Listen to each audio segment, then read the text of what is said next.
Father, definitely thank you for bringing us to this meeting. Thank you for our citizens who have word.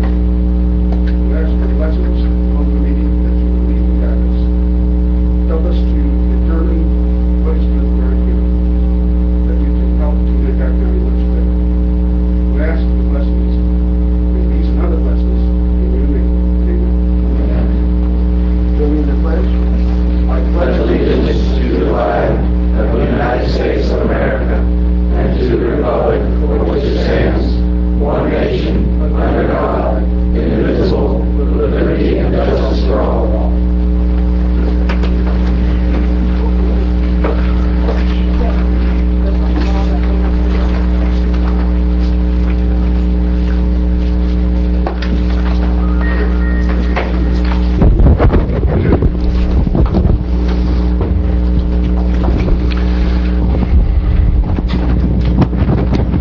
This is the regularly scheduled public meeting of the Wakulla County Board of County Commissioners, Monday, June 7th, 2010. The first order of business is to approve the agenda. Are there any additions, modifications, or suggested changes to the agenda? Mr. Chairman, we have the addition of one presentation regarding the oil spill from our emergency manager. We also had the pulling of item number 20 from general business off of the agenda, and I do note that we'll be continuing item 18 at the appropriate time.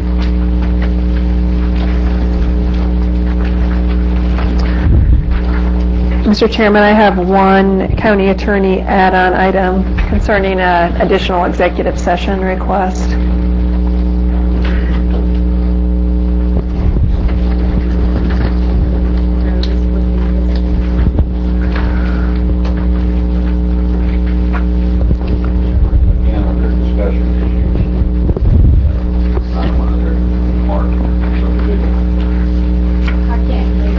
Park subdivision was requested to be added under discussion items by Commissioner Stewart.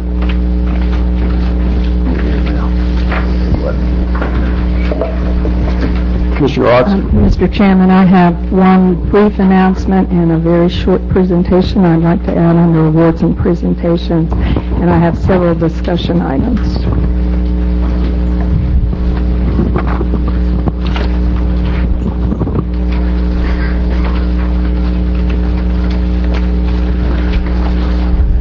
Any titles to the awards or presentation items if you're going to be? Okay. Yeah, I'll be making two announcements under the awards and presentations as well. One dealing with the Florida Wild Mammal Association and the other with the CRTPA regional modality transportation. Okay, there being no other modifications to the agenda, I would entertain a motion to accept as amended. So moved. Second. Okay, motion by Commissioner Brock, second by Commissioner Stewart. All those in favor signify by saying aye. Aye. It passes unanimously. Our first order under awards and presentations, and I would like to mention first that all citizens who would like to speak under citizens to be heard or any other area of the agenda that citizens can speak in need to fill out a citizen's speaker card, and that's at the desk to my right. You're limited to 3 minutes, and under citizens to be heard, there's no discussion with the board during that period of time. The agenda items can have modifications as to length. Our first presentation will be the announcement of the first responder graduates, and we'd like to have the staff of Mr. Chief Scott McDermott, Public Safety Director, and Jerry Johnson and Chief Louis LaMarche. You have quite a crowd down there. I don't know if you really need me down there as well, but... You don't need me, they need you. I'd like to start out first by just letting everybody know a little bit. The first responder program, they very big asset in this county. They back up EMS. They first respond to several of the medical calls, emergencies inside the county, and they're able to assist us in any way possible. This class takes, it's a 40-hour class. It's roughly about 60 hours when it's all complete. That completes their CPR and gets them ready to start responding and assisting the community in any way. So I'd like to go ahead and start calling up the people that successfully completed this class and present them with the awards. First person, Charlie Engel.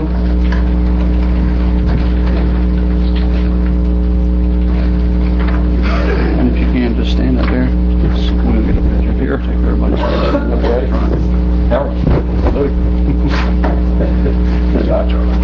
Come this way. Yeah, just stand over there. Oh, right here? Yeah, we're going to end up taking a picture at the end.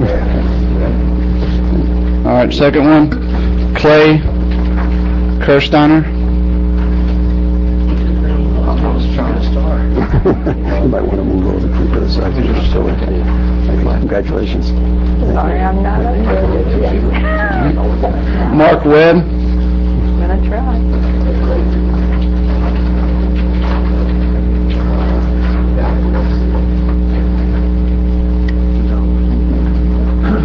Congratulations. Candace O'Connor.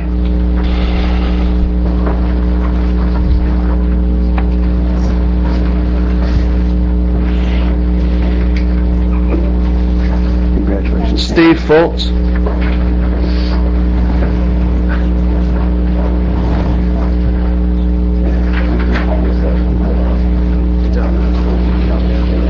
Deborah Fultz.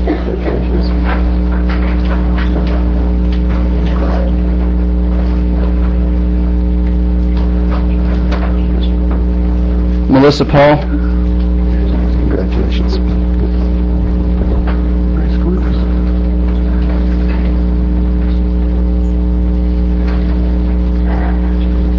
Terry Hill.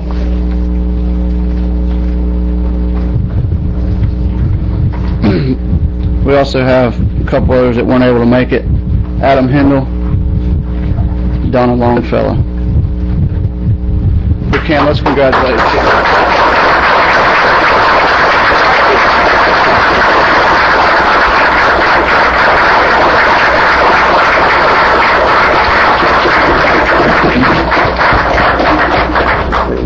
Step over here for a second. We'll take a photo together. And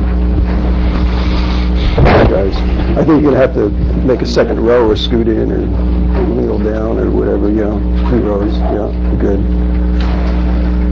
Tighten it up. Okay.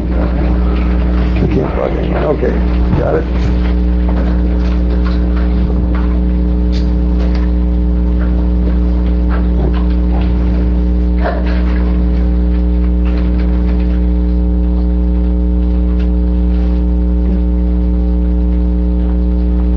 Okay, we finished. Congratulations.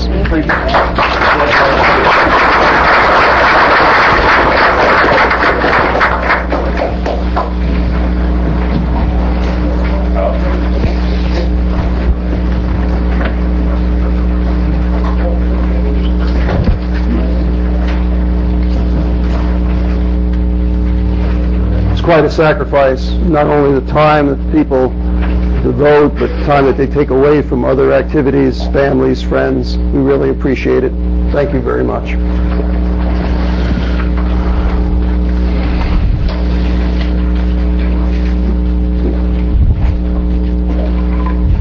I think I'd like to have Mr. Scott Nelson, see you here in the room, to give us an update on the oil situation in our Gulf.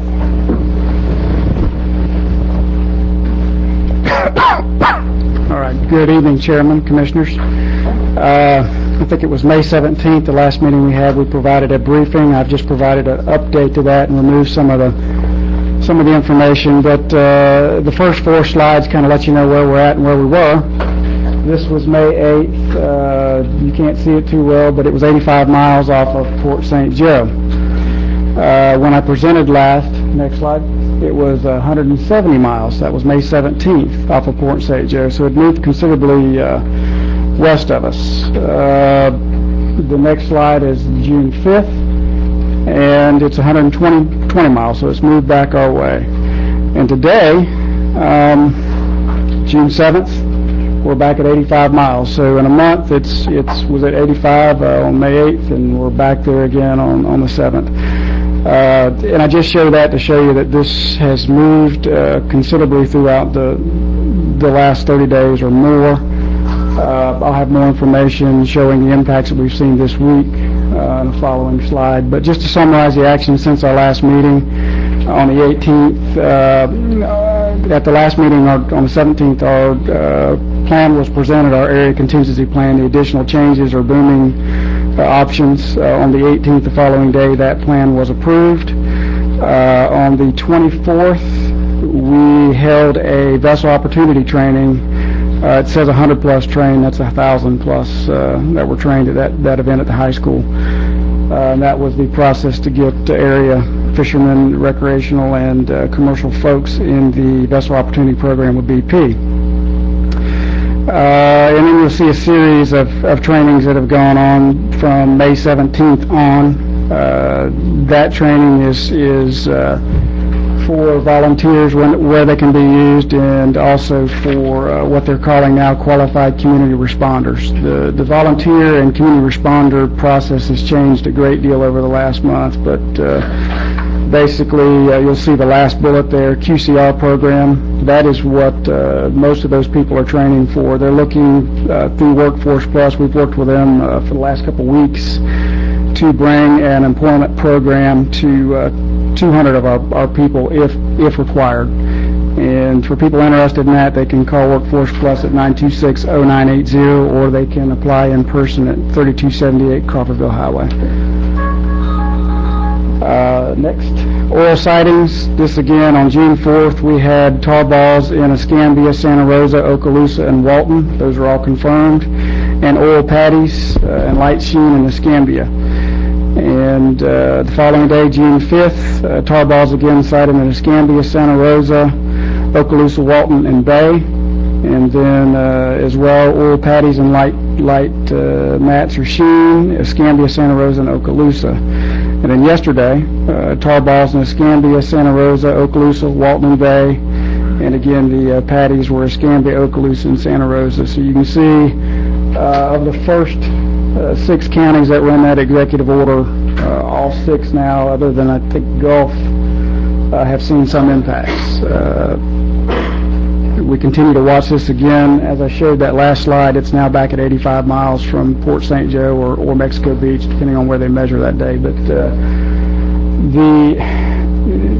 the good news is they expect the wind to shift again out of the east, and we're expecting it to move on. But obviously, they're moving resources back to the east as we move forward. And I've got DEP here that can expand on that. For volunteer information, you can see the link, but it's volunteerfloridadisaster.org. People can go there to register. As I mentioned at the last meeting, there aren't a whole lot of opportunities for volunteers. We have some at FWMA, some at the Gulf Marine Specimen Lab. But for the most part, we've done cleanups with volunteers early on. Hazmat, they're going to allow paid personnel to do that for animals. There's a process through Tri-State and a certification process, and right now it's not clear that we'll be able to get our folks in that process. But again, Scott Jackson's been working very diligently with Tri-State and BP on those issues. And again, I mentioned registration for employment opportunities at Workforce Plus.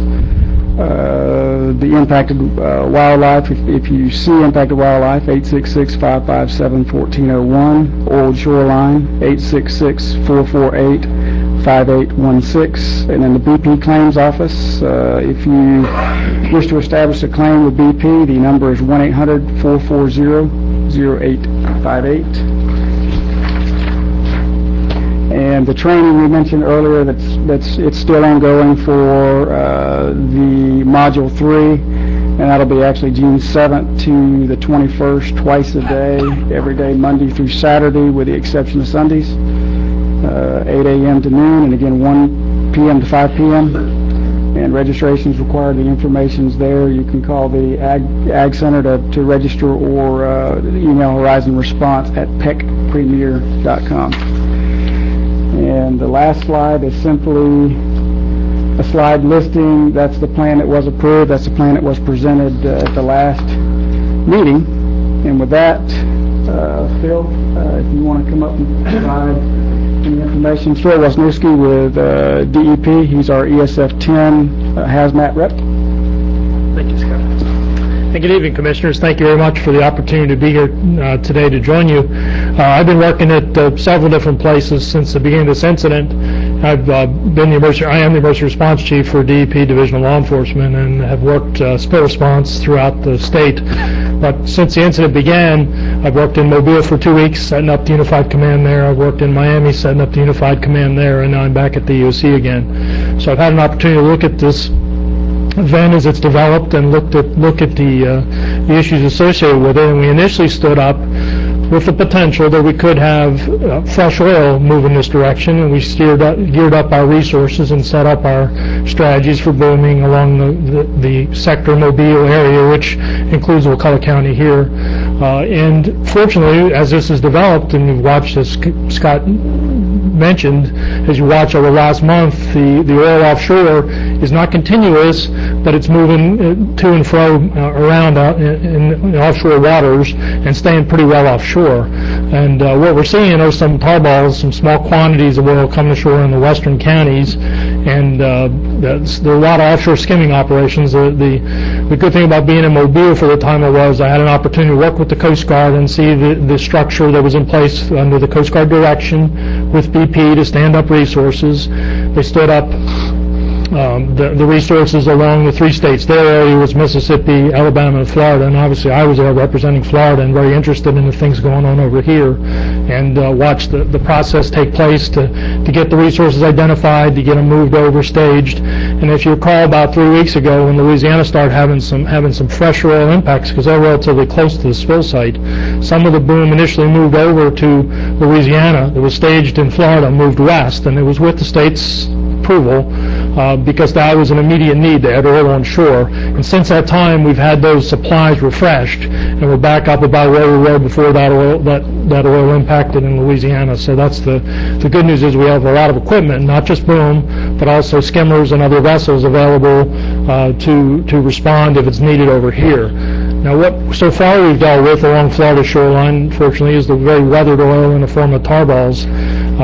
Booming strategies are not very effective with tar balls. The oil floats maybe just below the surface. It'll go under a boom. It'll go over, into the water column. As it gets closer to shore, it picks up sediment and may even go to the bottom and wash up with the tides. And so that's what we're seeing on some of the western beaches as we're dealing with that aspect of it.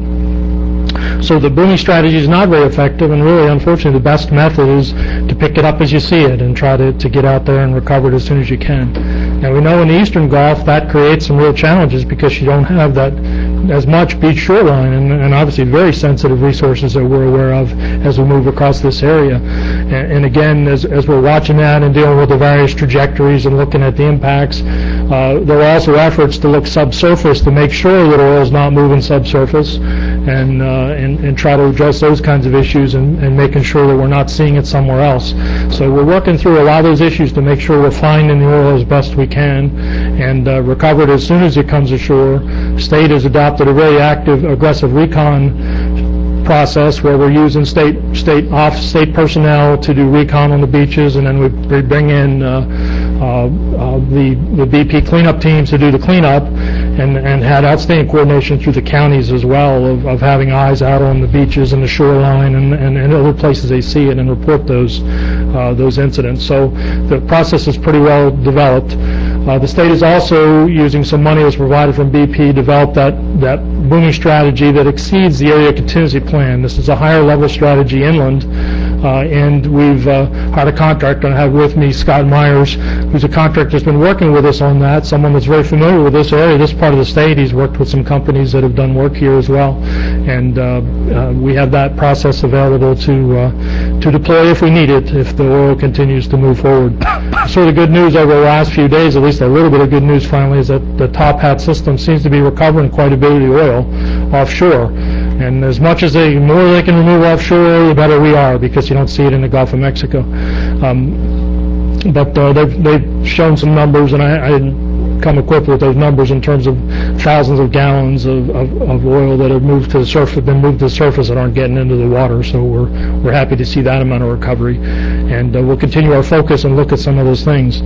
But we've had a number of questions that have come up through time about different strategies, and we have a alternative countermeasures group that's looking at them here in Florida. We didn't just want to rely on the BP effort to look at some of these. We thought, let's look and see if there's some of these ideas. We've submitted a few of them over to the Mobile Unified Command to be considered, and working through some of those issues, and we're trying to make sure we have those different options. But there's been discussion about human hair as a potential absorbed material, and hay has been talked about, and the concerns about some of those is if you just put them out and you don't recover them, first off, they won't necessarily be very effective in tar balls. It's a heavily weathered oil, and secondly, they can actually be harmful to sea life, turtles and other animals that might not be used to eating that food source. If they picked it up, it's just as risky as other potential impacts of the oil itself. And so we're working through a number of different aspects and trying to be there. And I'm available to answer any questions or meet with you if you have things that you'd like to have us address. But appreciate the opportunity to just come and talk for a few minutes about some of the things we're doing and the state is doing, and recognizing that this is an extremely sensitive environmental area here in this part of the state. So thank you very much. Excuse me. When do you expect the relief wells to be operational? What we've heard is that the relief wells are down around, the deepest one is about 10,000 feet under the seafloor, has a couple thousand more feet to go. They're saying probably unfortunately be August before those are actually completed. They can go in and complete the wells. So this is going to go on for quite some time, unfortunately. So that's the bad news. Yes, sir?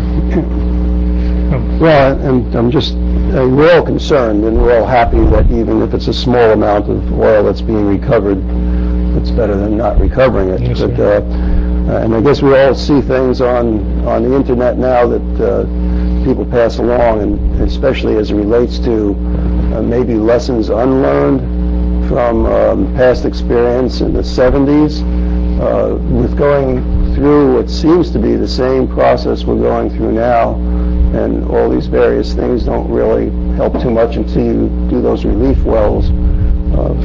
What can you comment on that as far as, how rapidly things should go? That certainly, as we watch BP try a number of different things, it's been really disappointing to see them not succeed, to go through that process. But I think the difference from the 70s is that we're not seeing a lot of onshore oil, particularly this way, because of some of the methods they're using to fight the spill offshore. They're using a lot of dispersants, and that'll have some longer-term issues that'll need to be studied in terms of the impact of the dispersants, which break it into extremely small particles and goes in the water column, and where it can be absorbed and consumed by bacteria that live in the water all the time. So that reduces the threat of impact to shore. So we use an extensive amount of dispersants. We've used in-situ burning, which is really just towing a fire boom behind a vessel, pulling off a piece of oil and lighting and igniting it, and that's been very successful at eliminating a lot of the oil. So a lot of those techniques really weren't developed in the 70s, and they've had a lot of things which I think has really helped us keep shoreside impacts of fresh oil greatly reduced, and particularly for the eastern half of the Gulf, that's been great news for that area. Thank you. Yes, sir. Any other questions? Thank you very much. Thank you. Are there any other participants? Scott? Okay. Good? Okay, thank you very much. Thank you. And I think that we're going to want, as a community, to be closely kept to praise this and maybe be prepared to give us a brief presentation. Thank you. I'm prepared for everything. Thank you. Thank you.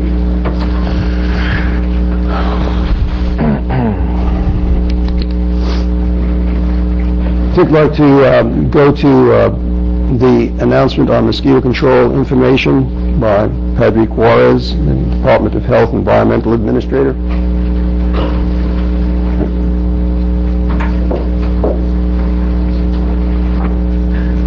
Hi, Commissioners. Thanks for letting me come over today. Appreciate that.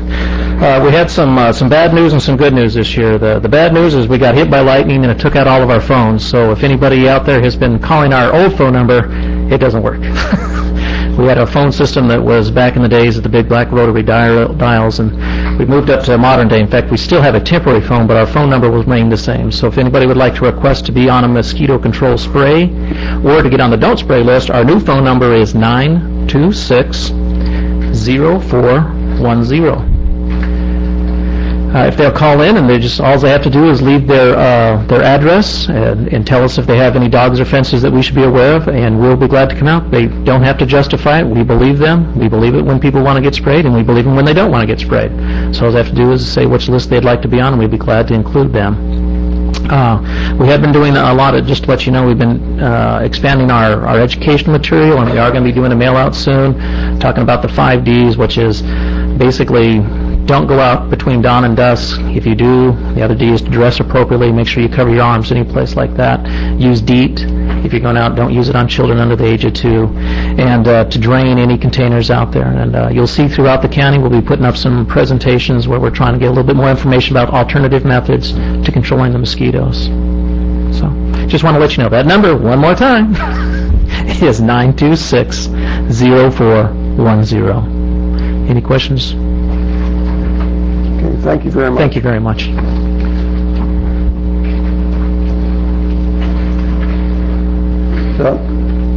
The announcement of the CRTPA, and I'm looking for, no, please, I didn't remember that was on there, and please make an announcement. You're the vice chair, so. That's okay. Yes, for those of you who don't know, Commissioner Kessler is the vice chair for our Capital Region Transportation Planning Agency. So it's appropriate that tomorrow night they're going to be actually having a public meeting here in the Commission chambers from 5 to 7. This is regarding the Regional Mobility Plan, and this is a plan that CRTPA has been working on for quite some time. It includes a regional approach, including Jefferson, Gadsden, Leon, and Wakulla County. This is your opportunity as members of the public to come out and actually comment on what types of transportation improvement projects you would like to see within our jurisdiction. So you can show up at any time between the hours of 5 and 7. If you can't get here until 6 o'clock because you're driving from somewhere else, from work, you can show up at 6 o'clock and you will not miss any information because it's going to be in the form of a rolling workshop. And again, you'll be asked to provide any ideas that you might have for transportation improvements. That could be things from road paving, although from a regional end, probably not that wouldn't necessarily rank high on the region's ranking list for transportation improvements. But what they're really looking for are things like bike lanes, sidewalk improvements, or placement of new sidewalks, providing citizens alternate ways to get around our community, as well as enhancement projects, which could be new access points, new trail systems, just any alternate any alternate transportation methods out there, but also things like road widening and bridge improvement or replacement, which I know there are very much needed at several points within our community. So please come out tomorrow night at any time between 5 and 7 here at the Commission Chambers. It's an important project, and we really need citizen input on it. Thanks. Thank you very much.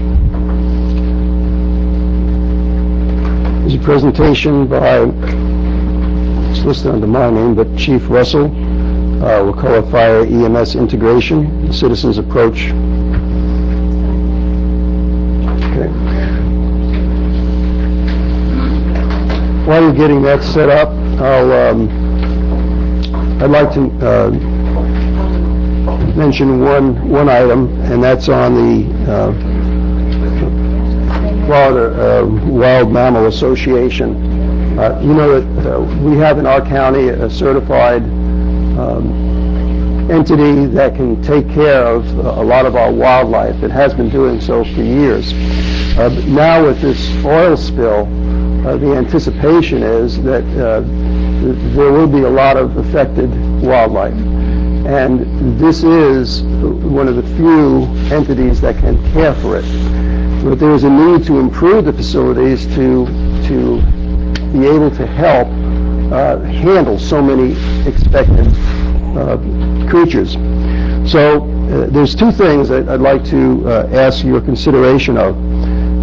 If you are considering a donation in helping with this oil spill, you might consider the Florida Wild Mammal Association.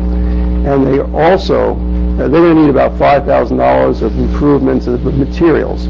They're also going to have a work day, which they'd like, and they have a significant number of volunteers already, but, you know, people that can really help, you know, carpenters, people skilled at improving their platforms and care areas, that would be greatly appreciated and greatly needed in an effort to care for this wildlife. Commissioner Ross, would you like to say something to that? The date, Saturday, June 12th. June 12th, yes. What time? I think it's 9 to 4. Okay. And again, it'd be a very nice community effort. So if you can't be there, please consider making a donation. And if you can be there, we appreciate your community effort.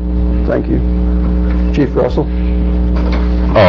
Commissioners, Mr. Pendergast, before I get started, I want to say one thing. That last week I was frustrated and angered about some new rules and other things over at public safety, and I sent the commission an email that I shouldn't have. I should have taken the matter to Mr. Pendergast and given him the chance to address my concerns, and it's too late now. I guess some lines have been drawn, but I do apologize. I let my anger overcome me, and I should have gone straight to Mr. Pendergast. So I would leave that right there, okay? I always enjoy working with you, Chief, and I'm sure we will on this and other things too. Thank you. Thank you. Okay, what I want to talk to you about is making fire and EMS work closer together. The proposal will give a lot better service for a little bit of money, I believe. You know, it'll help avoid times when the county runs totally out of ambulances.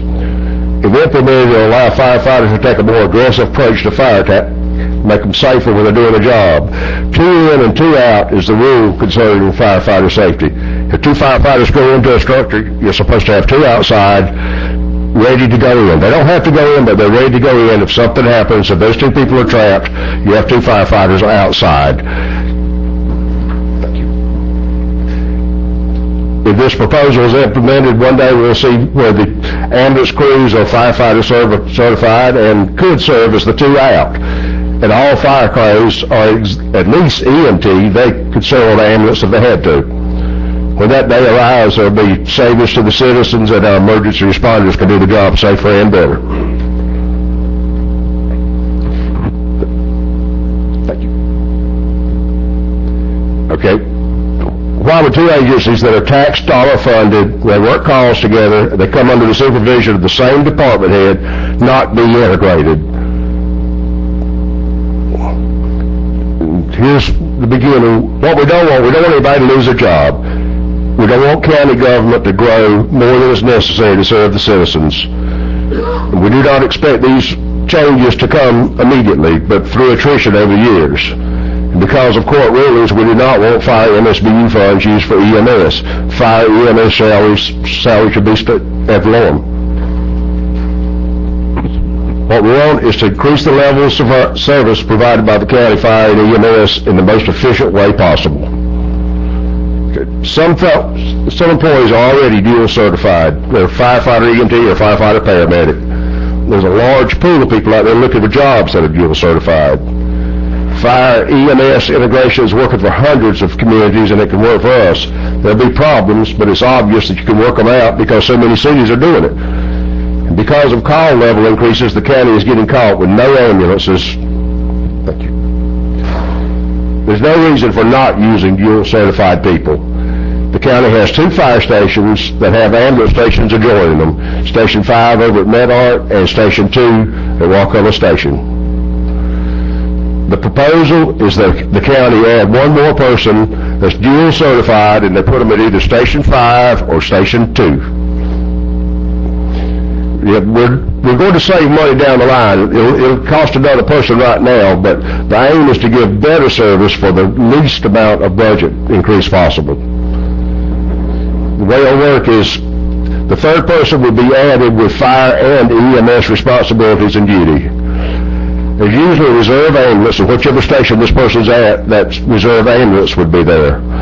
On regular ambulance calls, this person would not respond on the ambulance.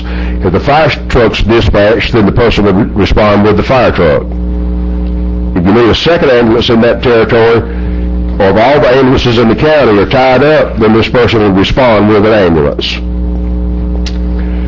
On regular fire calls, the person would be there, and they would respond in their territory and all the adjoining territories, all the automatic aid territories. And this person would be responsible for daily checks of fire and EMS equipment. Now, people say you run an ambulance with one person on board, but I think you'd rather get an ambulance with one person than not get anything. And then this EMT or paramedic that was on it could go to work, and they could start life-saving measures, and then when you had another EMT or paramedic there, then you could transport the patient. Thank you. Okay, running a fire truck with one person on board, it'd just be a great help to the volunteers. It'd be such a help to know that you can go get in your truck, go straight to the fire and not have to go by the fire station to get a truck. That there's a truck on the way, and it would be in that station's territory and all the adjoining station territory. And it's obvious why we're asking for just one station, because of money. The idea would be do one at Station 5 and Station 2, but if we could just get one, it'd be great.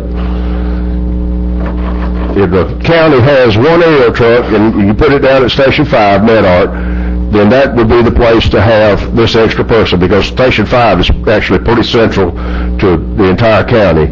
But if you have more than one aerial truck, or the aerial truck's not at Station 5, then Station 2 would probably be the right place, because Station 2 has a lot of calls. They have a lot of, to St. Mark's, Shell Point, they have a lot of calls over that way. The benefit would be the citizens. There'd be fewer times when no ambulance is available, and a fire truck would often be on scene much quicker. Of course, things could happen when everything's overloaded. You wouldn't get a fire truck or an ambulance, but this would cut that down some. Who loses? The fire chief, he loses a little bit of control and authority, and Fran, she'd lose a little bit of control and authority because they have to share employees. But they're still the fire chief and the head of EMS. Okay, here's the way you see it. Nobody loses a job. Nobody's told you're not dual, so you're fired. But everybody that's hired from this day forward is dual certified. They could be fire or EMS. And every new hire knows that they may be called on to do their job. And the county would pay for classes for anybody that's not dual certified and they want it. To encourage employees to volunteer for the dual job assignment, a bonus for paramedic firefighter could be paid, but EMT firefighter would be a job requirement, but a bonus could be paid for the people assigned to the dual program. And no one employed now is forced into a dual role, but every new employee knows they could be doing either job. Every employee will know that this is the direction we're going, and promotions and assignments will be based on this goal. At some point in the future, employees will have a primary job assignment, but will be interchangeable to meet emergency staffing. 2 in and 2 out is the law of the land. Having ambulance crews that are certified, fire certified, can be our 2 out. Believe it, adopting this program will benefit the citizens tremendously. There's an added cost, but not as expensive as you add another ambulance crew, you add another fire crew. The 2 in will make our 2 in, 2 out will make our firefighters' job safer and allow more aggressive fire attack. Because as it is by the rules right now, they can't go into a house that's on fire until they have 2 more people there.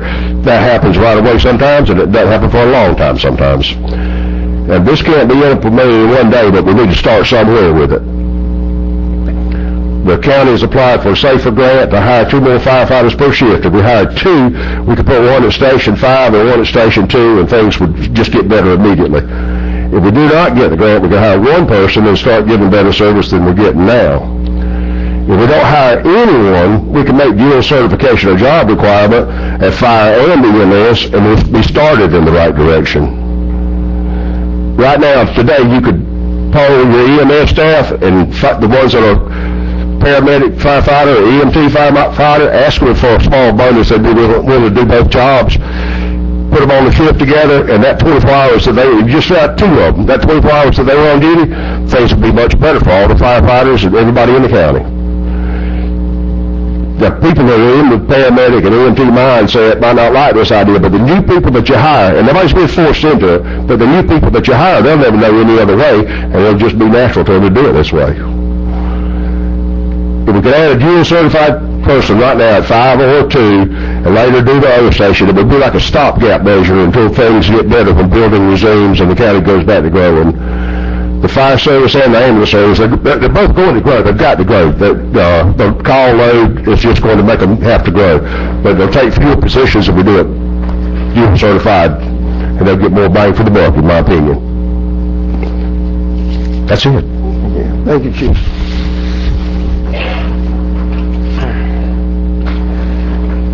Commissioner Otts. Yes, my announcement was already mentioned by Scott Nelson, but I want to add a little more detail. If you know anyone who's unemployed, and please encourage them to contact Workforce Plus. There are 200 jobs related to the oil spill. 90 positions are available for workers with no experience. 90 positions are available for workers with forklift, bobcat, and mechanical experience. 20 positions are available for people with supervisory experience as a supervisor foreman, and there are 3 positions for human resources clerk with basic computer skills. So please help get this word out and make sure people are applying at Workforce Plus. Thank you. Thank you. And before we proceed in the meeting, I'd like to acknowledge a guest in our audience, the Mayor of St. Mark's, Mr. Phil Cantor. Thank you for being here, sir. Do you have any message for the board, or are you just observing? I'm just here to listen and learn. Thank you. Thank you very much. I have one more item. I'm sorry. Okay.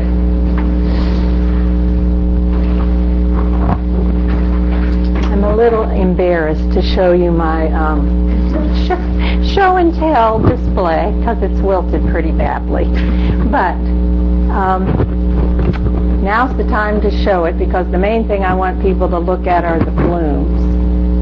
Now's a good time to be able to recognize this tree. Does anybody know what it is? Silk tree or mimosa. It is native to Central Asia. China, Iran, that stretch. When you bring it to this country, it goes wild. It's what we call an invasive exotic or an invasive alien.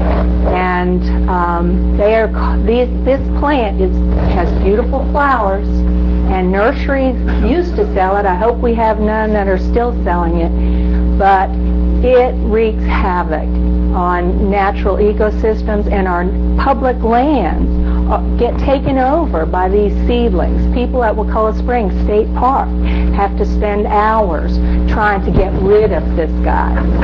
So the reason I wanted to show it to you today is because it's easy to recognize with the petals, with the blossoms. If you have this in your yard or anywhere on your street or any county property, cut it down now before it gets its seed pods. And if you cut it down once, it's going to come back. You're going to have to keep cutting it down a couple times, and the best thing to do is to put some brush killer when you cut the stump. Paint it with a little brush killer, or weed be gone, something like that. But this is really invasive, and our county would be better off if we all did our share to reduce it. Thank you. Sounds like plant profiling to me, Miss Arts. Sounds like what? Plant profiling.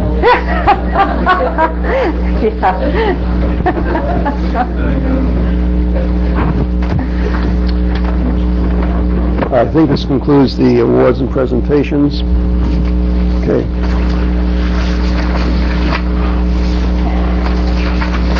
We're now moving on to the citizens to be heard section. Occurs between 6:30 and 7 o'clock as a start. I should mention that so that everyone has that opportunity to be here and not having to wait for the whole meeting. On the consent agenda, are there any items that are being requested to be removed from the consent agenda?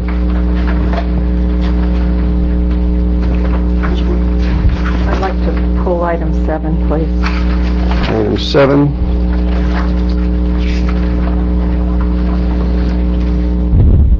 Okay. And hearing no others, we'd entertain a motion to approve the consent agenda with item 7 pulled. Commissioner Brock. Second. Second by Commissioner Green. All those in favor signify by saying aye. Aye. Opposed? It passes unanimously.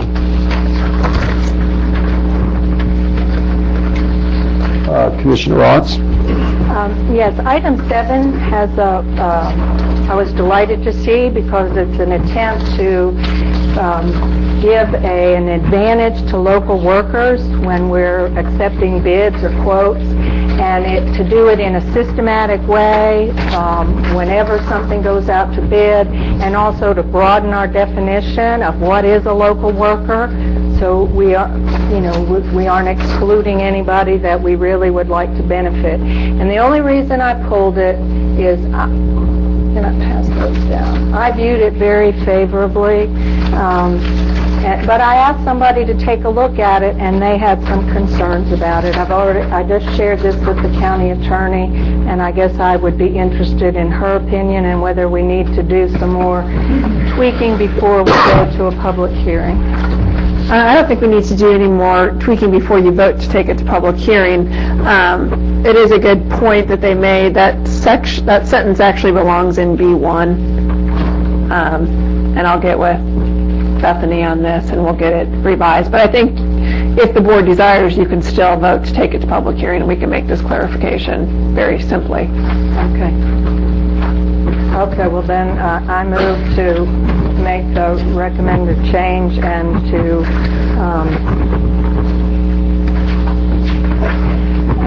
schedule and advertise a public hearing to consider adopting the ordinance amending ordinance number 2008-16 relating to the Wakulla County purchasing policy. Second. Motion by Commissioner Otts, second by Commissioner Brock to approve item 7 on the consent agenda, which was pulled with the modification. All those in favor signify by saying aye. Aye. Aye. Opposed? Passes unanimously. And Mr. Chairman, next section is... Before we continue to the next section, I just want to take a point of privilege. I did not pull items from the consent agenda, but I do want to bring them to the public's attention. One is item 9, which we passed this evening, that was a request to the board to approval to conduct an auction of county surplus property and approve the list of property. This auction is going to take place June 26, 2010, beginning at 10 a.m. at 338 Trice Lane. And the winning bids will be awarded on Monday, June 28th. The items being auctioned are fire trucks, bush hog type mower decks, pickup trucks, mid and full size, bookmobile, SUVs, air compressor, air conditioning recovery machines. So if anyone has interest, please take part in that auction process. The other item that I want to mention for the community that the board approved this evening on their consent agenda was the request the board to approve to schedule and advertise 2 board-directed workshops on July 22nd regarding the proposed ordinance requiring licensing for kennels operating in Wakulla County and the proposed fire inspection ordinance. That's July 22nd. And with that, we'll proceed to, I believe, item 32, which we had moved. Yes, sir. Okay. And I'm going to ask Director Portwood to come up. This is a TBC item also related to the oil spill in certain form or fashion, and I'll let Pam walk you through it. Thank you, Ben. This agenda item requests 3 things of the board. One is to approve a resolution that ratifies the chairman's execution of a memorandum of understanding that was hand-delivered to us last week from the governor's office. Another is to approve the amendment to our budget to accept some grant awards that are coming based on this agenda item. And then the third is to approve the purchase of video production services that are part of the media plan that I'll discuss in just a minute from a sole provider here in our county. Last week I got an email from the governor's office saying that they had received the $25 million from BP that everybody's heard about for marketing that would offset the negative impact the media is having currently on our tourism and visiting public. And they asked that within 24 hours, any of the counties in the affected area, which we were included in the Northwest Florida Panhandle area, return to them a media plan and a budget estimate to execute that plan.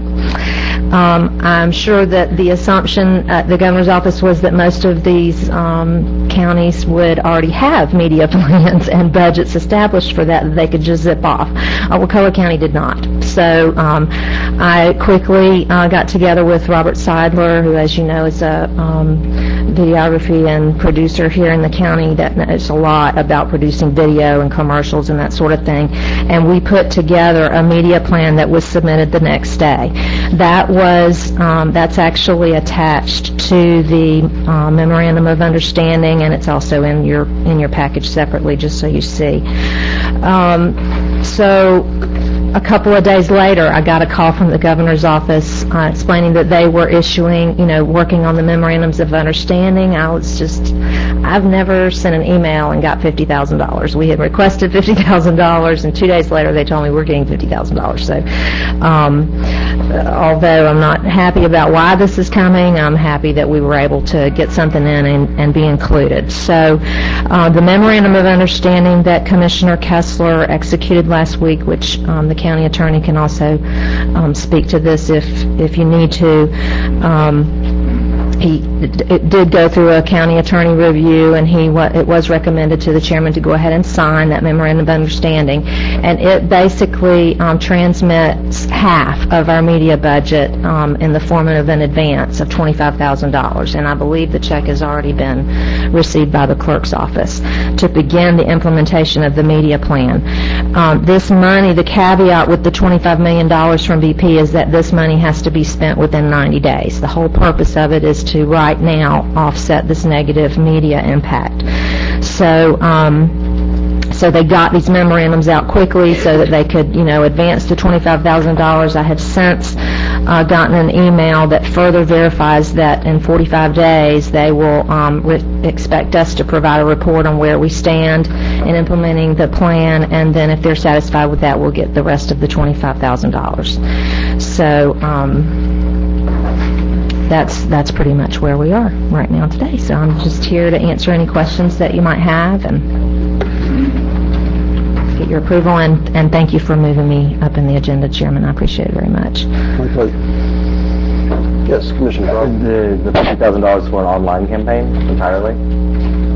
Well, initially, but the video that's produced will be produced in a way so that we'll be able to use it for commercial advertising and, all kinds of ways, because there will be more money, there will be more of this coming, and we want to be ready. In fact, I briefly discussed, just prior to this, we got an email from Visit Florida asking for video that they would then produce a 10-second spot, commercial spot that would add on to their 20-second spot that they're putting out nationwide all over in our feeder markets. And so Robert Seidler was kind enough to put that together for me in the 2 days time limit that they had, and we have some free publicity from that. But those kinds of things keep coming. I got yet another request the other day for some high-def video for things. So this initial media plan is, yes, to be used in social marketing and web-based, but the video that's produced from it will be able to be used in all kinds of distribution. How many like to help? Thank you. I probably will call on your help for the social media. I move that we approve option 1. I'm not going to read it as long. A motion by Commissioner Stewart and second by Commissioner Green to approve option 1. Are there any citizens to speak on this? Okay. Further board discussion? Hearing none, call for the motion. All those in favor signify by saying aye. Aye. Opposed? It passes unanimously. Thank you so much. Thank you.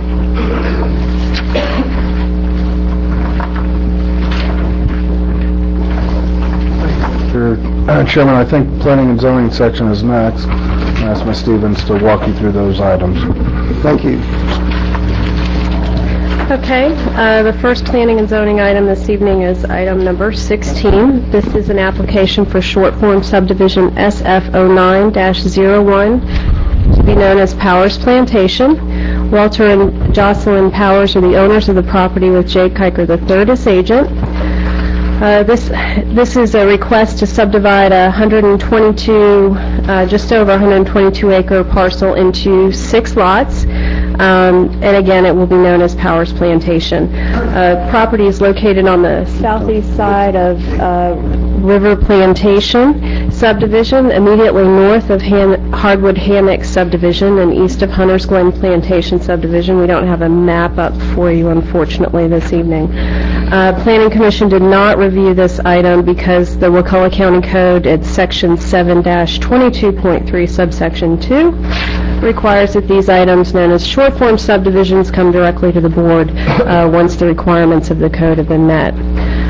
Future land use designation for this property is agriculture. That's a 1 dwelling unit per 20 acres of land, density for upland areas, and 1 to 40 for wetland areas. Present zoning is agriculture as well. Staff did visit this site on 2 occasions, back in February 26, 2010, and as well on April the 1st, 2012, or excuse me, wow, time warp, 2010. As a result of the second site visit, staff determined that there were some indicators on site that there may be wetlands on the property, and therefore staff requested additional information from the applicant and the agent. That information was provided in the form of a wetland delineation, and it was determined that just over 4 acres of the subject property are encompassed by wetlands. The homes built on these lots will be serviced by wells as well as performance-based septic systems, although I do note that River Plantation Estates does have a sewer system in the vicinity.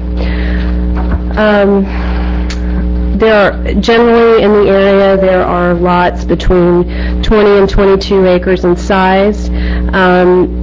And this subdivision this evening is consistent and compatible with the neighboring sites, although I do note that the lots within River Plantation Estates are substantially smaller, different zoning over there. The lots being proposed for Powers Plantation are being provided through existing access easements. There's not going to be any new access easements or new roads developed as part of this proposed subdivision. This item has been noticed and advertised pursuant to the code, and our code does not currently require written notice to be sent out individually to adjacent property owners, and so signage was posted on site, advertisements did take place. We have received some written responses regarding this application, a number of emails and letters noting general concern about access easements, the possible presence of wetlands and gopher tortoises within the access easements. But again, as far as the access easements go, the applicant is utilizing existing easements. There's no new easements being proposed as part of this subdivision, and Wakulla County does not currently regulate gopher tortoise protection or gopher tortoise measures. The application does meet Wakulla County standards for wetlands and wetland setbacks. Staff's recommending option 1 of this item, and that is approval. We're here to answer any questions you all may have. I know the applicant and the applicant's agent are here this evening as well. Move to conduct a final public hearing and approve the short form subdivision SF09-01 based upon the Planning Department's recommendations and the findings of fact and conclusions of law made by the board and any evidence submitted at the hearing hereon. Second. Motion by Commissioner Brock and a second by Commissioner Stewart to approve. Thank you, Mr. Chairman. This is a quasi-judicial procedure, so in accordance with Section 24.01 of the County Code, I ask each commissioner to disclose any contact received from interested parties and or their representatives, any lobbyists, any other third parties concerning the application, any personal investigation or written or knowledge being relied upon. Additionally, I've already provided Ms. Welch with certain emails, and I have a few more to move into the record. If you wanted to start, Commissioner Brock.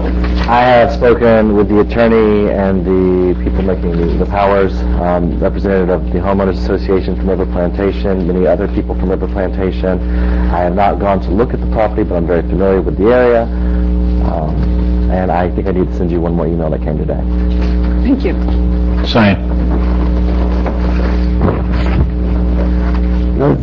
Thank you. I've spoken with the Powers attorney. Basically, my memory of those conversations was towards the concern of moving this project to a vote as quickly as possible. I've also had communication with members from the adjoining subdivision whose concerns both verbally and in emails, which are all on the county computer server, concern themselves with environmental issues or buffers. I also spoke to the Powers attorney, offering assistance and answers to any questions I might have had. I went to the property and visited with the Powers and their attorney on the site, and I've had several conversations since with Mr. Kuiper. I have had a number of email communications or exchanges with members of the Wakulla River Club, and I've had a number of email exchanges, and also went out to visit the Hunter's Glen side, the easement, and observed the gopher tortoise burrows on the easement in Hunter's Glen. And I've been on the website for the Florida Fish and Wildlife Commission looking at gopher tortoise regulations and have had some communications with Tara Meeks, who is from FWC. And I've given all of my emails to the county attorney. Thank you. Now, this is a quasi-judicial proceeding, so anyone who's going to be providing any information or testifying on this, please stand and raise your right hand. Do you swear or affirm to tell the truth, the whole truth, and nothing but the truth? Thank you. With that, I believe we've heard the staff report. I think now it's time to have any questions or staff from the board or the applicant.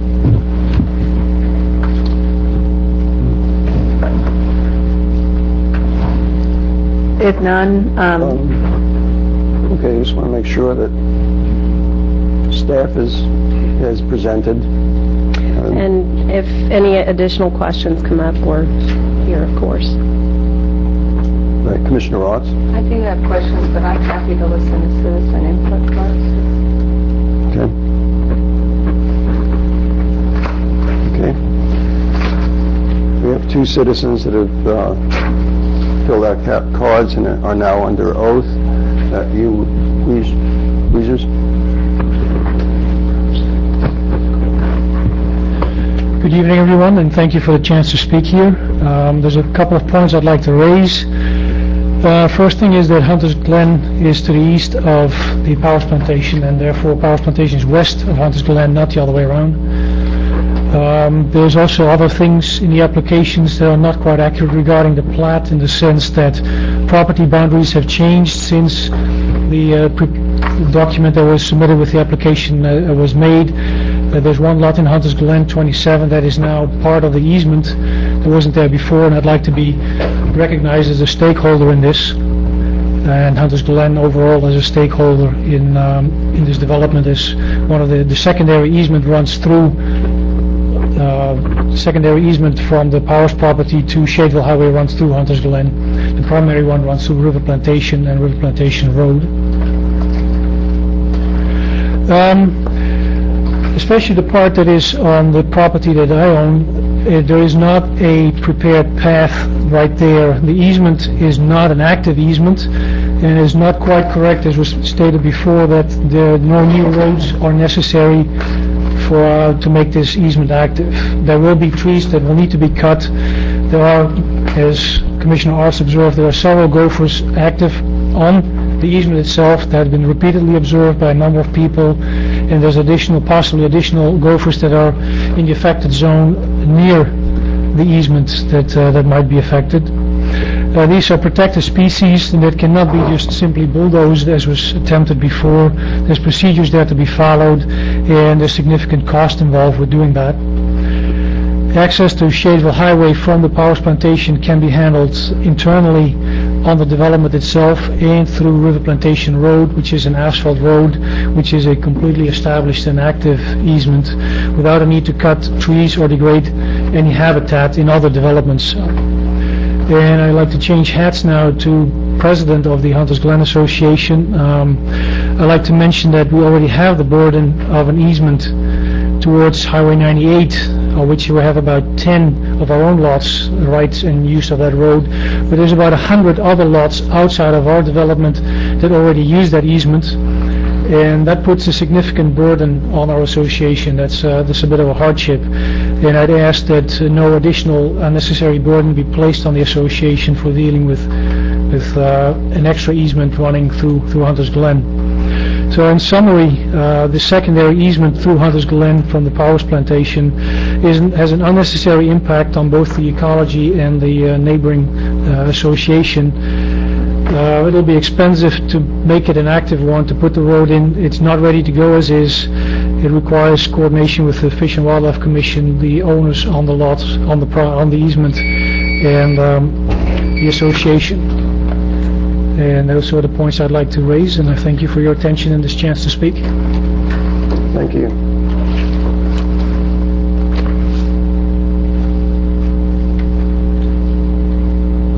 Valerie Weeks.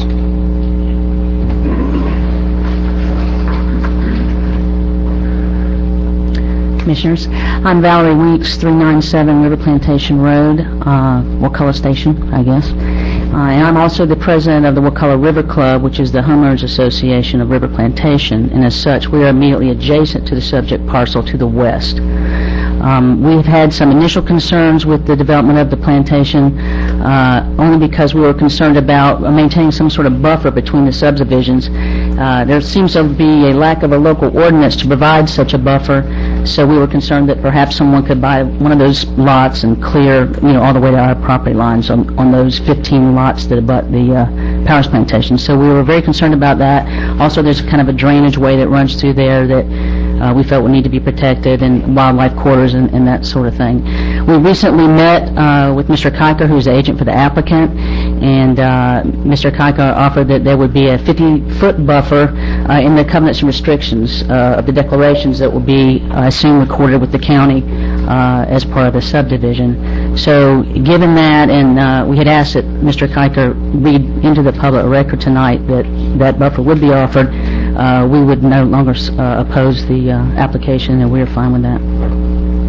Okay, thank you. Okay. When would be the appropriate time to have that read in? I think the applicant can have their say and respond to any comments at any time. Please. No, those are the only two citizens to speak. Thank you very much, Mr. Chairman and members of the Commission. First of all, with respect to River Plantation, Ms. Weeks is correct. We did meet last week, and I believe the Commissioners, I believe staff also has copies of the Declaration of Covenants, Conditions, and Restrictions for Powers Plantation, which we've already circulated, and I'll be happy to provide another copy of those for the record, which does include the buffer requirement that we discussed with and had agreed to with River Plantation, and for all the parcels in the subdivision, in addition to the other restrictions that will be imposed on those lots. Give it to Jessica.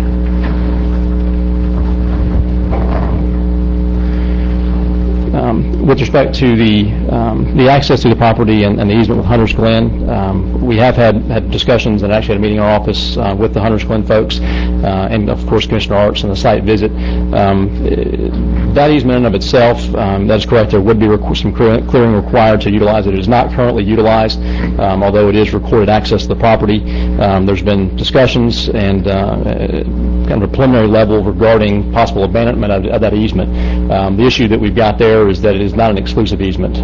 The Hardwood Hammock, Lime Rock Plantation to the west, there are several other adjoining owners that do have rights to that, and in addition to the Powers. But we have been communicating once again. We did meet with the Hunters Glen folks affected by the easement at our offices, and we are going to still explore options with them and are happy to work with them to ensure that there's obviously minimal impact to them. The Powers have no desire to impact anyone unnecessarily. With respect to the cost, we did look at other options and we'll continue to look at many options. But as we've met with some of the commissioners and have discussed previously, at this point, the plan as proposed is the most cost-effective and least impactful to the current surroundings as they stand today.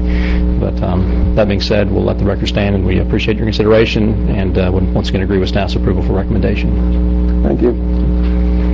Any discussion or questions from the board? Yes, Commissioner Ross. I have some. First, I would like to say that I really, first I appreciate the Powers for being such good stewards of their land and being concerned about what happens in the future, and I respect that a lot. I also appreciate Mr. Kiker's willingness to work with the neighbors on both sides, and I'm really pleased that the 50-foot buffer on the River Plantation was worked out, and that everyone's happy there. I appreciate you're trying to work out this easement issue, and people should know that there's been conversations about abandoning that easement and routing perhaps the two northern lots down through the access into River Plantation. Unfortunately, the Hunters Glen are not the only people who have access, and I think it's been difficult to actually get to that point. point, although I would still encourage you to continue to explore that. One of my questions has to do with, as a board, we're poised to approve a subdivision that is going to have access for the two northern properties on an easement that we know has active gopher tortoise burrows. And it's my understanding that the powers are not at this time going to pursue the permits and to remove the tortoises and, comply with the state law. And I've asked, if there's what we can do to make sure that the purchasers don't just buy the property, assume they have an easement, and think it can be cleared and the gopher tortoise is buried without, following the proper requirements. So that was one question I had. Well, I think, and first of all, once again, I've been on the property. I'm not certain that there are exactly on the easement. I've never actually seen it be surveyed and delineated. But I will say that with respect to any future purchasers, obviously, as Mr. Wieters had pointed out, anyone who clears that property has got to comply with the laws. And once again, there are protected species, and certainly if someone comes in, and we've had issues in Leon County with folks not dealing with those appropriately, then there are repercussions. One of the issues that the powers will be looking at as they go on and hopefully are able to sell the property, that will be something that's going to be disclosed to future purchasers. Once again, anything affecting, could affect, value of the property, including access. That's something that they're going to need to be aware of. And so those are discussions that will be had, and that's the type of thing that folks would ordinarily explore during a due diligence period on purchasing real property. So that's certainly going to be a consideration going forward. And given what we all think is there, that's something that they're going to obviously have to deal with. Okay, is there any additional comment on that from our county attorney or the planning director or the FWC, Ms. Meeks? She's still here? Oh, okay. Excuse me, if this is a quasi-judicial meeting, and if you speak, please come to the microphone. He's sworn in. Tim is sworn in. She hasn't been sworn in. And she'll have to be sworn in. I apologize, I was independent. Before you begin, you'll need to be sworn in. Do you swear or affirm to tell the truth, the whole truth, and nothing but the truth? I do. Thank you. Go ahead. Yes, please. FWC's policy is that if you're just subdividing property on paper, we don't have any permit requirements. It's when you do any type of work. So if you were to go in and put in the infrastructure, then you would have to go ahead and get permits for all gopher tortoise burrows that are located on that property. But as far as just strictly subdividing a property on paper, we don't have any permitting requirements for that. But gopher tortoises are listed as a state threatened species, and they are required to be relocated. There is no incidental take of gopher tortoises in the state. But in terms of making sure that the purchasers are aware of the existence of the tortoises and the requirements, I know you said that will be disclosed. Are there any other from the... I think it would definitely be a disclosure issue that it would behoove the powers to disclose, or they could be subject to, private lawsuit against with a subsequent purchaser. As far as putting something on the plat or anything like that, the county does not have any of those regulations in place. Nor does the state. We don't have those either. FWC doesn't. Thank you. I also had a question about, I know the Wakulla River Club has invited the purchasers of these property to connect to sewer, to at least have that option if they would like. And again, I was wondering how this would be communicated to future to purchasers of the property. Yes, as we mentioned before, those offers will be extended to future purchasers of the property, and obviously that will be, cost benefit for them, and given the increasing costs, for different systems out there, that may very well be an attractive option for them. Once again, at this point, the Powers have no immediate plans to do the development like that themselves, but that will be something that has the option for the future purchasers going forward. And my last question is, because I know the Powers care so much about the native vegetation and the wildlife on the property, we had talked about maybe exploring some ways to have minimal clearing or, in the covenants. And when I read through, I didn't see that, so I was just curious. There have been no substantial changes. Once again, the property itself, is currently in the forestry management program, and that is going to continue to be at this point. The Powers have no intention of taking it out.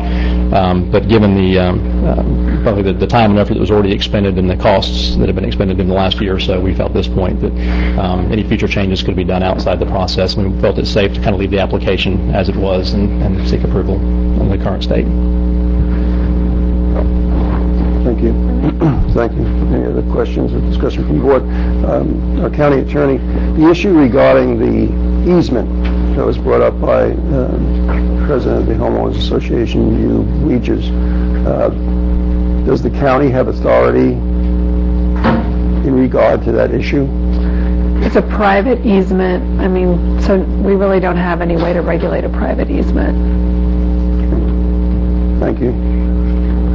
I do hope when we update our land development codes, though, that we'll make sure that neighboring property owners are notified by mail, because I know that was of concern to some of these neighbors, that they didn't realize this proposal was even being considered.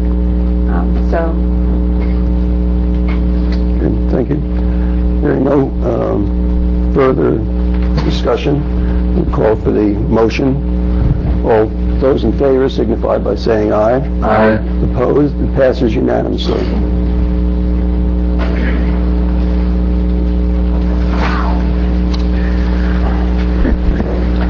Okay. The next planning item is item number 17. Let's give a moment maybe for people to resettle.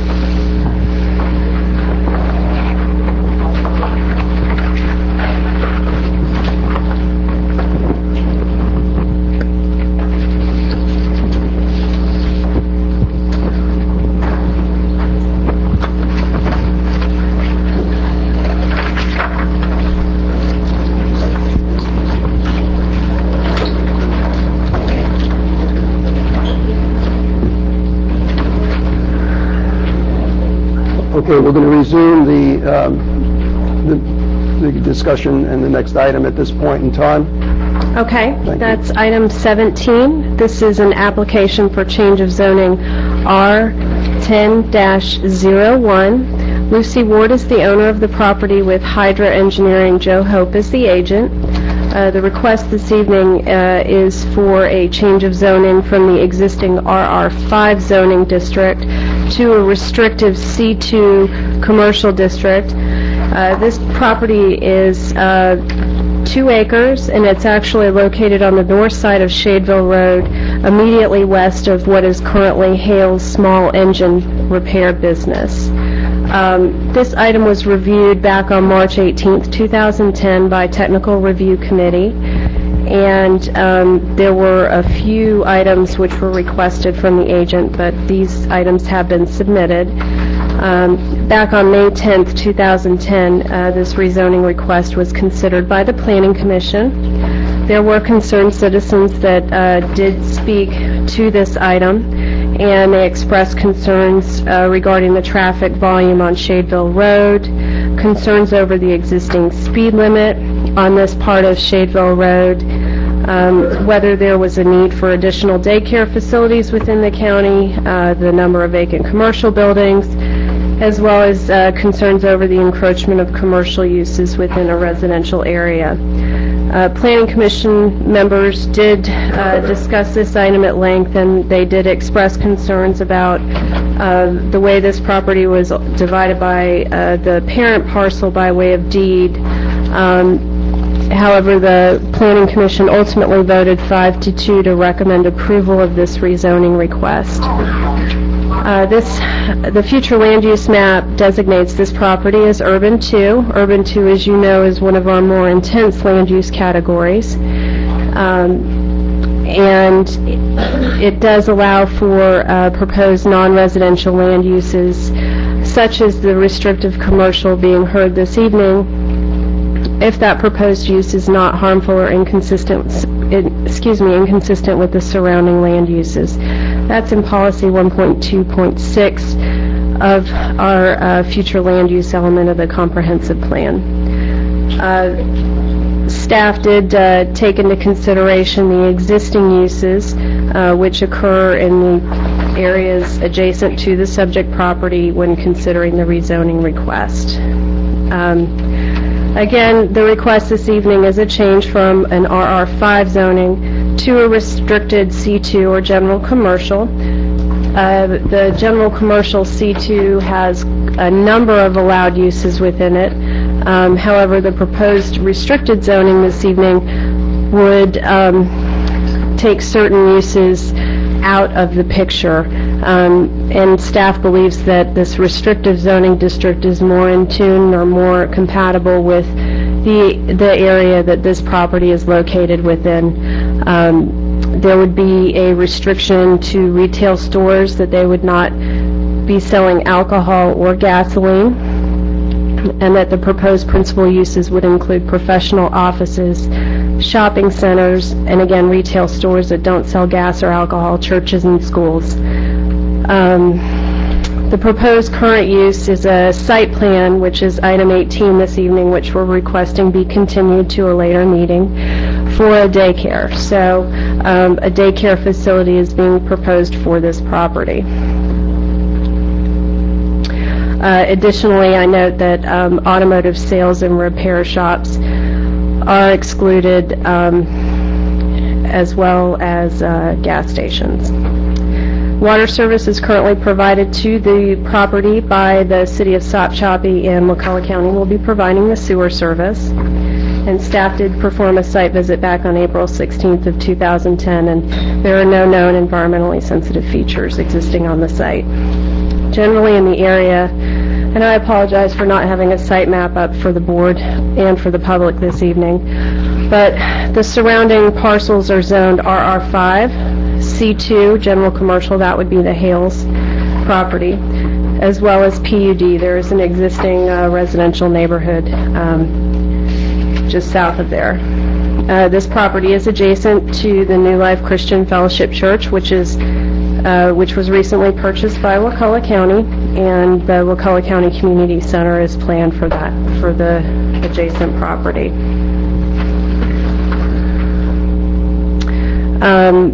The proposed restricted commercial on this property does sit between the Hales property, which is the unrestricted C2, and the new community center. So the subject property this evening is really a buffer between a higher intensity commercial use and what will ultimately be a public use as a community center. Again, I noted earlier there were some concerns at Planning Commission about traffic issues on Shadeville Road. Those issues are being looked at through the site planning process. And, you know, we certainly understand that with a daycare or any proposed use such as that, you're going to have increased traffic flow at certain times of the day. But we're looking at addressing those issues through the site plan process. That's not something other than the general concern that we addressed during the change of zoning request. I should note for the record that the request was noticed and advertised in accordance with provisions of code. 157 notices to property owners within 1,000 feet of the subject property were mailed out, and the planning department also posted appropriate signage on the property and advertised this item. Staff is recommending option 1. We've taken a close look at the proposed rezoning, and it's staff's belief that with guidance from the comprehensive plan that the rezoning of this property is consistent in its restricted form and compatible with the neighboring uses. The proposed child care facility and the other allowable uses within that restricted C2 zoning district are typically conducted during general business hours and should not create adverse impacts to the area. We're here to answer any questions you may have on the rezoning request this evening, and I know that the applicant's agent is here as well. Any questions for staff? I have one, maybe two. Mr. Chairman, just if I could interrupt for just a second, we do need to do our ex parte disclosures on this item as well. Okay. So we'll begin at this end this time. Okay. I went to the subject property and I received a communication from a neighbor that's already in the record, and that's no contact. I've had contact with the owner of the property, with the proposed contractor of the property, and I received a letter. I think we all received a letter that's in our file from husband and wife, I believe.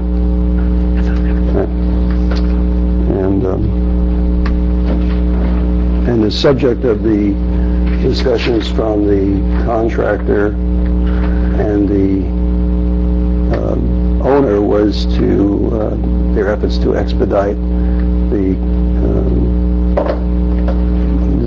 construction of their building. Email that was I think we all received, a matter of the record. That's it. The same letter that everyone else has received. One contacts I've had regarding this issue. Thank you. And anyone who wishes to provide information on this application, please stand and raise your right hand. Do you swear or affirm to tell the truth, the whole truth, and nothing but the truth? Thank you. Okay, so getting back to the question,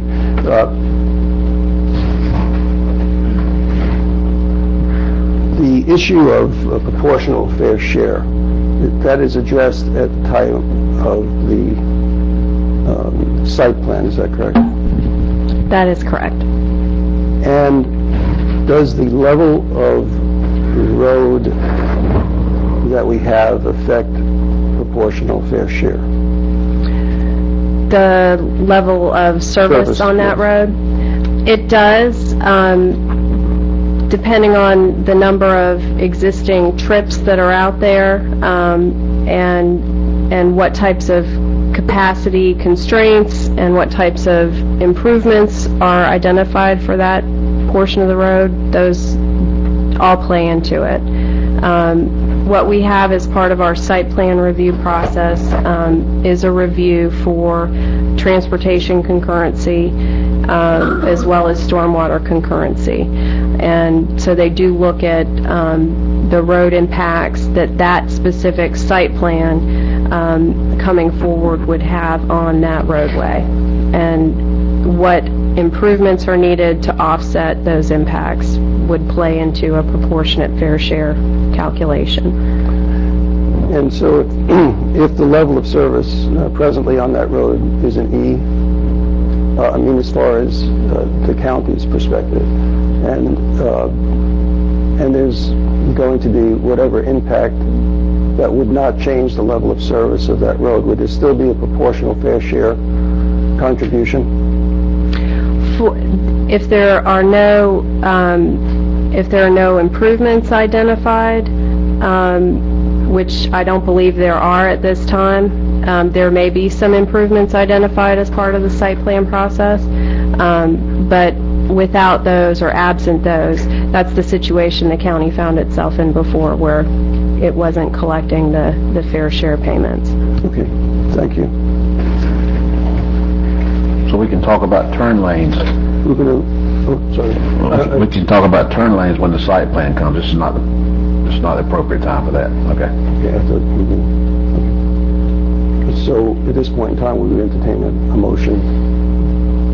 I move that we, option 1. Okay, there's a motion by Commissioner Stewart to move option 1. Is there a second? I'll second for discussion.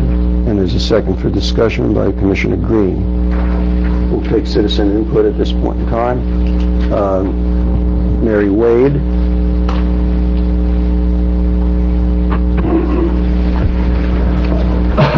My name is Mary Wade. I live at 413 Shayville Road, which is very near this parcel that discussed.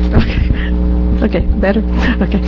I live very near this area. I'm very concerned about the additional traffic that's going to be added there. This is 55 miles an hour. It just begins to transition as it gets to that area, and I'm concerned over the traffic and the addition at that speed. Also, I'm a bit concerned about an additional piece of property being rezoned for commercial. It seems as if the commercial properties begin to encroach on a traditionally residential area, and that's a concern I have as well. And thank you. Thank you. Ms. Julia Gibson. Good evening, Commissioners. I would like to express concern over a couple of different things. First is a misdemeanor violation of County Code, Article 2, Section 7-28, paren 1, subdividing or recording of plats prohibited without compliance. Admittedly, the applicant has had this property divided and recorded in the clerk's office without going through the proper channels, and I'm concerned that this is going to set a precedent in our county, and we have enough of this kind of thing going on already. I'm also concerned about traffic. Using the appropriate independent variable as referenced in a 4/21/10 letter from Hydro Engineering to P&Z Summer Strickland, Mr. Hope states that the use of the square footage to determine the daily trips skews the trips higher than can ever be expected. The figure provided is 62 trips during peak hours, 29 entering and 33 exiting. If there would be no more children at this facility than to have 29 parents picking up their kids during the peak hours, then I'm concerned that there's not going to be enough funding to keep this business afloat, and we're going to end up with another empty business in our county. Additionally, I believe that commercial operation needs to be directed to the areas of the county where we have the infrastructure to handle this at this time. Again, the turn lanes, which you said, Commissioner Stewart, would be addressed later.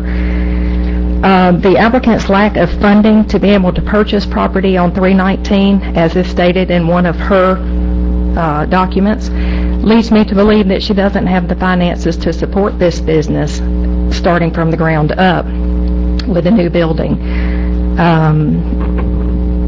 Additionally, how is this move going to increase her business when she is currently more accessible in her location where she is now than she will be when she moves down the street from me? There are no turn lanes, no red lights, no visible traffic enforcement of any kind on this road. And if you have ever tried to turn into my driveway in 5 o'clock traffic, you better do it fast, because there are going to be people on your bumper pushing you on. Ultimately, I just ask you to please consider all of the residents in this area and how we're going to be impacted with this new business. I don't think that we're set up in that area to have a business with the kind of traffic that a daycare center would need. Thank you. Thank you. Mr. Larry Roberts.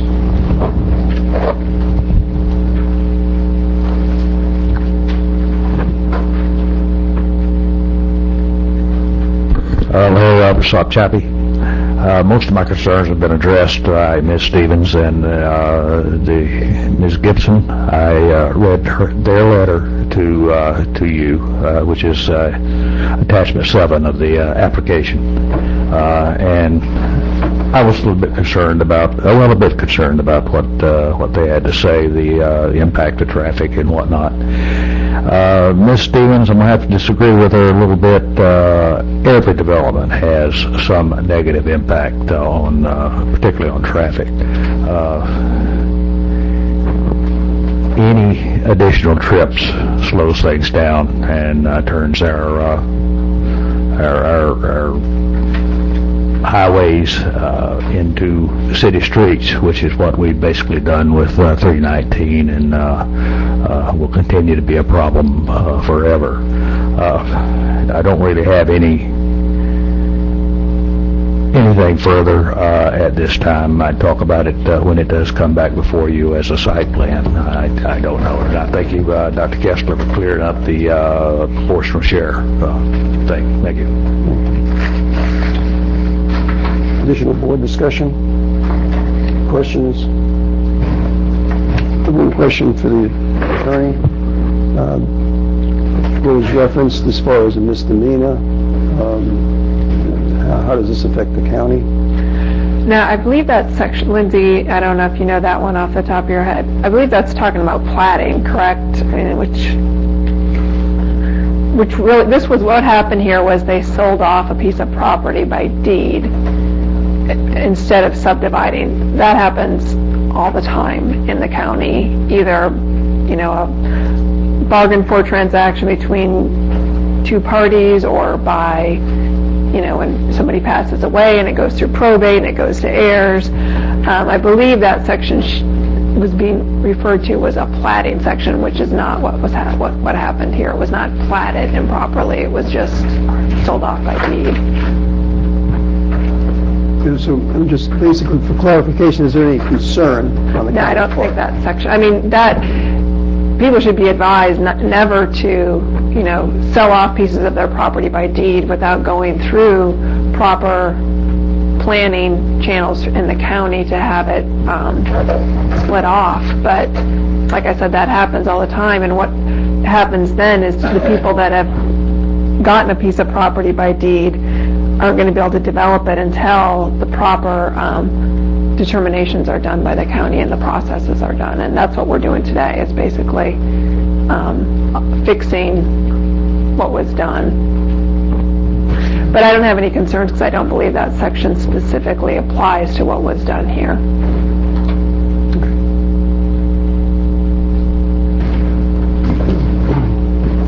We want to ask questions of the people who came up to speak, the citizens, before we hear. You want to hear from Hydra first?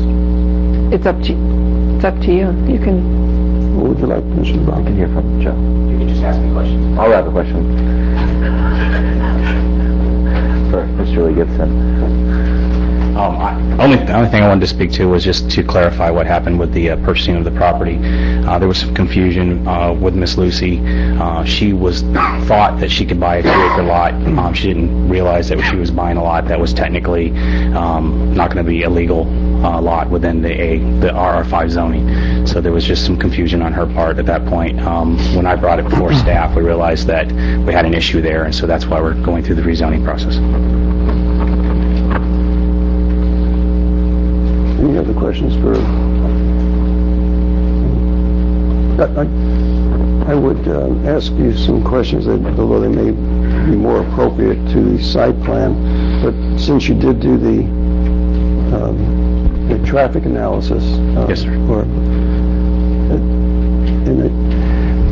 When we're dealing with a business like a daycare center, and we are having a concentration, because all the children basically are going to be picked up and dropped off at the same time. That's actually a misconception with Miss Lucy's business. She uses the early beginnings. She's an early beginnings provider, which is a state process. They are not allowed to drop their children off until 9 in the morning. And those children must be picked up at 2:30. That's 50% of her kids. So one of the reasons that I commented that it was an inappropriate skewing to use square footage analysis was because peak hour is typically between 4 and 6 and 7 and 9, between those hours. Her 50% of her business is going to occur between 9, after the 9 o'clock hour, and prior to the 2:30 hour. So she will not be peaking at the same time as you would see roadways peaking. It's a little bit of an unusual circumstance with this particular facility, but it's something that as transportation professionals we have to take into consideration. But this once we do the zoning change. There also can be owner changes, and the business might not be the same. That's absolutely correct. And if there's a change of use, that means that there also be we have to come through the process with you again, because they require different parking most likely. And at that time, you'd have the opportunity to require additional improvements on the highway as well. Good point, second. So if this became another daycare center with hours during the traditional peak use, would that trigger anything? I don't, if they're moving into the same, If it's the same use, no. if this probably goes not. in, no, it wouldn't. You'd have a, However, I will tell you that the trips that we used was the higher numbers. So we did use the higher trip numbers in our calculations, which we provided to Kimley Horn, and they agree with. And I understand that the site plan has been pulled because there's going to be some modifications. Is that, are you Yes, apparently there was some additional information that we somehow or another misplaced, and at this time we're looking at some options, some opinions that Kimley Horn had on the project, understanding that they were throwing out what they thought their opinions were. And as engineers, we sometimes have difference of opinions, but we're going to work through it with them and come up with something they're satisfied with. Okay, thank you. No problem. Anyone else? I just have one more question. Joe, I just have one more question. Dr. Kessler's trying to get me to get my exercise tonight. And I'm just concerned from a, and I know that ethically, I guess it's totally fine, but we've had consultants, contractors, vendors with the county before. You are one of our contracted vendors, so I find it a little awkward that you're representing someone before the county when you actually are a county consultant. No, that's absolutely true. We're actually a sub-consultant to Provo Rish. We don't have a continuing service contract with the county. Okay. All right, I just pointed out because it did produce a little uneasiness. Okay. Appreciate that. Thank you. Further board discussion? I wanted to ask Mr. Lee Gibson a quick question. Sure, please. Would you like to? And I apologize. I meant to call you, and then I realized I hadn't, and I meant to call you today, and then time got away from me. It's okay. There's several things we're talking about tonight, other than just the zoning. We've moved the building layout plan to our next meeting, so we won't be talking about turning lanes. But do you feel more? And we are talking about lowering the speed limit in front of all child care facilities, which I think is something that's a good idea. Do you feel better about it, or not better about it, if we have the turning lanes and the reduced speed? To be honest, no. I mean, if you're going to put it there, yes, it's definitely needed. But having the daycare facility there, period, I do not agree with. There is, regardless of how much you slow it down, there is a lot of traffic on that highway. And without red lights or turn lanes or something, it's just not going to be safe. And anybody that's ever tried to make a turn off of Trice Lane onto Shadeville Road in the afternoons, you have the sun in your eyes coming from the west. You can't see. Visibility is very poor. And there are just a lot of things that need to be taken into consideration before this is approved. Primarily the safety of everyone on the street, in the vehicles, the children who may take off running. I mean, any of us that have had children know that you can't keep your hands on them all the time in a parking lot, no matter how hard you try. And it's a very, very busy road. Thank you.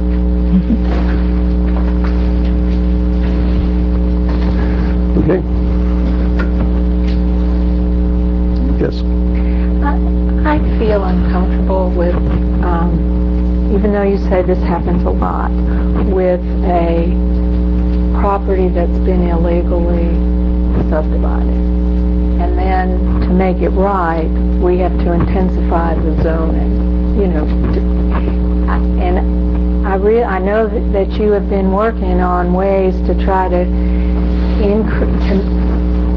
educate people so that they realize they need to work through planning department on these subdivisions or deeded subdivisions. And we also, I know you're trying to work or have talked with the clerk's office about not recording the deeds that aren't legal. But I have a real concern about starting out with something that's not right and then trying to find a way to fix it. You know, it just, I'm struggling with that. Please. Just to let them know where the misunderstanding came from, Miss Lucy approached staff, and as did her realtor. They wanted to put the daycare facility here. Understand, she looked at a lot of pieces of property before she settled on this one. She had met with staff a great deal, looking at different pieces of property and different options for them. When she got this, the misunderstanding was that she was going to be able to have a conditional use on this piece of property under the RR5 zoning, which a school is an allowable use as a conditional use. So when she moved forward, her mistake was not that she didn't think she could do this here. It was the fact that she didn't realize, and her realtor didn't realize, that it had to be 5 acres she purchased, not 2 acres she purchased. So it wasn't an intent to default the county in some way and hope that you'll come fix it. It was just simply a misunderstanding on her part that she was going to buy the property and go through a conditional use process to get the school there. So that it's I understand your concern of not wanting to fix something that's wrong in the first place, but for other reasons they may get wrong. This was not one where she was doing that. I would hazard the guess that if she'd approached at the time the church that owned the property, that I need 5 acres to make this work, they would have sold her 5 acres. She just didn't know she needed 5 acres, and that's not, ignorance is never an excuse, but that's certainly what happened in this case.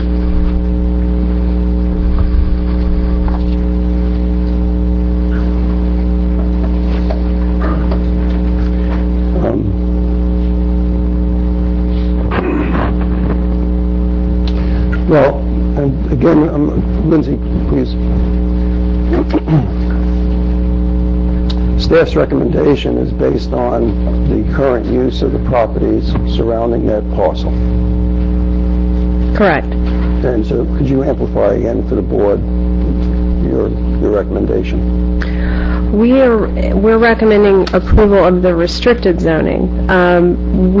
If this were a straight request for C2 commercial without any restrictions, we would not be recommending approval of it. If you'll look at, I believe it's attachment number 9, which shows you the proposed ordinance with the restrictions and the principal uses. Because, of course, at this point in time, we have to look at this. We know it's going to be used as a daycare center because we have a site plan that's marching through at roughly, not the same time now, but in the general time frame. But we have to look down the road and see if that use were not there, what other uses would potentially be located on site. So we did go through and determine there is a number of uses under regular C2 commercial which we didn't believe were compatible with a community center right there, including automotive repair shops, even though I would note that you have small engine repair immediately next door to this property, which is a more intensive use. You do have established neighborhoods in the area, but you're also having whether it was a church, and we did analyze this as a church use there, or a community center, we felt that the small commercial uses that are being proposed as part of the restricted zoning would be compatible and generally consistent with the area. If you were going to have this use be a daycare, a lot of the folks, or a lot of the children and their folks that would be utilizing the child care facility would also be utilizing the community center for those services that will be provided through there. Additionally, if this were going to be any of the number of professional office spaces which could potentially be allowed under this use, those types of businesses would be conducted typically in the regular workday. You wouldn't have excessive impacts from light or noise after business hours from the proposed uses.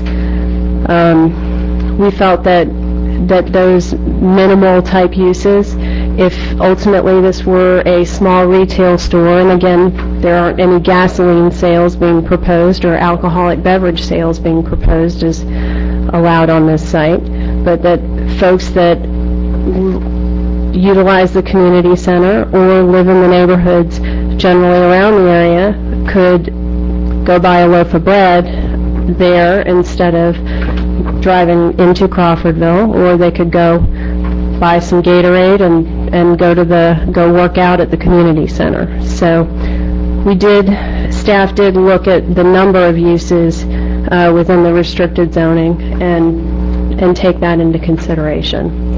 I would note the existing daycare facility, and again, these are a little bit further in the weeds than you would want to get for a zoning application, but the existing daycare facility is on 319. It's a busy road, as we all know, but it is a road that in the tier system of categorizing our roads, it's a larger road than where this proposed daycare facility would go.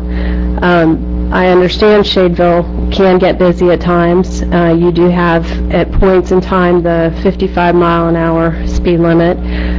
We have an item that Planning Commission wanted brought before the board that we can discuss later on, but I think this is an appropriate area for this type of use, as opposed to putting this use further off of the collector road grid or collector road network within our county and into more neighborhood type roads, where your impacts would be felt even more so.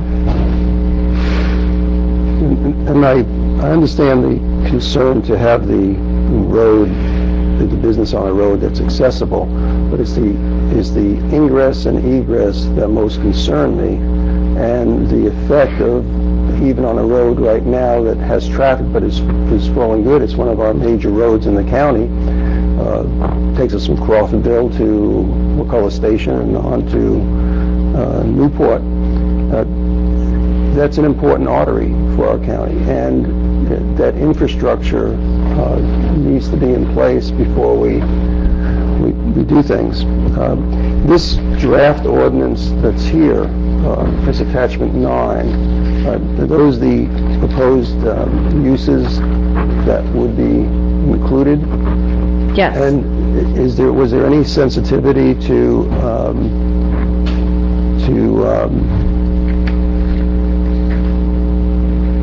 I guess size of the parcel with respect to the use? Because I look at like hospital, and I say, how can you fit a hospital on 2 acres of land?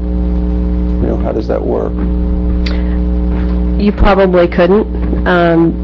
A small medical facility. To answer your question, yes, we did take that into consideration, and we also took into consideration the adjacent land uses. You can always potentially acquire more property if you wanted to. You could potentially acquire and rezone. But I would note, for example, legal services. I believe within our regular C2 zoning district, legal services are just allowed as a standalone. We excluded, I know there's a need for it in the market, let me just put that caveat out there, but we excluded bail bond facilities. We didn't think that that was an appropriate use for that particular area.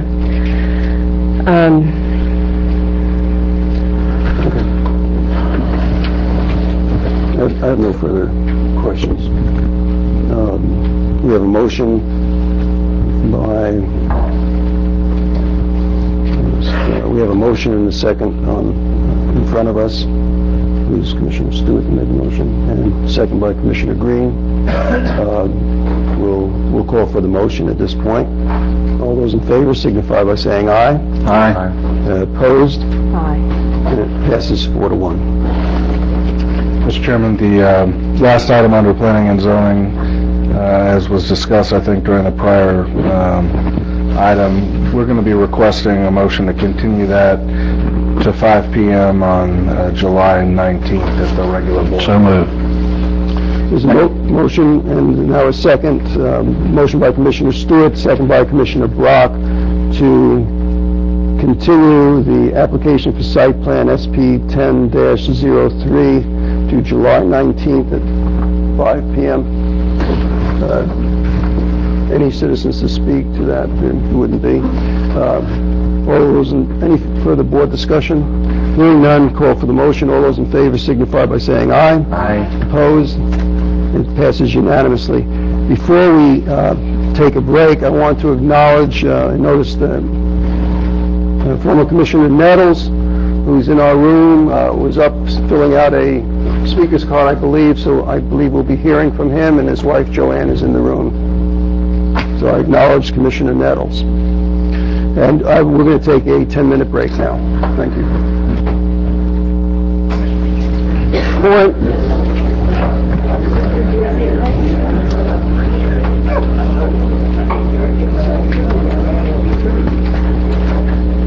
Where is Ben?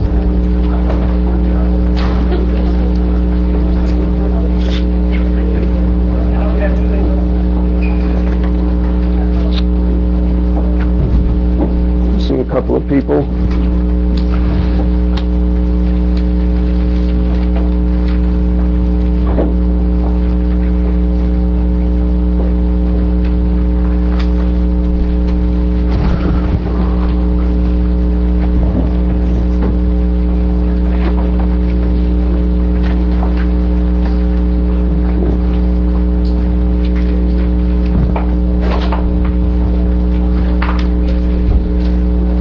Okay, we're ready to resume. We're into general business. Oh, citizens prohibited, that's right. Yeah, we went past it, didn't we? Yep, sorry about that. Okay, citizens to be heard at this point in time. Whoa.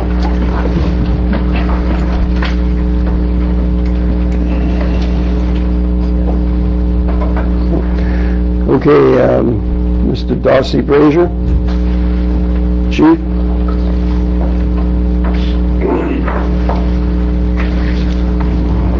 My name is Darcy Brazier. I'm the chief of the Crawfordville Volunteer Fire Department. Been a firefighter probably 35 years here. We've had some friction in our fire service since we've gone to the paid, and that's pretty much expected. You know, that when a department goes from volunteer to volunteer with paid, you can expect some problems with changes, and I think we've worked through a lot of it over time. I know you folks have received a letter here this week from one of our fire chiefs. I'd like to talk about some of the items on there just for a few moments. Sure. And I'm not trying to cut anybody down here. I just want to state my opinion.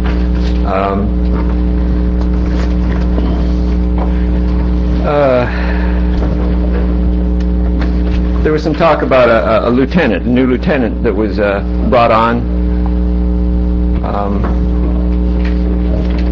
You know, we have one new paid lieutenant that's been hired. I don't know if you folks have met him yet or not, but another lieutenant, Kurt Hindle, has been asked to be a lieutenant, but he's a flex paid firefighter, a flex firefighter, and he's not being brought on with any change in pay. He's just been asked to fill in that position, which I think is a good thing. He would be able to fill in when the paid lieutenant isn't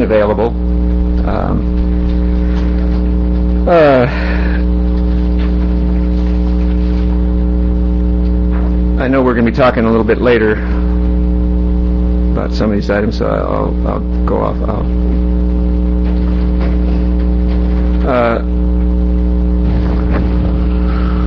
Using the MSBU for paying firefighters. We've been using the general revenue for the salary of the paid firefighters, and we've been using the MSBU to handle all our equipment needs all these years. I know the MSBU is not assessed to all property. It's only assessed to buildings and businesses. We tried at one time early on to attach it to undeveloped property, and I think we were told that that wouldn't work, but I understand now that that's not necessarily the case. A lot of the firefighters I know are opposed to adding salaries to the MSBU, partly because if you do that, then you switch from having all of the taxpayers help pay for it to only those that are paying MSBU.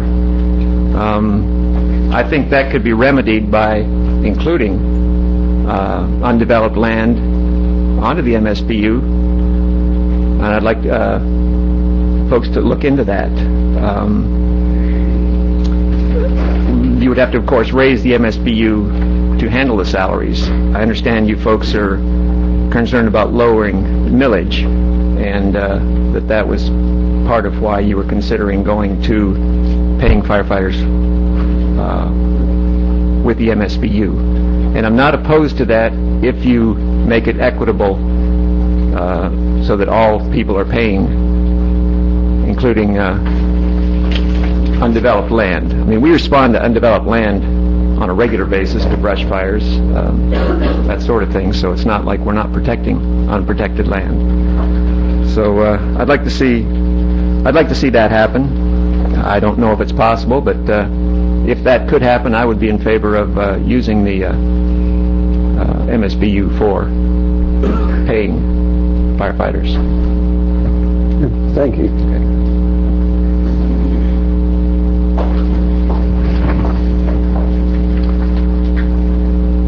Clay Kirsteiner.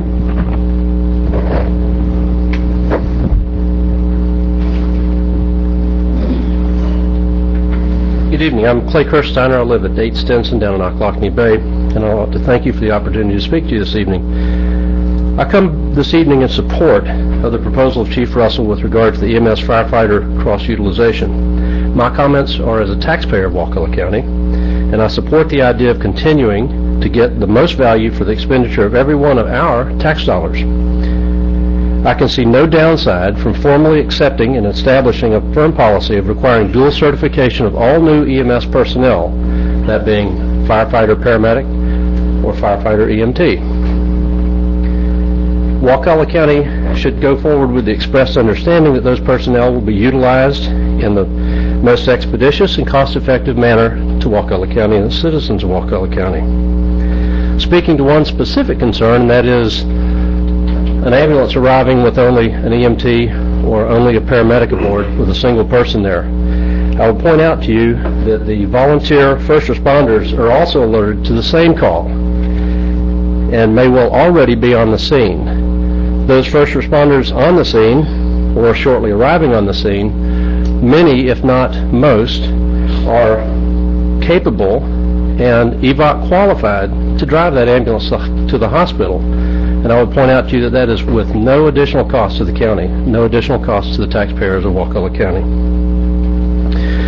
Thank you for the consideration of the proposal, and I would encourage you to pursue its implementation. Let's work to continue to endeavor to seek ways to obtain the greatest value for every tax dollar expended in our county, hopefully freeing up funds for other much-needed needs. Thank you. Thank you.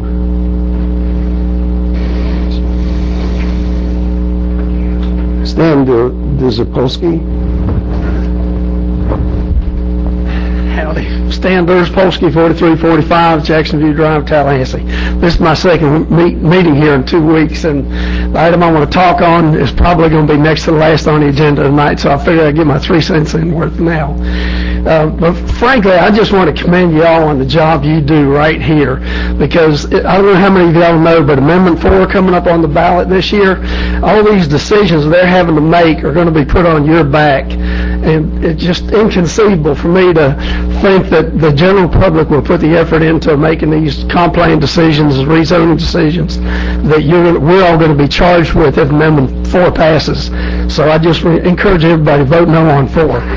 I'm here on the Oyster Bay ramp, or as Commissioner Art said, starting out with something not right and then trying to fix it. Again, the boat ramp was put in the middle of the cul-de-sac by the developer, and there evidently is a lot of sales literature and stuff that shows that the buyers of the lots in Oyster Bay have the right to go to the Gulf. It also shows the ramp at the end of the cul-de-sac. So, and you know, you all doing a good job. I think they've made some contact with Mr. Cornegie lately, and hopefully maybe we can set up a meeting between the Homeowner Association, Cornegie, and the county and see if we can work something out on this. But I really appreciate the effort y'all are putting into it, and please understand that we got to keep that ramp open, at least open for the public until we get a new ramp at Shell Point or wherever, because there are probably 500 boats down there, and that's the only good workable ramp we've got now, even if it is private. Thank you. Thank you. Mr. William Manning?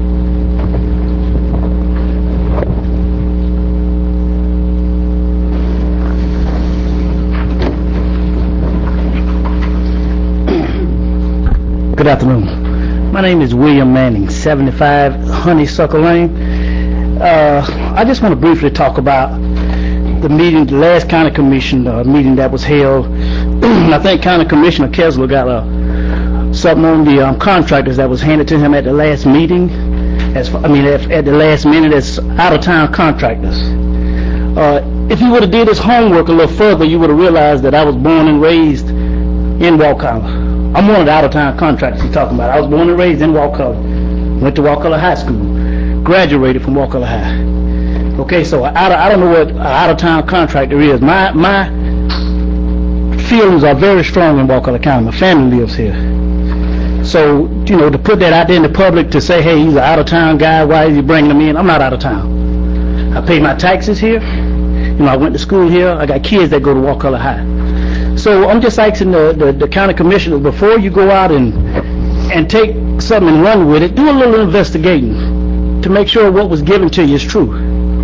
Before you put it out there and put it all in the papers, and try to bring a honest guy who pays taxes in this county down. Just when somebody brings something to you, do a little research on it first. And to say for the weatherization program down there, I commend Mr. Alfred for doing an excellent job. He did to put the crew together that he had to get his houses done.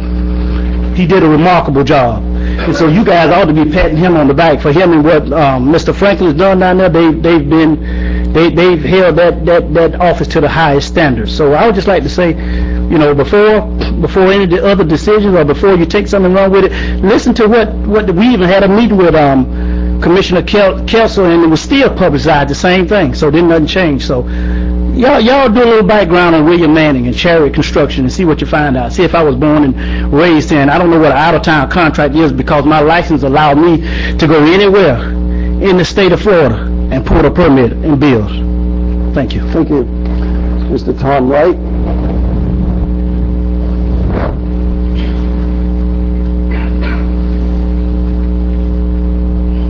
Good afternoon, Chairman, Commissioners. Thomas Wright, 68 Hidden Valley Lane. Just here, it's already been touched on. Just want to give Wakulla's statements. We had a meeting last month, and it was voted on unanimously to support Chief Russell's proposal. Just want to let y'all know where the association stands on this matter. That's all I have at this time. Thank you. Thank you. Mr. Andy Nelson.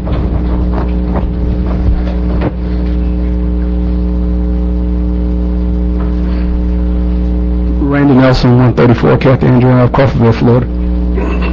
First of all, let me commend you for the work. I know it's tireless work. And this political season, I know it's political season, but all that we do, let's keep in mind the residents of the county. Going back, I sat through the weatherization meeting that we discussed weatherization, and they said it was emergency procurement and so on and so forth. And in hindsight, Monday morning quarterback, I could say things were, but when you look back on it, you got a letter saying that you were in jeopardy of losing $1.3 million. They go out in a week's time and get contractors throughout Wakulla County, black, white, green, and yellow. Never before had it been done. And we finished 15 homes in 7 days, and they passed by the state as being done and done correctly.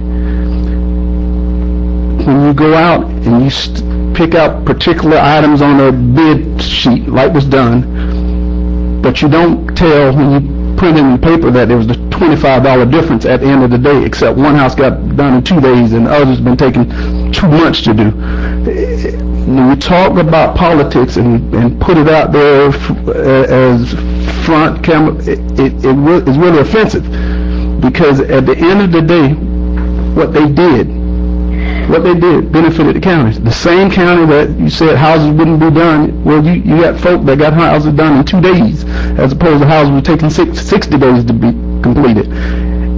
And the difference in the price, $50. And the sad part about it, you knew it. You know, the bids were shown to you. And if I go item by item, of course there are going to be differences. But if you get to the bottom, at the end of the day, the difference was less than $50. Except one house was done in 2 days and others was taking a lot longer to do. I've heard others apologizing for you can't apologize for a process that was an emergency process. The state, the county's going to lose $1.3 million. Why are you apologizing? What you can say, and if you go back and look over the past 4 years, I've been on the vendor list for 4 or 5 years, never got a single job with the county. If you go back and look who received the funds, those are the ones that come up and complain about the process. So do your due diligence before we get out and this is, and oh my, the county is in trouble. What they did was actually get 15 homes done in a week, more homes than the entire process that has been done since we've had it, for them to send a letter to us. So let's make sure we do our due diligence. This isn't about politics. This is about doing what's best for the county, and I believe that most of you want to do what's best, but sometimes we jump out for show, whatever it is, but at the end of the day, let's do what's right by the county. And I commend you for your work, but I also ask you to make sure that whatever it is, I've had problems with county staff before, and I don't agree with them, but the process that you guys took the other night, making it seem that someone had done something wrong or illegal, I think it was disingenuous to the staff, and that the work that they've done, I think that they should get credit for, and not be criticized or have something in the paper make them look like they did something wrong. So thank you for your time. Thank you. Steve Calhoun. I deferred my time to Renee Kelly, as it indicated on my card there.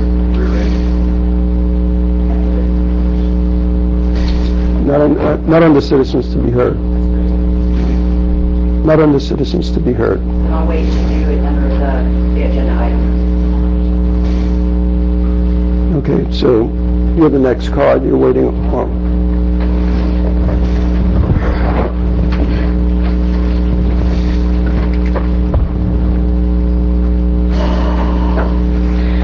Chairman, Commissioners, my name is Renee Calhoun. I live at 211 Bettywood Circle. I am concerned about the fact the County Administrator, Benjamin Pingree, has repeatedly misled you and about the weatherization program's $1.3 million contract that is part of President Barack Obama's stimulus package. There was no emergency. The County Administrator misled you, period.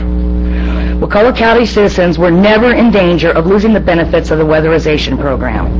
The work can be done with or without Mr. Pingree and his housing department being involved.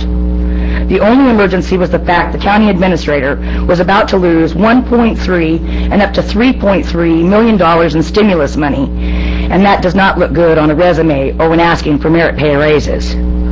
I am concerned that the county administrator can and did go behind your back and spend over $80,000 of county taxpayer money that may or may not be reimbursed, all because he failed to do what he is so highly paid to do.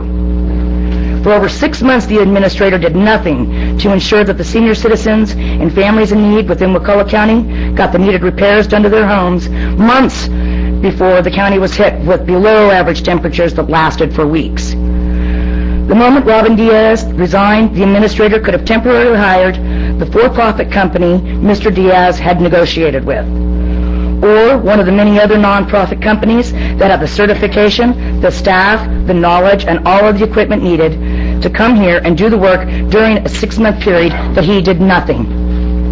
Rather, the administrator's first concern was keeping the management of the stimulant money within his administration, not how to provide the benefits to the needy here in Wakulla County.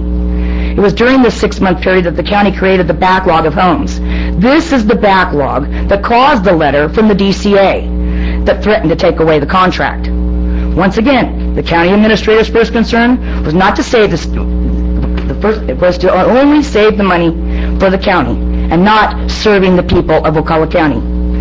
The administrator had the audacity to blame the man that got the county the money in the first place, and he didn't stop there. He then went on and blamed the 2 men that believe in the program, worked the program, followed the rules, and knocked out a minimum of 20 homes in a very short period of time.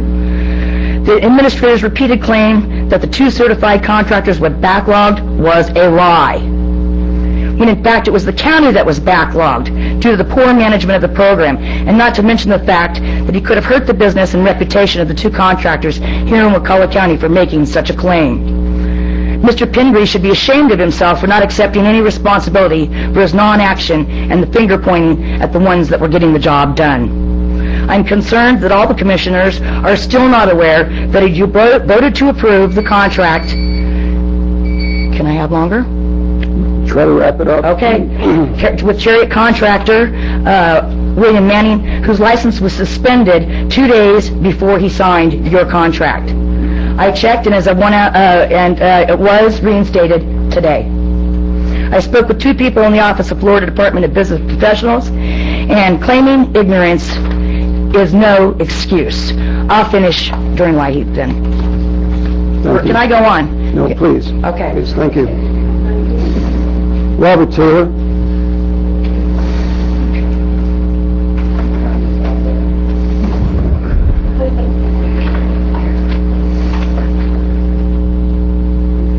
Good evening, Commissioners. My name is Robert Taylor. I live at 87 Dixon Bay Road, Panacea, Florida. I am one of the contractors with weatherization. What's happened in the past doesn't concern me. What concerns me more is what's happening now. We were in a meeting today. We were told that on the 10th we will be given packets to bid on. We have 3 days in order to bid these packets. The 10th is on a Thursday. Our bids is due back Monday, which means we have to work the weekend in order to get these bids done. I don't mind doing that. But what really bothers me is the last packet we done, we got 7 days to complete the package. We were informed today that we're going to have 5 days to complete 3 houses. 5 days. That's a little bit pressing. If you don't get the houses done in 5 days, we as contractors receive a $50 a day fine for not completing these houses, and less time than it took us to complete the first set of houses that we had. I talked to several contractors. All of us was under the gun on these last houses. All of us got them completed, to my knowledge. It took me the full 7 days. Now you're asking me to take 2 days off of what takes a 7-day job to complete last time. I think this is a little much to ask. Also, the second thing I wanted to address was the pay. Thank you, Mr. Brent Thurman. I talked to him this afternoon. I understand that all the bids are going to O&B in order to be processed. and be given out. I have no problem with that. I don't think any of the contractors have a problem with that. What I have a problem with was, on the paper that we got today, was a 2-week turnaround on your money. Every contractor that's in this program has to put up their own money. It don't come from the county. It comes from us, out of our pocket. And you're asking us to put $15,000 of our own money into this weatherization program and wait a complete 2 weeks to get our money back. When normal process was, if you got your invoices in on Monday, you got a check cut Friday. I can live with a week turnaround. I don't know many contractors here that can live with a 2-week, not the way the economy is. You know, Mr. Thurman assured us today that if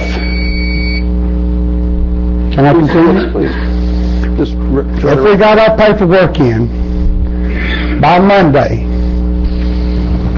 which is going to have to be turned in back to OMB from my understanding, I might be wrong, but it seems like the county has put an extra step in us getting paid.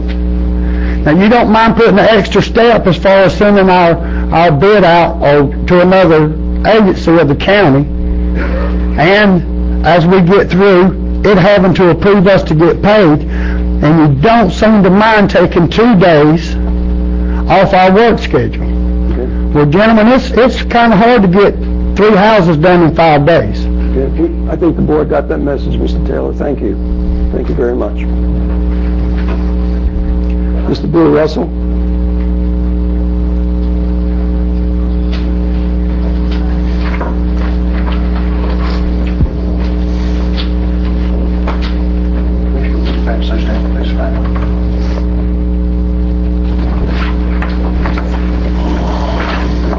I wanted to say something. The Wakulla also voted the other night to oppose moving the salaries into MSB.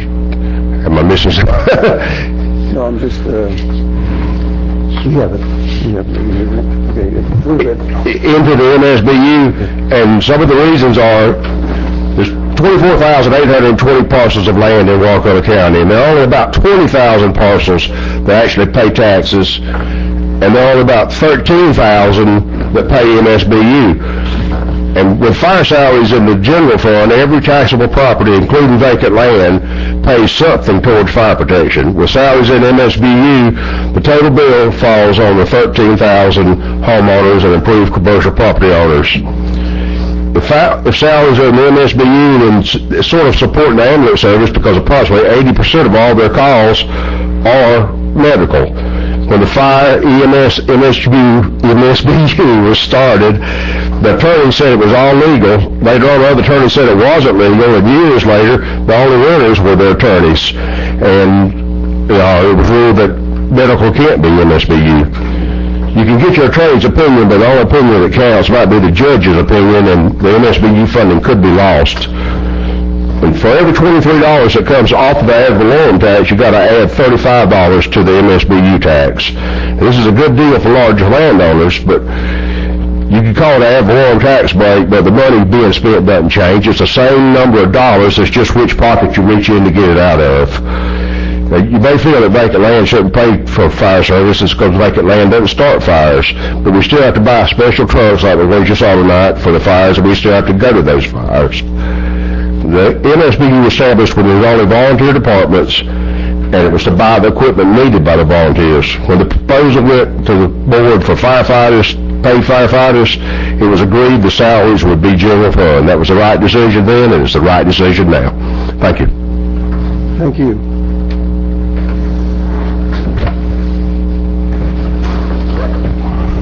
Larry Roberts?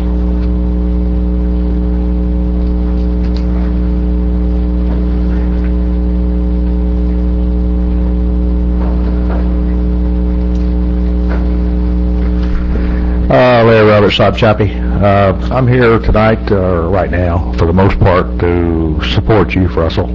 I would like to see a fully staffed and paid at least one fire station in Wakulla County, but I know that's not going to happen right away. But his program will help. It certainly will. I have supported the fire departments in the past, and I've supported the MSBU from its inception. The MSBU, however, on undeveloped land, I have not supported and still do not. I submit that fires and any type of services is demanded by people, not by a clump of dirt or a bush. I suggest that you not tax MSBU, at least the undeveloped land. They pay their fair share of the taxes in Wakulla County and all counties, and they ask for really no services, the vacant land. I was surprised at one of the comments. I thought all of our paid firefighters anyway were dual qualified right now. Ask Mr. Russell to correct me if I'm wrong. I think this one's not. I think this one's not, yeah. But anyway, with some few exceptions, that's a great idea, and I think you should move forward with it. Thank you. Mr. Steve Foltz.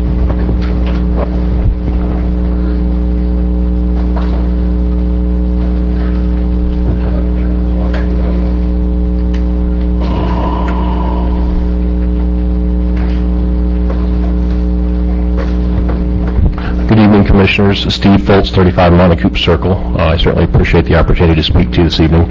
I prepared a little presentation. I'll have another one later on. They're both related to the weatherization program, but before I get started on that, I just want to say that I overwhelmingly support both issues that Chief Russell has brought up, which is to not move salaries into MSBU, and of course to move towards integration of the fire and EMS.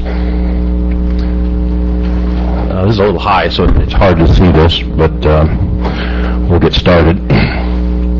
This is a little bit of video from the last meeting.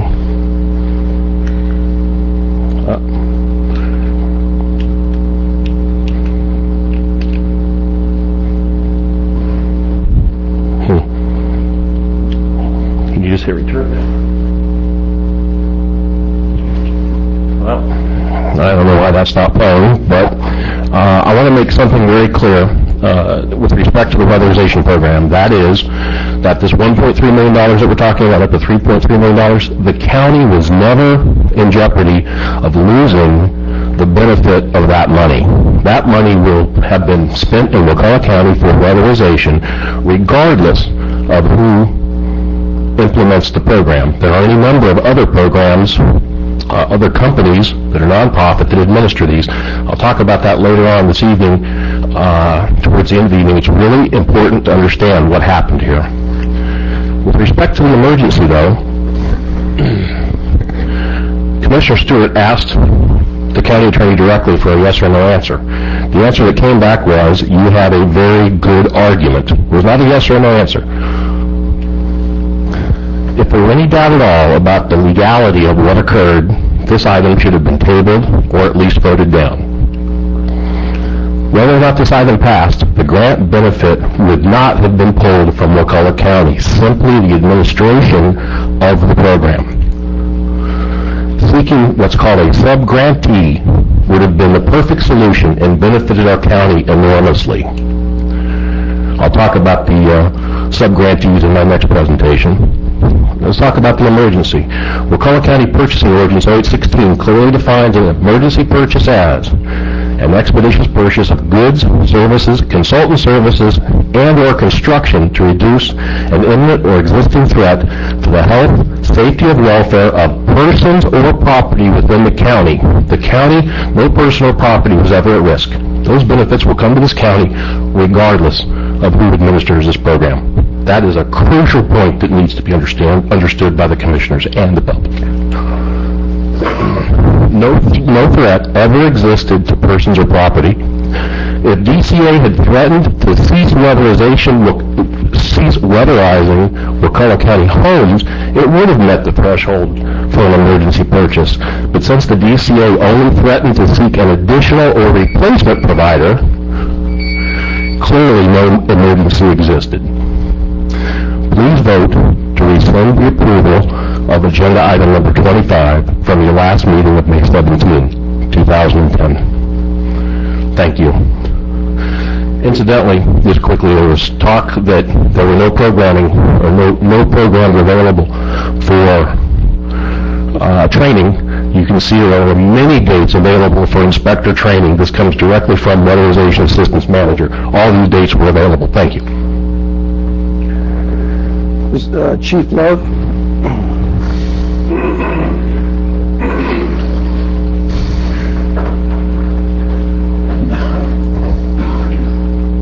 Welcome back from back home.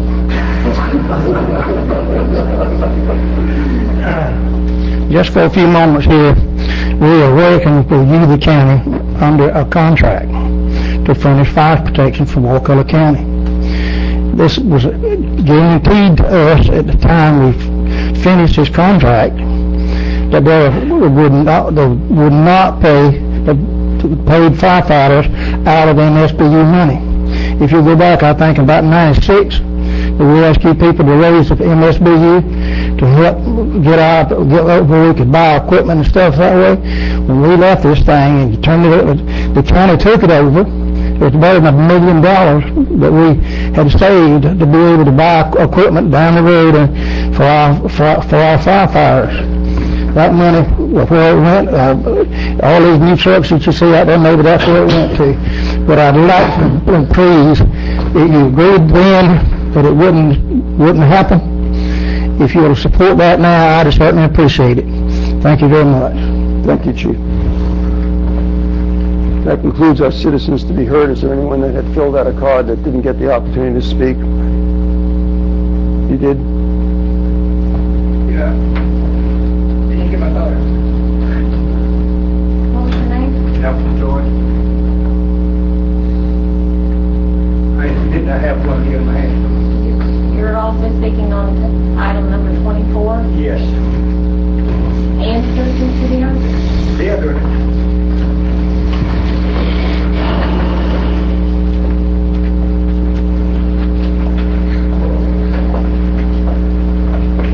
What is this?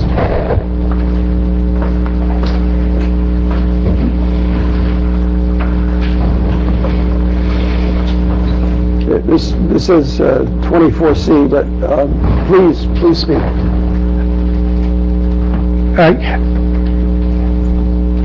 I have a problem, and I've been having it for some time. My grandmother told me a long time ago she was having an argument with the adjacent landowner, and he brought her a piece of paper, and he said, "Aunt Earl, this is in black and white. Write and do not lie."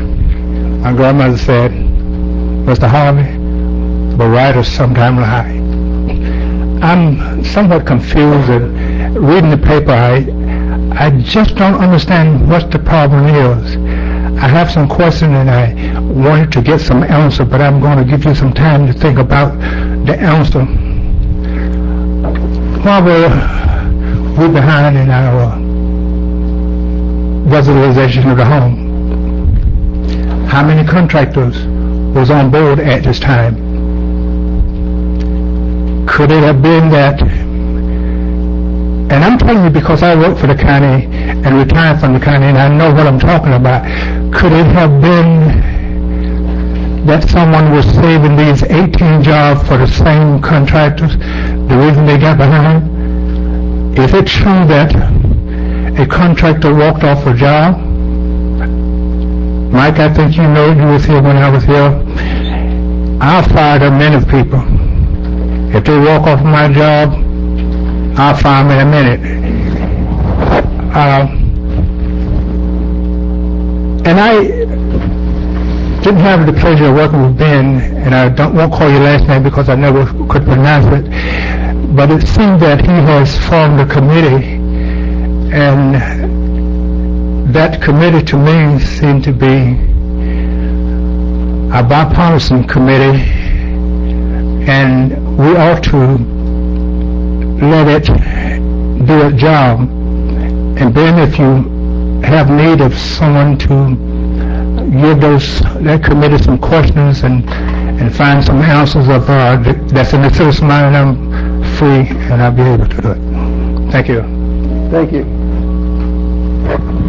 Okay. That concludes citizens to be heard, and we'll begin the general business.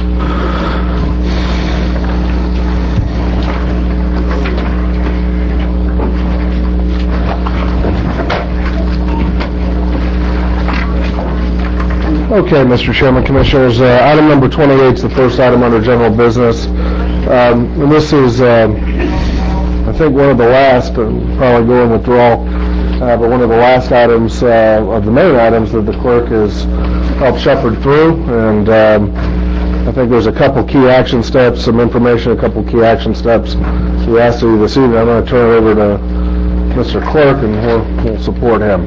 I sure hope this is one of the last times I'm coming up here. Thank you very much. Thank you, Mr. Chairman and Commission members. I think we are getting really close now, and there's just a couple of the items here that we have to finish up, and then we'll have one more visit on the actual documents, the resolution, and the note and agreement and all that kind of stuff as it relates to the financing. That will come back to the board, and we'll try to get that on the consent agenda. Maybe I don't have to come. Anyway, so we've got two items that the agenda requests of you tonight, and one is to approve a choice of the institution that would provide the loans for this project, and the other would be to issue the notice to proceed to the construction manager, Peter Brown. Both of these were mentioned and alluded to at our May 17th agenda item. So I think I'm giving you guys some information. There were some attachments with it, and interested in answering any questions that you may have. But that's pretty much what we recommended was the institution with the best rates was Hancock Bank, that combined with lower cost, no penalties for paying things off early, no closing cost other than legal fees and so forth. So I move to approve the proposal from Hancock Bank and authorize the chairman to execute the commitment letter accepting terms from Hancock Bank. Motion by Commissioner Otts. You want to add number 3? I also request, or I move to authorize the chairman to execute the notice to proceed. Second. Second by Commissioner Stewart. Any citizens to speak on this? No? Board discussion? No? I just please. wanted to give Brent, and I'll give all of you one of these too. At the last meeting, we talked about having Peter Brown really try to look at some energy efficiency options. And this was just, it was the last page of Florida Trend. And we have a company in Tallahassee who's making variable HVAC systems with variable compressors, which are more energy efficient. And according to this, they cost a little more initially, 20 to 25%, but they pay for themselves in 2 to 5 years, which is well within the 20-year lifespan. So, again, I'm just trying to be helpful and steer you towards some things that over the lifetime of the renovation, that the county will come out ahead by saving on its utilities.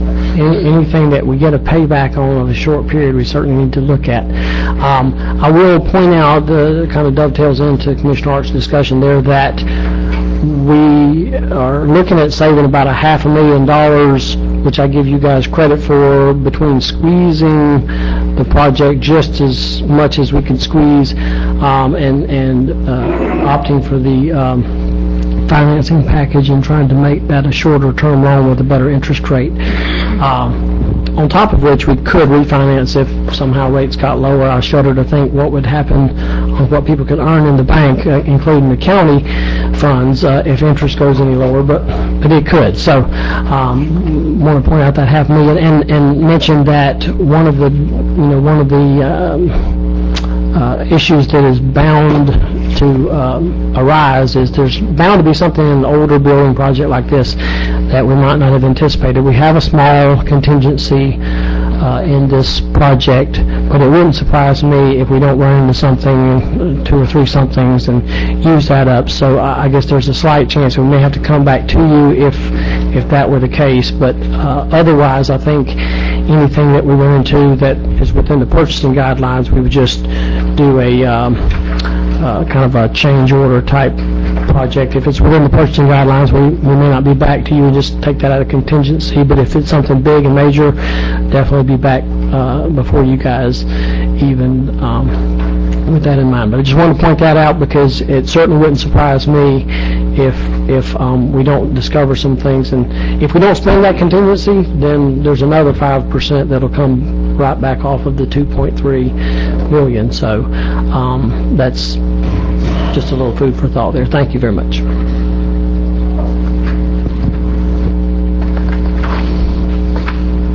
Okay, further board discussion? Okay. Brent, while you're up there, this is something I received in the office today. I'll just read part of it. It said, beware that below pertinent information has been withheld from the building inspector. The Wakulla courthouse has asbestos under the floor tiles and black toxic mold in the cinder blocks and sheetrock in the corner of the building from Ronnie Kilgore's first floor office to the second floor county judge's office to the third floor public defender's office. I'll stop there. This came by U.S. Post, and I got it today. Okay, well, I certainly am interested in any issues like that. We did have a firm, and we got a couple guys here from Peter Brown that could speak better to this, but we had a firm do an assessment of the building for, I guess, hazardous material. Of course, they identified the tile. We had previously had an air quality study done, and much to my surprise, the air quality was actually better in there than it is outside the courthouse. I can't explain that because I would have expected that 60-year-old building to have more issues than that. But I do know that is certainly one of the things that we've got to make a decision on, and it would be my choice to get rid of the tile at this point in time and don't have that hanging around underneath something or behind something, but go ahead and get rid of it. Those are the types of things that we will hit the contingency for. I don't think it's going to be extremely expensive. Those asbestos tile, there's a word for it, and you guys might know it. It has to do with whether the particles become airborne, and they don't. The testing agency. If you're going to speak, please come up to the microphone. This is Alan Franklin from Peter Brown Construction, and he's a little bit more up on the jargon than I am. I just wanted to bring to your attention that the testing agency did identify the asbestos-containing materials within the courthouse, and the GMP that Peter Brown has presented does contain an allowance for abatement of that material. Okay. So maybe we can address both issues in this letter. Then was the mold identified as well?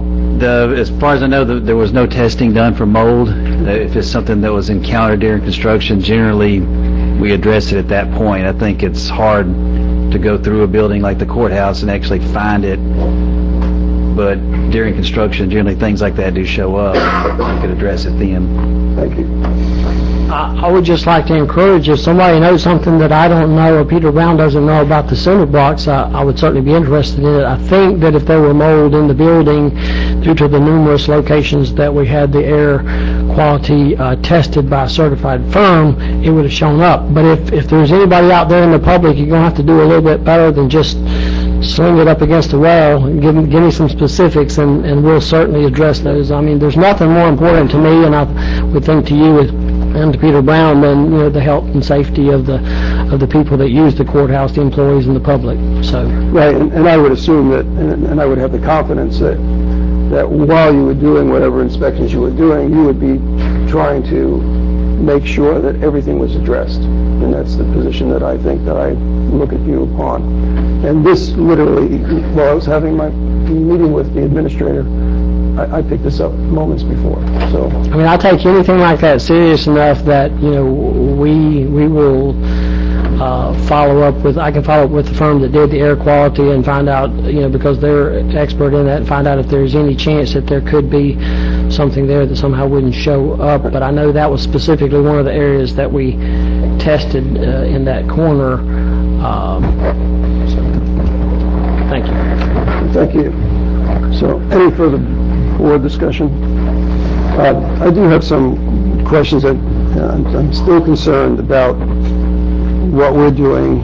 I know we're going ahead with this courthouse, but I'm really concerned about how and this really doesn't apply to, anything at the building. This applies to just finances at this point in time.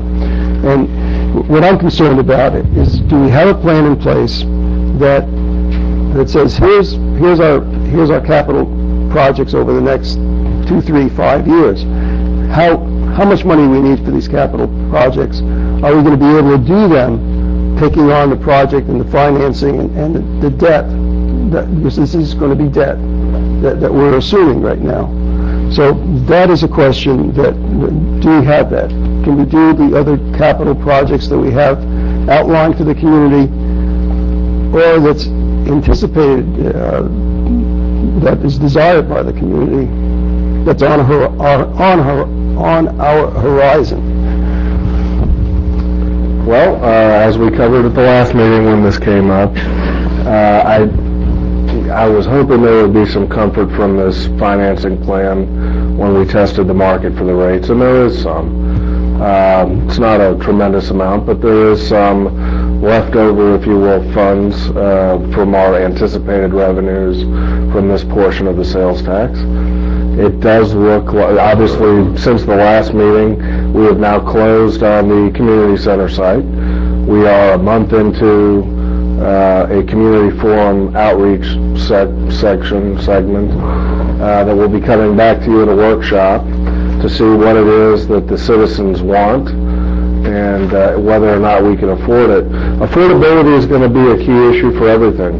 Not only what you reference in part, I think, which is the need to identify a repair and replacement schedule for all county facilities, but frankly for putting staff in those facilities. You're going to have a budget workshop where this is going to come forth before you, but given that you have a millage rate of 8.25 and a rollback rate of about 9.1, which, by the way, the estimates since the last budget workshop, which were a 7% reduction in your total taxable value, came in at a 10% reduction.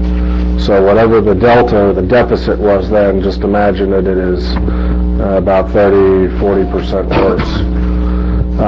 So, for example, you're looking at some significant deficits if you, as a board, want to stand with your current direction of keeping the millage rate at 8.25 mils regardless of what may come. And that includes zero funding for any community center activities, whether it's passive, active, contract, whatever. But I digress. On this point, in regards to your capital improvement program, you should take some comfort in it, but just know that, yes, it's going to be a challenge to accomplish all of the objectives that we've discussed in the last few meetings when this has come up. Okay, well, it is a concern, and continues to be a concern, just as you mentioned, and, you know, things have to be paid for. And we're making choices, and some of these choices result in other options going away. Sir, let me be clear. If the public determines that, you know, a new gym and a new pool and tennis courts, I mean, all of these things are wants and they're urgent wants, and the board decides, yes, you know what, we want to try and find a way to make that happen, you are going to have big challenges doing that under these funding scenarios in the next 5 to 10 years, 5 to 7 years, pardon me. And I don't want to mislead you, but if you're talking about a modest amount of outfitting of that facility, the community center, I think you will have some room to do that within the next 5 years, yes. So just to go to that issue of the community center and the items that you mentioned there, and forget about all of the items and just pick one, which, you know, it seems like, let's pretend that the community says they want a swimming pool. Okay. Is that a possibility? Well, I have not priced swimming pools, except my own, which seems to get liner tears every second week. But I do think, given the more or less $500,000 that you're going to have left, that you have left, I'm sorry, after the purchase, I think that probably could be achieved. Yes, sir. Thank you. And remind us how many local workers are going to, then is it 46? Somewhere in the 40s, you guys remember that figure, 46? Something like that. About 46 or 48. 46, 48, something like that. So we're excited about that. Okay, we'll call for the motion. All those in favor signify by saying aye. Aye. It passes unanimously. Thank you.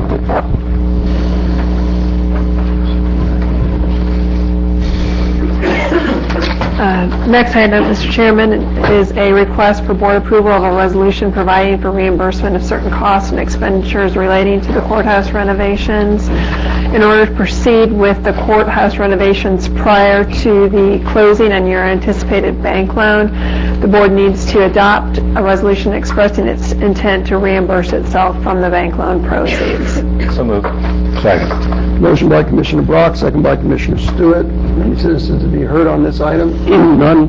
Any further discussion by the board? None. Call the motion. All those in favor signify by saying aye. Aye. It passes unanimously.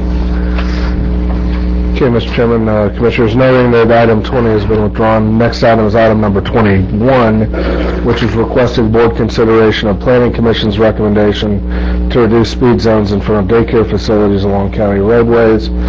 What's being recommended, and I know Ms. Stevens is here to add, but hopefully to save her from having to get up. As you see presented in the analysis section, there are a handful of daycare facilities throughout the county, and somewhat building on the prior discussion this evening, staff and the Planning Commission are recommending that this issue be looked at, both on county and on state roads, and really the most appropriate first step or next step toward that end is to direct the requested option, which is directing staff to coordinate with the Wakulla County Community Traffic Safety Team to investigate the feasibility of reducing the speed limit in certain areas fronting future daycare facilities and update the board of the status at a future meeting. I think that status is going to look at all of the daycare facilities, where they are, what their speed limits are, should you have concerns, and what can you do. That's it. Motion by Commissioner Brock to approve. Second. Second by Commissioner Stewart. Citizens to speak on this issue, Larry Roberts. Pass. Spoke about that in general. Okay. Maybe also look at caution lights like they have for school zones. 1 minute. Or the blinking lights on signs. Not like, yeah. Okay, there's a motion and a second.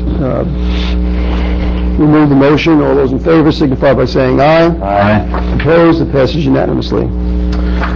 Okay, Commissioners, next item is request board approval of the Rock Landing Boat Slip Lease Agreement, rules and regulations, and wait list policy. Maybe hopefully keeping also Mr. Gray from having to get up. As you know, this came before you previously, and what you have are two attachments, I believe, the the slip agreement and the rules and regulations and wait list policy. Once approved, this will be implemented as soon as feasible. It will be managed by the Parks and Recreation Division, and we anticipate some significant success. We are here to answer any questions you may have. Move to approve the Rock Landing Commercial Fishing Dock Boat Slip Lease Agreement and approve the Commercial Fishing Dock Rules and Regulations and wait list policy. Second. Motion by Commissioner Brock for options 1 and 2, second by Commissioner Arts. Citizens to be heard on this item. There are none. Board discussion. Move the motion. All those in favor signify by saying aye. Aye. Passes unanimously.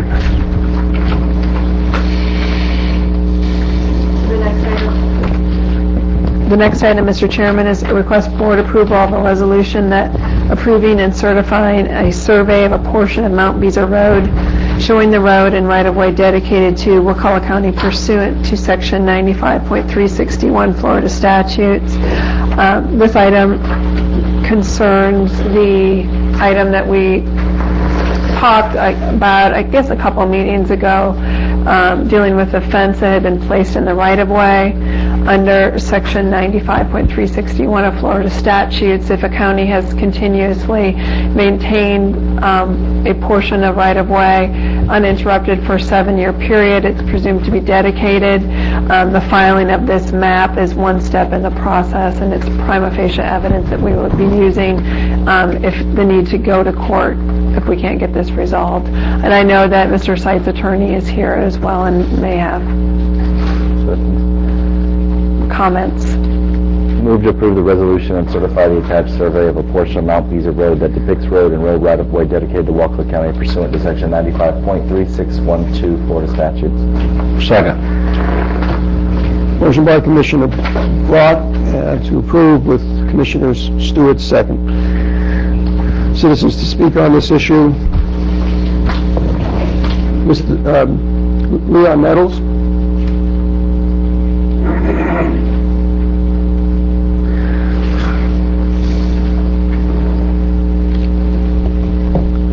Good afternoon, Commissioners. I promised myself I wouldn't do this anymore, come up before y'all, but anyway, I know what kind of job y'all have. But anyway, something's on my mind about Mount Beezer Road and what's happening over there. I have a second home on Mount Beezer that I've owned since 1995. When I was on the commission from November of 1996 to November 2004, it was my understanding that Mount Beezer had no right-of-way. Commissioner Mike Stewart, he was on the board in 1996, and in 97 he was appointed to serve on the road committee, which looked into paving roads, the first roads that major roads that was undertaken in Wakulla County. They put together a matrix of roads with right-of-way and roads without right-of-way. I have a copy of these. I had given a copy of this to the administrator. I believe that Mr. Fleming said he had a copy also. This road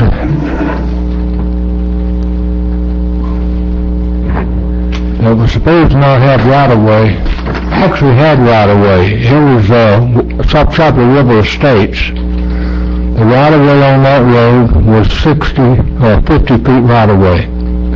More than most county roads at that time, any county road had in the county. There were a few that had more.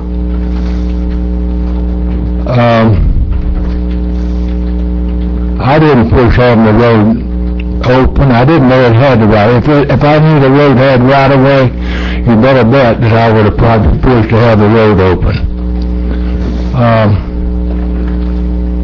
About 2 years ago, I asked Commissioner Kessler about the road, and I thought he said he was going to try to help me get the road open, but evidently not.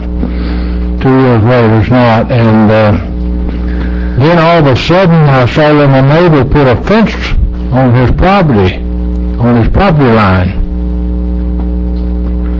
And the county went after him to have the fence taken down. I don't know how the vote was. I never looked at the minutes. I heard that Commissioner Stewart voted against that, but I want to tell him I appreciate that vote. I own property right by that neighbor, and people that drive by my property are driving on my land,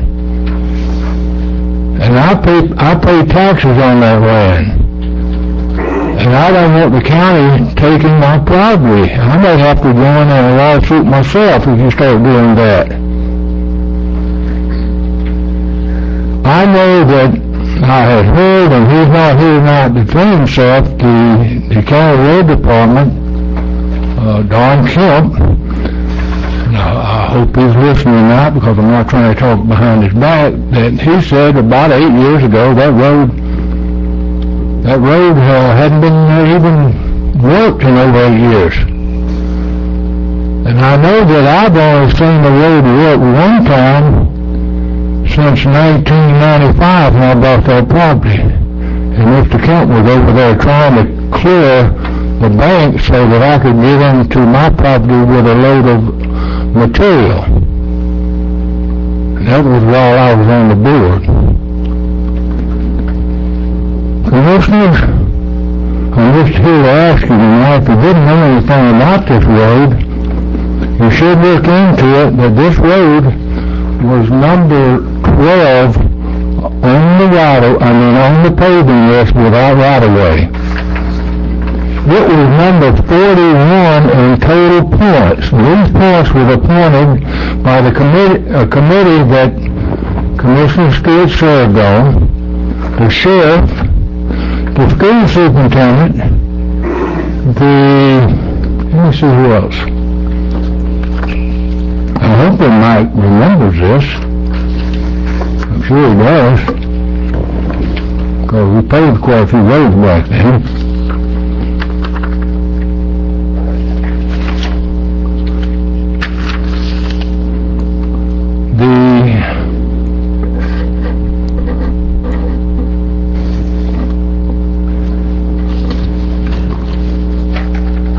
Bear with me.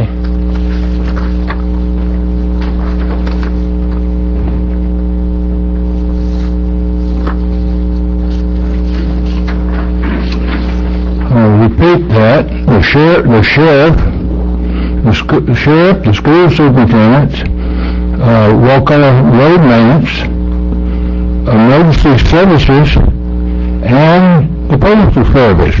This is how those points were gathered. You remember that, Dr. Manning? You served on that committee. Yes, sir. And like I say, this road was not on the list to be paved. It was a road that did not have right-of-way. Matter of fact, it must have been overlooked because the road had 50-foot right-of-way. One end of the road is paved, the other end of the road is open. We're on that section there about 1/3 of a mile. And I would like to see the road opened up, that 1/3 of a mile. I've heard pros and cons about what it would do and all this. I don't buy that, but I would just like to see that road opened up. It's a county road. I'm paying taxes. Other people are paying taxes. 84% of the people that own property on that road wanted the road open. Commissioner Nettles, as a point of privilege that I've taken for myself, I've allowed you to go 2 times the amount of time. I think the board understands what you're saying as far as that there is right away on that road, that your desire is to have that road open, and I think the board has gotten that message. Well, I appreciate that, and who am I? I just like to see the road open, but I think all along by going after this land about the fence, when you have 50-foot right-of-way over there, you need to take your equipment and open up that right-of-way. And then you wouldn't have this problem. You wouldn't be taking him to Wakulla where we're going to take him. You got that road, go ahead and open it. Thank you, sir. Thank you. Thank you. Attorney Bill Webster.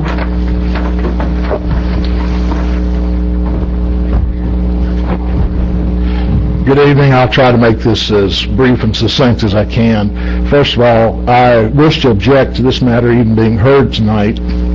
I have had a telephone conversation with the county attorney. I've had written correspondence with the county attorney where it was very clear that I was representing Mr. Seitz on this matter. Neither Mr. Seitz nor I received any notice whatsoever of this matter being placed on the agenda today. When you go on the internet and look, you can get the resolution, but there's not a copy of the survey that Mr. Stewart's looking at. I received that right at the beginning of the meeting. Be that as it may, what this is all about, when you bring it all down and look at it, there's a 50-foot dedicated right-of-way which this county accepted back in 1975 or 1976 when South Chopper River Estates subdivision was accepted and recorded as a subdivision plat. You have 50 feet out there. What this is all about is a very small sliver of land that's approximately 120 feet long and approximately 5 feet deep at the deepest point, where the county is saying that the road encroaches into Mr. Seitz' property. They're saying, the county attorney indicated that they have done maintenance on that for more than 7 years. Well, we want to hear under oath who says that and who has knowledge of that, because we have many witnesses who say that is not the case. But be it as it may, we're talking about 5 feet deep at the deepest point and 120 feet long. If you go directly across the road from Mr. Seitz' property, clearly within your 50-foot right-of-way, there is a low berm that even as lousy a bulldozer operator as I am, I can take 5 feet off that berm and you'll have the right-of-way that you're asking for now without taking Mr. Seitz' property. If you look at Mr. Seitz' property, he has what I call a land crunch with all of his property. You're getting ready to put the road literally on top of his septic tank mound in his yard. Why not? And it's clear from your own survey that Thurman Roddenberry did, it's clear that there's more than enough room on the other side of the road to cut that berm the 5 feet you're asking for and have that road be moved over that way and stay off Mr. Seitz' property. That's what we're asking you to do. This isn't about maintaining the road for 7 years, because you haven't needed to do that. You had a 50-foot dedicated right-of-way for, 34 years, 35 years? It's not about that. We'd like you to stay off his property, take it out of the berm, widen it if you need to, but take it off the other side of the road. Thank you. Thank you. There are no other citizens to speak to this issue. Commissioner Otts? Yes, I would like to hear from Cleve and Brent to describe the situation here, because unless you've seen it, I think it would be helpful for them to describe the situation that has kept this road from being widened in the past. And Mr. Nettles, I was contacted by Floyd Robertson, and I have approached staff about pursuing that.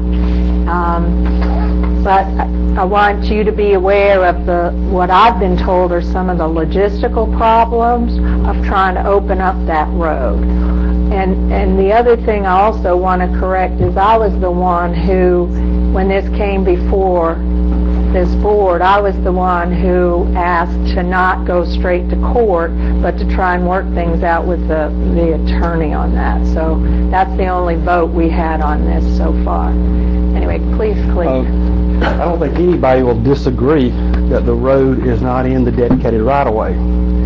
But the road is where it is today, precedes anybody on this board, precedes me. It's been there for years, and it has been maintained. Not maintained very often because there's not very many people who live along this road. We have looked at this road about moving the road back away from the property lines, and you create some issues that if you destabilize that slope, you're going to have a severe erosion problem into the river. I've talked to citizens along that road. We do believe that it is it's going to have to be a planned project. I'm not saying it's not impossible, but what has got that road stabilized is long-term growth of trees and underbrush that keeps that bank or keeps the ground where it's at. So that area floods, and the road ended up where it's at today because that's the easiest place to put it 25 years ago. The further we move the road away from the property, it will tend to create a problem of the homeowners leaving their property due to the climb up the roadway. So there is I know the road's in the wrong place. I don't think anybody denies that, but it's been there for years. And right now, to try to make any improvements in that roadway, we can't do it because the fence is there. We can't get a grader through there. And I think this is what this is about. There may be a proper way for this road to be moved, but the proper way is not going ahead and installing a fence and blocking access for the road department and also for emergency management of vehicles. And then we can deal with the road, relocating the road, whatever we have to do in the future. But like I said, right now, this is what created this issue is when it was first was installed was fire, and EMS couldn't get their services back there. What was your estimate for what it would take to do the study and move the road on this? You're going to look at a couple $100,000 in engineering permitting because you're right there on the river. The further you go back towards Oak Park, you get into wetlands that need to be filled. I mean, these are established. I think most of the commissioners have been back there with me. These are established wetlands. Like I said, the road is where it is today, has been there for years. And it's just, the easiest thing to do if it was a piece of flat ground with pine trees on it, we could just move it. That's simple. I agree. But that's not what you have on the bank of the Sopchoppy River there. Who went to? Commissioner Ross. No, go ahead. I think the Commissioner asked for what it would cost to actually move that road. And I think you said that permitting alone would be... It's going to be, just to get to the permitting side, I think it's going to be a $200,000 project for the engineering permitting, because I do think we're going to have to stabilize that road with some type of sheet piling or some type of mechanical structure or to stabilize that slope. And I could be wrong. We haven't got that far into this, but you're in a very environmentally sensitive area. I mean, this is we cut the road 50 foot. So there's a lot going on here, and I cannot take a project on of this magnitude without board direction. And like I said, if we want to try to move the road in the future, we can do that. But right now, the issue we have is the fence blocks access for the fire and ambulance. And Scott McDermott can address that too. If a home to get down there just catches a fire, we may not get a truck in if it comes from the wrong direction, because you'd have to turn around and come in from the Oak Park end of the street or Mount Beezer. If I recall, the figure 1.4 million. I think I used 1.4 million was, and our consultant gave us that number for the total cost of the project. We've it as a dirt road? No, you have to leave it as a dirt road. You've got to stabilize the side of that hill there. I mean, if you take that vegetation and those trees off of that established ground there, you're going to create a major erosion problem. I'd like to say one more thing. I have spoken with Mrs. Seitz a couple of times about this, and the last time I talked with her, she indicated, well, first let me back up. I've been trying very hard to get this resolved in a collaborative, collegial way and not end up in court over it. And Mrs. Seitz had indicated to me that there may be some willingness to move the fence back a little bit, like she said, up to 2 feet, which would still be up the septic tank mound and would widen the road, I think, enough to where the vehicles could get through.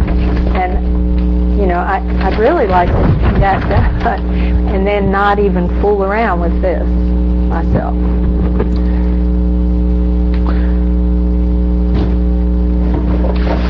I have a question, maybe it's for Commissioner Otts here.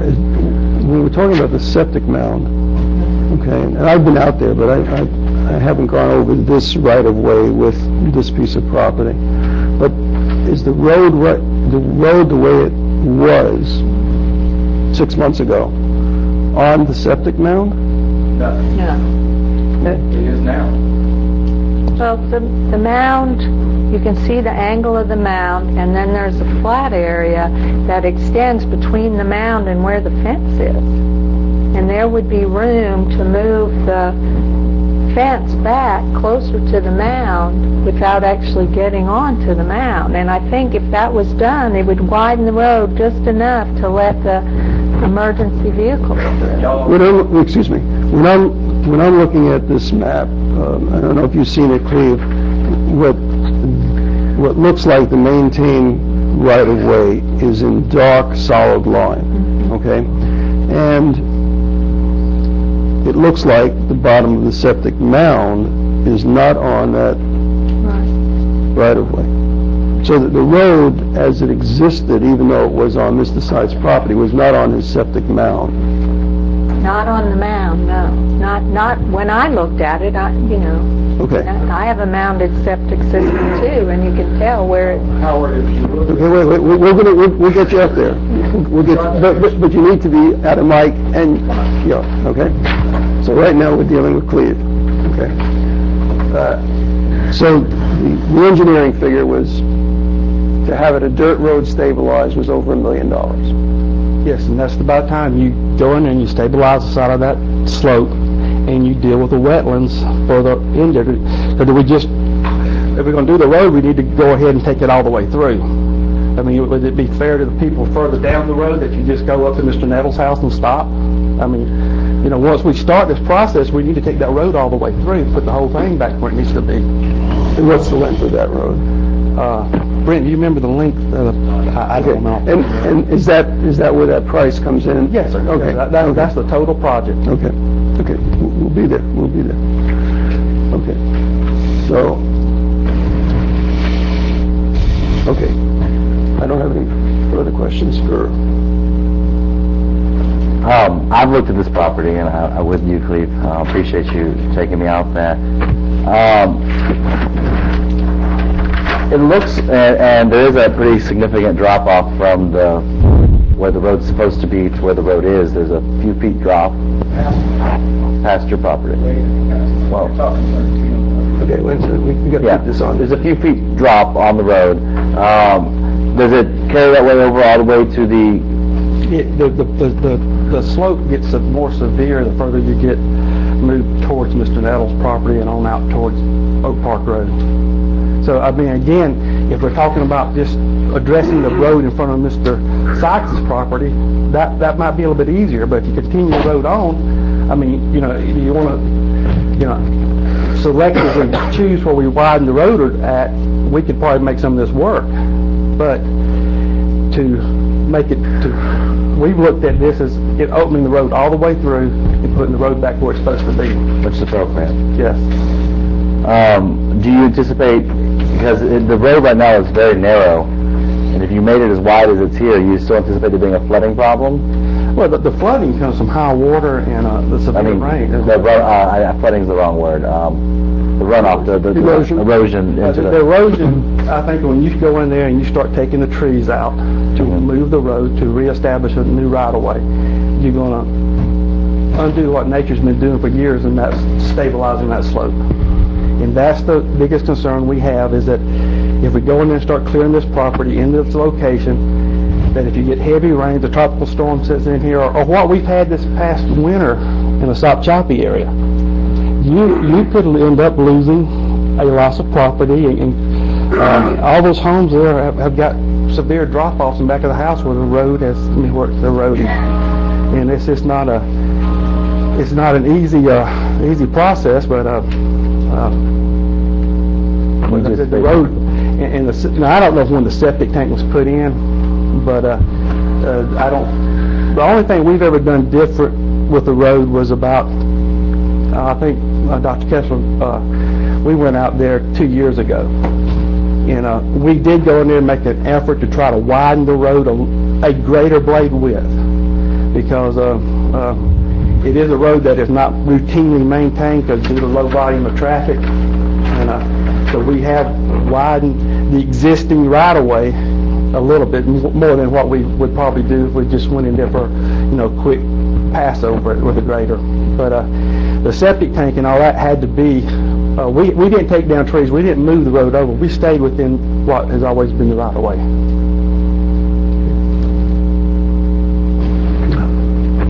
I got some questions for him. Yeah, we're going to bring him, attorney up. Okay, thank you, Cleve. Attorney.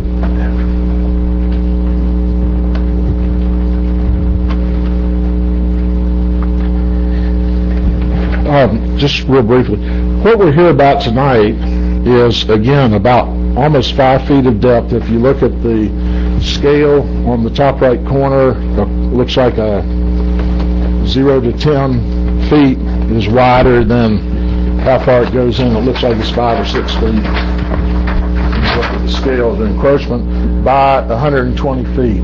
We're not talking about the whole length of the road or anything else. This stretch of road where Mr. Sight's property is located is flat. When you look at the picture, it's a flat stretch of the road. When you look at the other side of the road, the berm is very, very low there. To widen the road where his fence is would be very, very easy to do. It doesn't involve taking down any trees or any vegetation. It would take 5 feet out of that berm, and you got your full width of your road. It's not millions of dollars in construction. It's not permitting fees. It's not anything.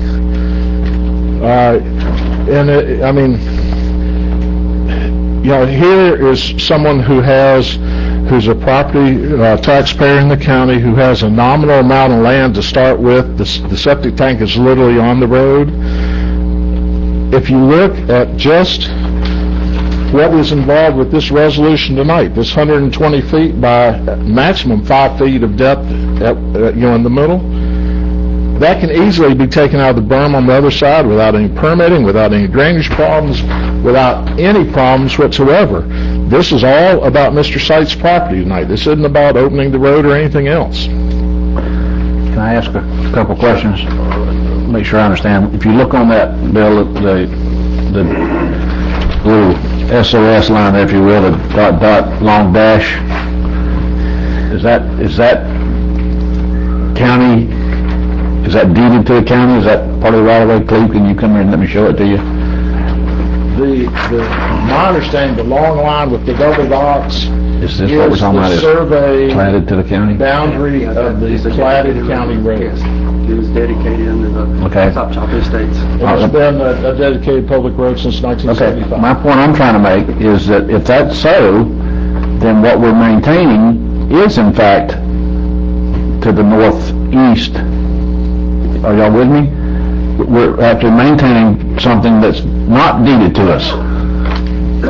Okay? So we're encroaching on the man's stuff when we shouldn't be. That's all I'm saying. By this, what's shown on this right here. This is the equivalent of Chaplinger, where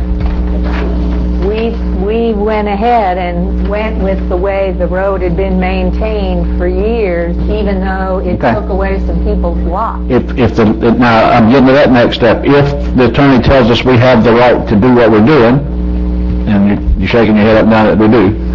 The Florida statutes provides that if a road has been regularly maintained and repaired by a county for a period of at least 7 years, that even this area that's outside of the plat, that area is presumptively dedicated to the county. And that's going to be a fact issue, because we dispute that there's been 7 years of maintenance. Cleve said there hadn't been. I believe Cleve said there had been. Yeah, so it's been periodic. Well, let's hadn't been continuous maintenance. What's periodic to you may not be periodic to me. But with all that said, I've got to rely on her, Bill. You're an attorney, you understand that. So what I'm headed is, the next question is, how long has Mr. Seitz had this septic tank here, this septic mound? Septic tank was put in 84. Please come up to the microphone. So this is John Seitz. Yeah, just come up to the microphone in case you get asked any other questions. So let me make sure I understand. So it was there in 84. And when they put in the house, I had to add on to the drain field because I went to 3 bedrooms and it was only approved for 2 bedrooms. Okay. Help me understand, Mr. Seitz. What made you, since 1984, just all of a sudden decide that I don't want that road there anymore? I mean, something caused you to do that. No, I only owned the property since 2004. Okay, and there was no 12-foot road there. I've got pictures from 2004 when the 12-foot trailer come through there. It didn't exist. Okay, it was a 2-rut road. Okay, and they weren't on my property. But when a grader come in there and push 12 foot, and since the trees grow up, they keep pushing the grader back over my side. I mow my side. They don't mow their side. They keep coming over. When did that happen? When did the 12 foot? He said a couple of years ago. They were way into my property, and I've been going to put up a fence. I got a 4 and a 5-year-old. I got no more part of the yard to put them in. I can't put them in the back. There's a river back there. So I put the fence up. I called Mr. Kessler, I called Mr. Pingree, told them that when I put the fence up, that there was a stump over there. It had roughly about 8 foot. I said, you can get vehicles through here, you can't get a dually through here. Okay. Then the next thing I know, the law come. When he put the fence up, he had his property line surveyed so that his fence was on his property. I understand that. And like I say, it was about 8 foot. Nobody decided to do anything about the road. They called the law on me. All right, I got a thing in the paper telling me they need 12 foot. I brought a tractor in, you got 12 foot. Now you still wanting more. I already paid for the road. I put it in. Okay. I guess the quandary I have here that I think we're in is that they've got 12 foot right now. That's what they have. I understand. On I guess this is the north side? From the fence to... Yeah. Right there, it's 12 foot. On the beginning part of it, where you see the curve start there, there's 17 foot right there. I have a Class A license. I have 2 semis. I could bring it in there. What now? Why don't we, can we just consider, and I know, I'm not saying let's pick and choose, but can we just move the thing southwest? Make our 12 foot, why can't we do that without getting into this berm? And we're still going to be into this, what they're calling a berm? Yeah, well, right across from the fence, it's not level ground. It goes up a couple feet. And in fact, while this has been going on, some of that dirt was removed. And ESG had expressed concern to me that this was going to create an erosion problem now on that hill because some of the vegetation had been removed to widen the road away from the fence. And also there was concern, I was told, that part, now where the road was wider, there was no road base. And so for emergency vehicles to go in rainy, wet conditions, that was going to be a problem. So, to some extent, the road has been a little bit widened, but when our people were measuring it, I think it wasn't quite as wide as maybe they were trying to make it.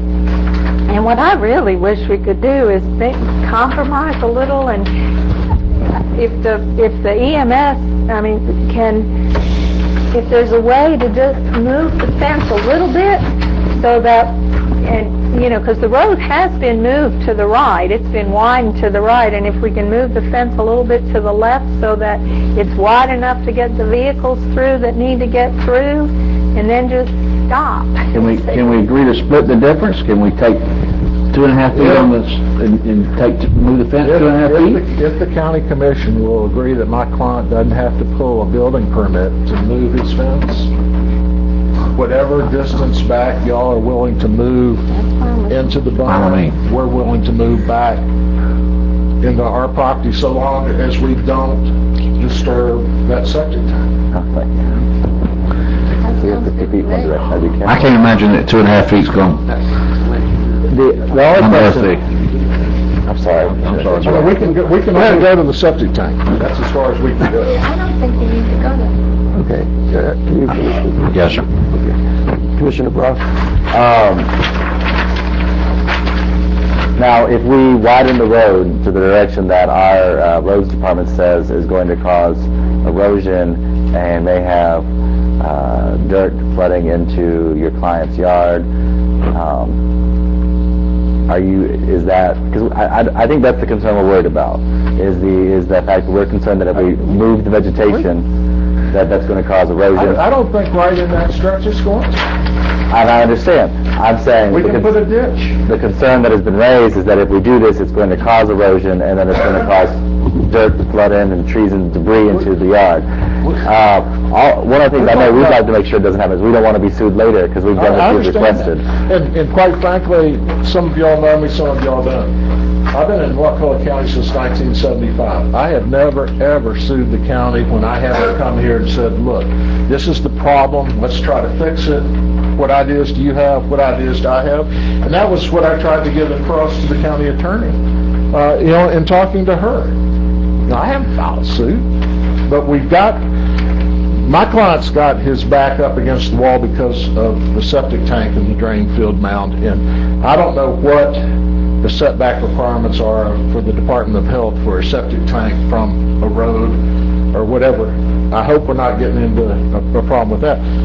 And we're not talking about spending millions of dollars to open up the whole road. We just need to resolve this 120 feet along my client's property. And I haven't gotten specific approval from my client, but my client will on an equal basis. If y'all take 2 feet out of the berm, he'll move the fence back 2 feet. Won't you? Yes, sir. Yes. Okay, I think what I'm hearing is that there's still room to settle this without going to court. I think also that there's, on this agenda item, a request to approve the right-of-way map, which is just approval of the board accepting this map, okay? I would continue to encourage a negotiation outside of this boardroom to resolve these issues. My concerns are, it's not good enough for me, okay, to say we can do this and nothing's going to happen. I need somebody with expertise saying we can cut this 2 feet, 5 feet, or whatever it is. Let's table the item till the next meeting. I'll get with Cleve and we'll get out there and determine, what can be done and what can't be done, and we'll come back. Mr. Kessler, I'd like to authorize a commissioner, and I don't care who it is, I'll be glad to do it, Mr. Arts, to authorize them to work with Cleve and make a decision on the spot to fix it with the attorney with their boots on to show what it's got to be. And let's don't keep haggling over it up here. Let's just go out there and fix it in the road. I'm willing to volunteer to do that. Okay, so... But we deal with that after we deal with this. And I don't think there's any problem of, I think the board, or at least I would say, that I'm amenable to tabling this item here, if the intent is to negotiate in good faith and resolve this issue outside this boardroom. Our intent is to come back at the next meeting, if that's when it's tabled to, with a resolution for y'all to approve. I think that would be the best result for all parties involved. Okay. I don't think anybody wants to go to court if you don't have to. We've got a motion. Okay, so there's a motion. Table the motion. There's a motion on the... No, let's deal with this one. We need to go ahead and accept this.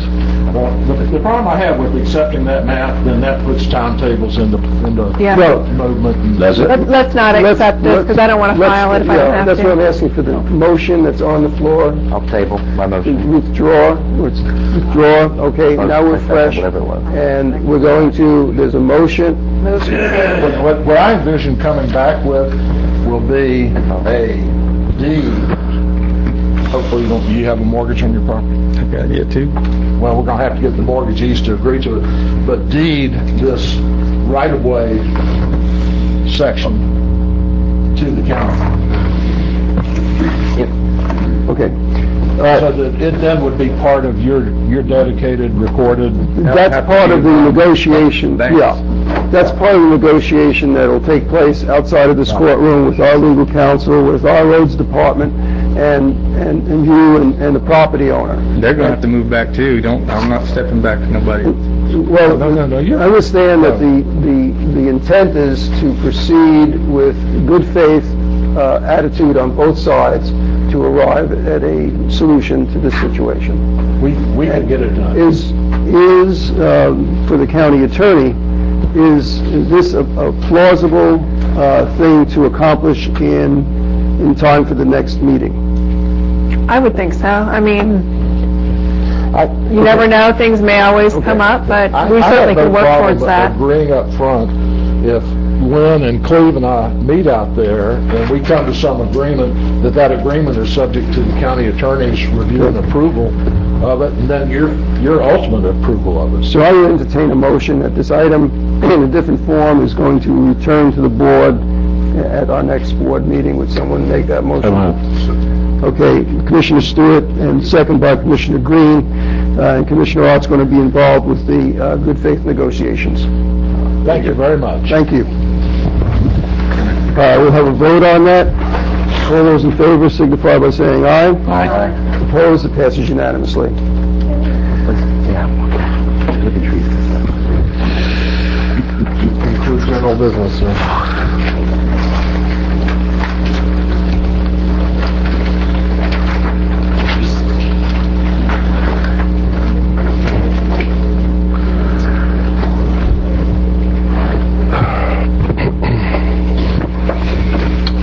Okay, I have several items on the agenda. The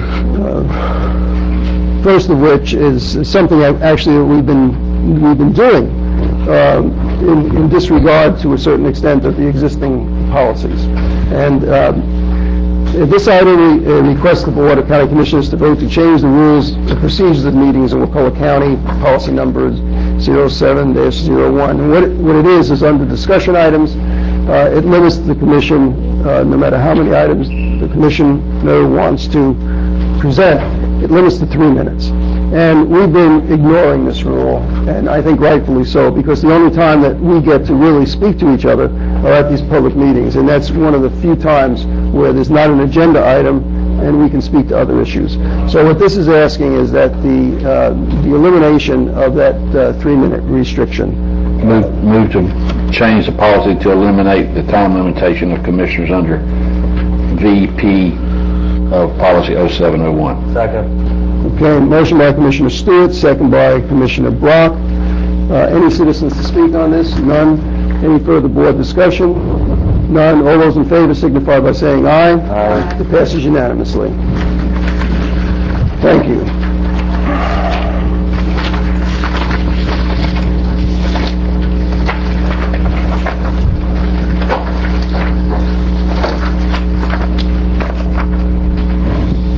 The next item is a request of the board to adopt a resolution opposing oil drilling and supporting the legislature to place the issue on the November 2010 ballot. This is an initiative that's going on in our state. I don't have to read through the entire agenda item. That we all know what's happening, and we all know the value of our beaches and wetlands. I move Go to ahead. adopt our second resolution opposing oil drilling and supporting a vote on the November ballot. Second. Offshore oil drilling. Okay, so it's a motion by Commissioner Arts, and the second was Commissioner Stewart. Any citizens to speak on this issue? None? Yes. If you don't, well, I would actually like to acknowledge that whereas we previously passed a resolution prior to this incident, or at least attach it or something, because I think... Sure. Okay, and we could do so, and the intent of this is to both send this to the legislature, the governor, and to Florida Wildlife Federation, who is supporting this. And I would send it to FAC also. Sure. Okay, with that said, all those in favor signify by saying aye. Aye. Opposed? Thank you. It passes unanimously.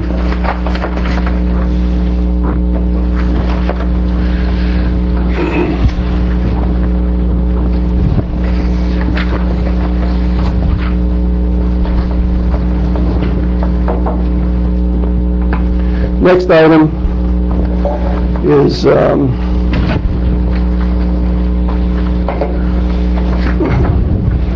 a request of the board to hire a consultant to review the Wakulla County Housing Department procedures and policies and address and look at possible violations of law and possible fraud. Since our last meeting, we've had a letter of resignation that contained some serious statements. I have asked the county attorney to try to contact the author of that letter of resignation, and that was not a successful venture. But we have a situation that there are now 3 letters that we have. One from the 2 from the DCA, and one from a resigned employee.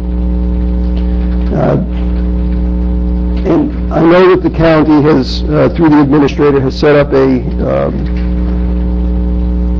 committee to look into, I'm not exactly sure, but to look into aspects of the housing. You want me to cover it? If that committee, you could please clarify. Sure. And it wasn't one of the attachments, but I sent Mr. Nelson, of course, the Director of Housing, and I copied each of the commissioners on this, a letter that outlined basically the intent of the committee, its membership, the concerns that had led to it being founded, and what the expectations were. The concerns that I noted are many of those that you see in the attachments to the chairman's agenda item. They include unexpected staff turnover, netting associated programmatic challenges. Of course, we've talked about how these turnovers have come after a significant amount of investment by the county was made in those staff people to train them. They cover requests for programmatic improvements from the DCA. Absolutely they do. They cover concerns raised regarding maintenance of adequate documentation. We've heard some about that this evening. We've heard about that before. And that is serious, and that will be looked at by this group. We have concerns regarding adequate minority vendor inclusion and participation. We've heard some comments here tonight. We've heard them outside of the board meeting, and that's something that this group will look at. They cover open competitive procurement process for all services, and that's all services within housing. That's important and should be looked at. And general consistency of program services to the citizens, which are the recipients. So, I don't know, Mr. Chairman, do you want me to get into the various members of the committee, or you want to continue Yes, your please. line of, okay.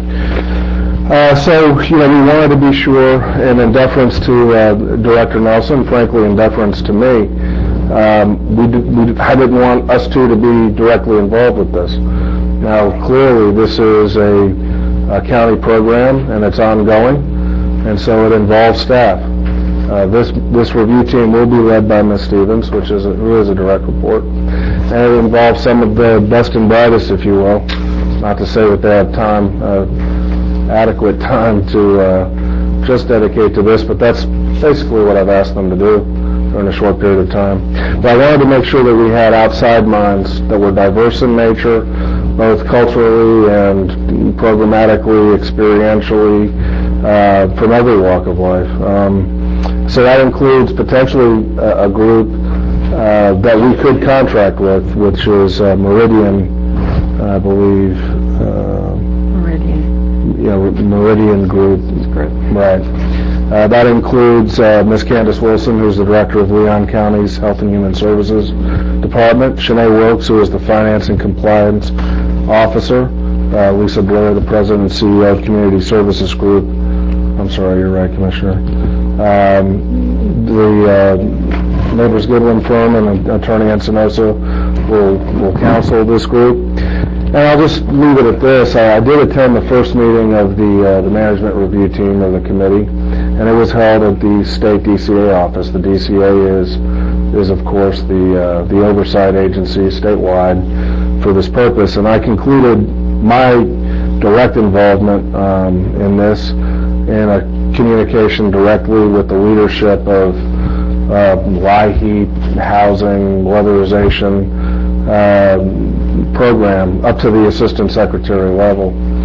And the communication that I had, the words that I said was, it is natural at a time like this, when a program, when a person comes under fire, to want to circle the wagons, to want to deflect criticism, fix it quickly, get right back on track. And what I told DCA, and what I know is felt by the division and everyone else in your staff, is we're not going to do that. We don't want to do that. What I encouraged them to do was to be as involved on this team as they wanted to be. I asked them to staff it, or to participate in it directly if they desired, and if they didn't, that was fine too, but I wanted them intimately involved with everything that this group would do.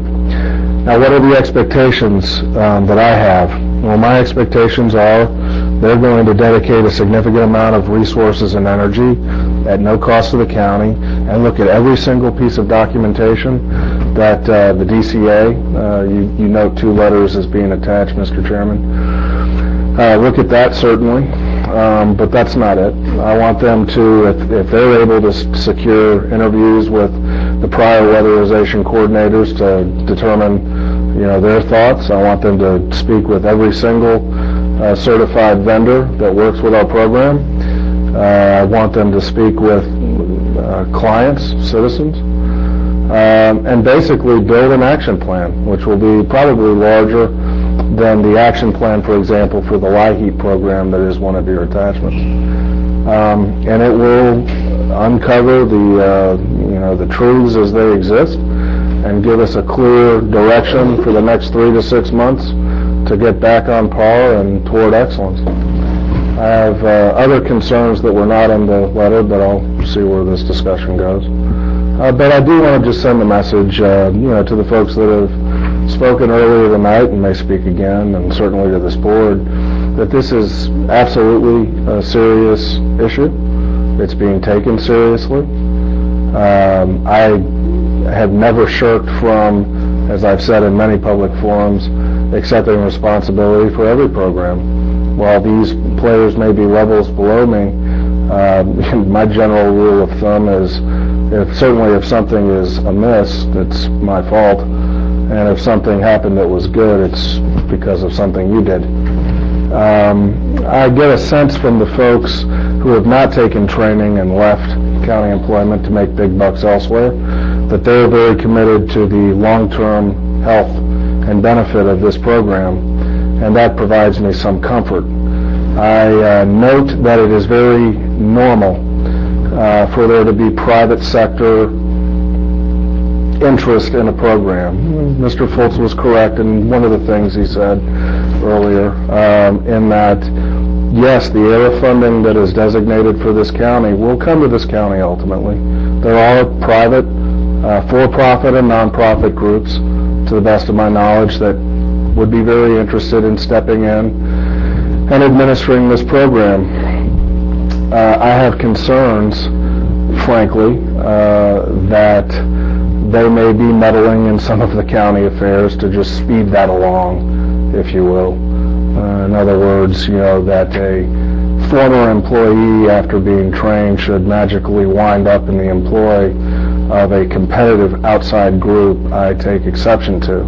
That we have reports of missing documents after people have left is something that I take exception to. These, too, will be things that this review team will look at. And ultimately, if the review team determines that, at the end of the day, we've come up with 50 things, 40 things I think you can check off yourself, but on these 10, you really need, I would recommend that you hire somebody at some cost to the county to come in and monitor this in addition to DCA. I'll be amenable to that, or whatever the case may be. But we're trying to address these concerns head on, and, we'll be supportive. We'll see where this goes, and we'll answer any questions that you may have. Thank you. Thank you. But this item, and I probably will want to speak to some of what you said maybe a little after this item. But this item, really, the reason why I bring this item to the board is no matter how this investigation or committee review or whatever you want to call it turns out, we should not be investigating ourselves. The county should not be investigating ourselves.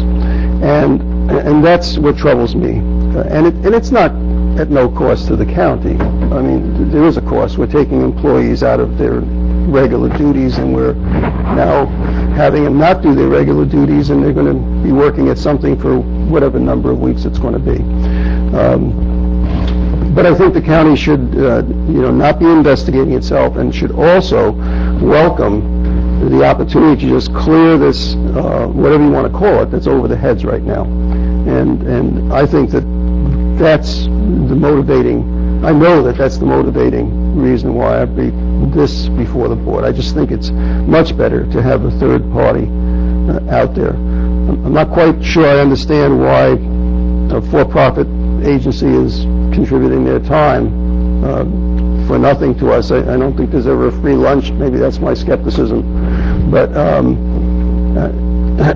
that's the issue. The issue is I believe that the board should not, the county administration should not be examining themselves, and it should be a third party, and it should be distance. There should be that distance that establishes credibility. I'm not saying that staff is not credible, but you're assigning people that are under you to examine your programs. I don't think it's objective enough. And so enough of that. But that's where I'm coming from.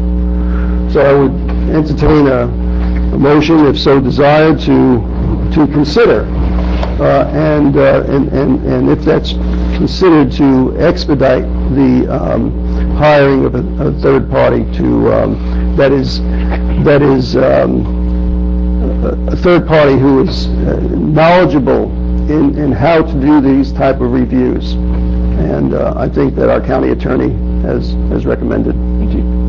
So, yes, before we make motions, do you have any guesstimate at how much this will cost, or where to get the money? And I think that could be brought back to the board with before proceeding. This is what that it would be. I have none. Right. None at all.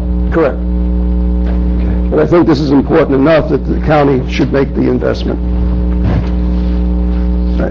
Somehow there has to be a third party examining this.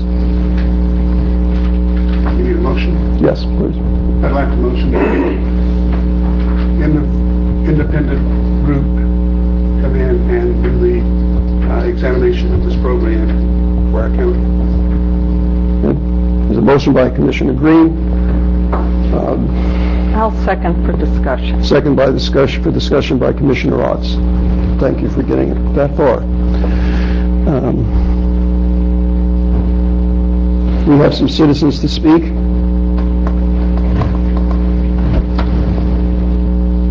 Mr. George Nelson.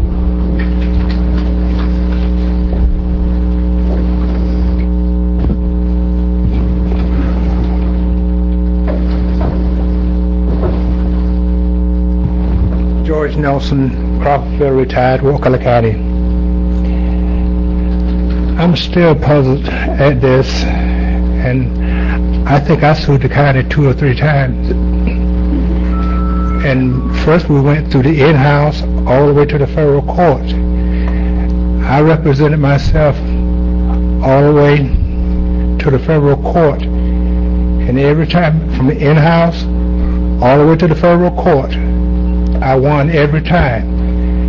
The county appeal. The last time we went to the federal court, the judge recommended that I get an attorney because he said it was the last time he was going to hear it. But I think you do yourself to have an in-house investigation. It's not going to hurt. You might learn some stuff. And my concerns are the questions that I asked when I first came up. How many contractors did you have on the job to do these, to get 18 houses behind? If reading the paper say you have 2 here and thing, you had 2. If you had one of them walk off the job, what were they doing? Were they? And you have to remember, when you weatherization houses, you're not weatherizing the rich folks' houses. You weather these poor people houses that can't afford to get anything done. And you got to have very particular people, and I work with the county, that goes into doing this stuff. You can't treat people in any kind of way when you come. If you're doing the weatherization, you can't do that. And to have a contractor to walk off a job, I have a contractor 30 days behind on a job that takes 2 days to fix. This is unreal. You need to start in-house, because I think this thing can get nasty, and you might find some of this stuff out before you go to court. Thank you. Al Shikowski.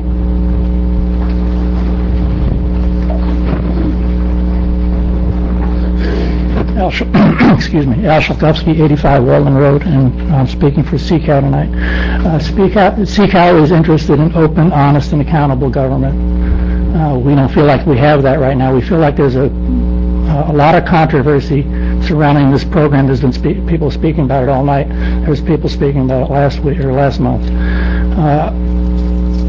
To investigate your own department when you're culpable, when you could be culpable in the problem or part of the problem, it just doesn't seem, that's not the way to go. I don't think I think we do need an independent investigator, an independent investigation. The only way I think we can avoid that is if we hire this out to some private firm to do it and just get it out from under that department altogether. And then, whatever happened, we can kind of forget about it. But that's our stand on it. Thank you. Thank you. Renee Calhoun.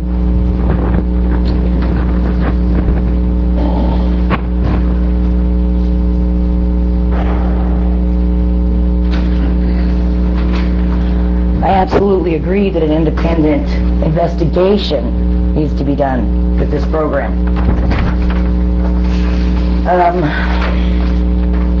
And I want to know why a formal investigation was not initiated by the administrator. I'd really like an answer to that question, instead of just a hand-picked panel to fix the clearly systemic problems that are in his department. There is a clear case of violations, and this is a clear case of the violation of the public trust that was entrusted to the Administrator Pingree. I'm going to refrain from saying a few of the other harsh things that I'd like to say, but I will say that, Commissioners, where is the oversight for this administrator? Who tells you when Mr. Pingree does something wrong?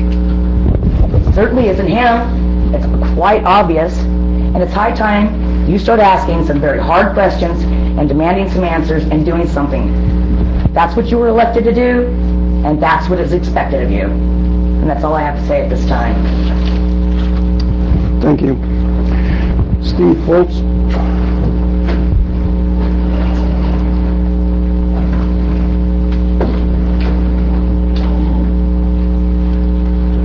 Steve Foltz, 35 Montecoupe Circle. I hope this goes smoother than the last one.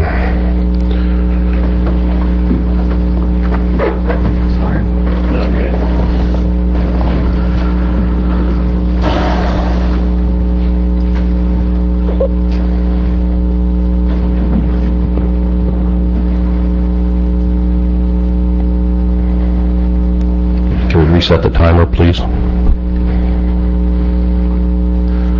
Thank you. Wakulla's weatherization woes and what we can do about it. Here are some facts for you. Wakulla County was never in jeopardy of losing benefits from the ARRA weatherization grant, period. Regardless of what entity administers the grant, the constituents of Wakulla County will continue to receive weatherization services. This is interesting. Only 7 of the 67 Florida counties administer this program themselves. All other counties, 60 of them, utilize an approved nonprofit sub-grantee. These sub-grantees handle multiple counties and are extremely well-versed in efficiently and effectively weatherizing homes while meeting the strict DCA compliance regulations. The following 2 slides were taken directly from a DCA PowerPoint presentation given last week at a statewide training conference on the weatherization program. It shows definitively that sub-grantees are by far and away the best performers and most appropriate entity for administering this program. The DCA sets goals, and those who meet the goals are included in the 100% Plus Club is what they call it. All 100% Plus Club members are sub-grantees. There are no county entities in the 100% Plus Club. This was their cover.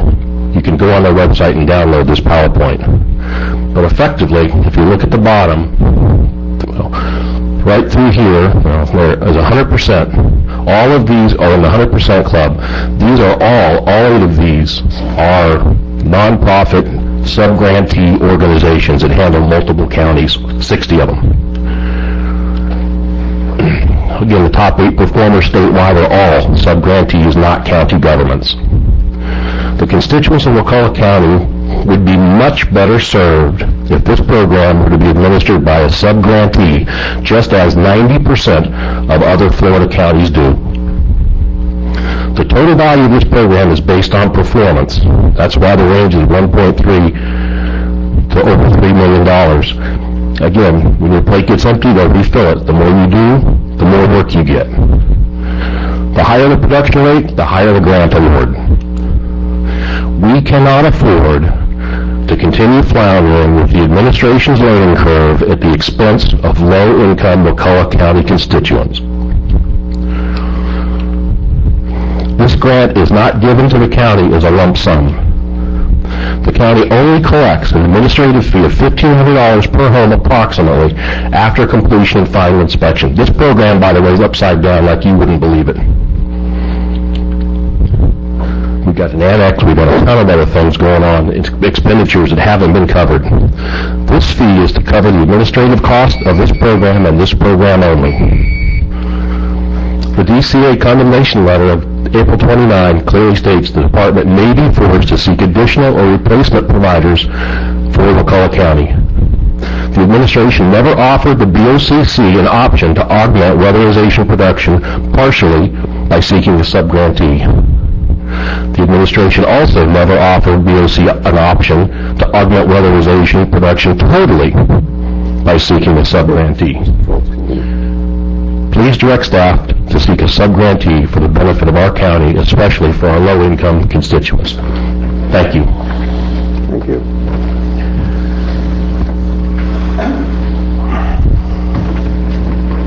Okay, that's all of the citizens to speak to this issue. We have a motion and a second. Is there further board discussion? Yes.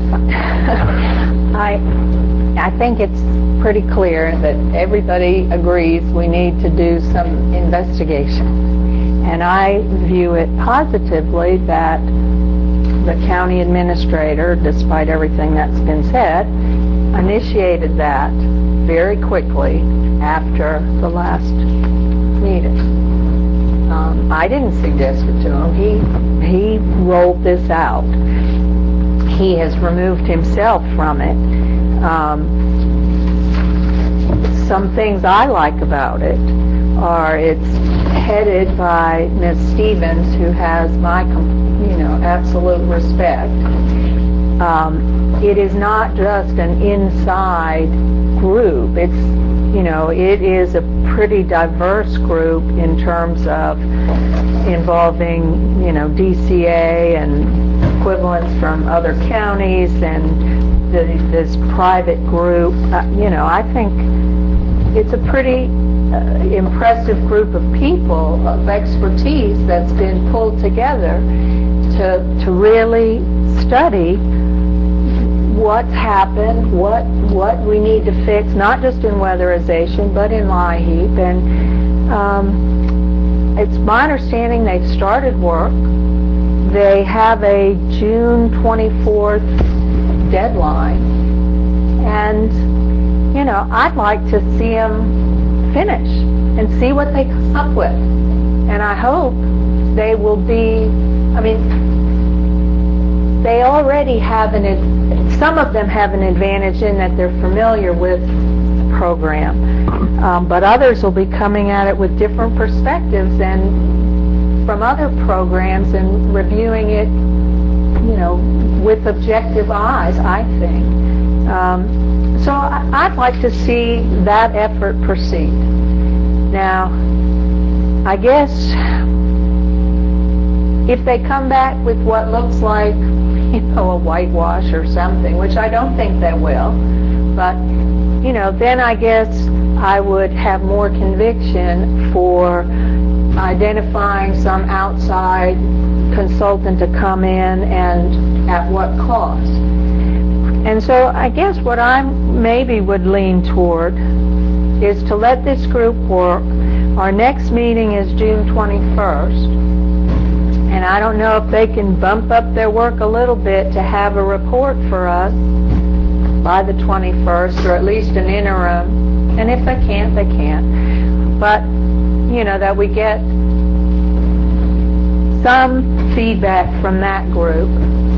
And also maybe at that point have more information about who these outside consultants might be, what are their credentials, what are their fees, and have a more specific proposal at that time on the 21st to consider. So that's where I am. Sorry. Further discussion of the board? I agree with Ms. Arts. I think that's the way to go. And the other thing I would hope that the board would consider, though, is Commissioner, when you were describing the process of allowing this to proceed forward, that's fine. But I would like at least the effort to establish what the cost would be for this endeavor and the scope that the entity would consider or be able to review started to be worked on now rather than later. And so the motion then might include Commissioner Brock's sorry about the cost. Suggestion about coming back to the board with a cost and scope estimate. So that would be possibly a motion that could be amended to that way,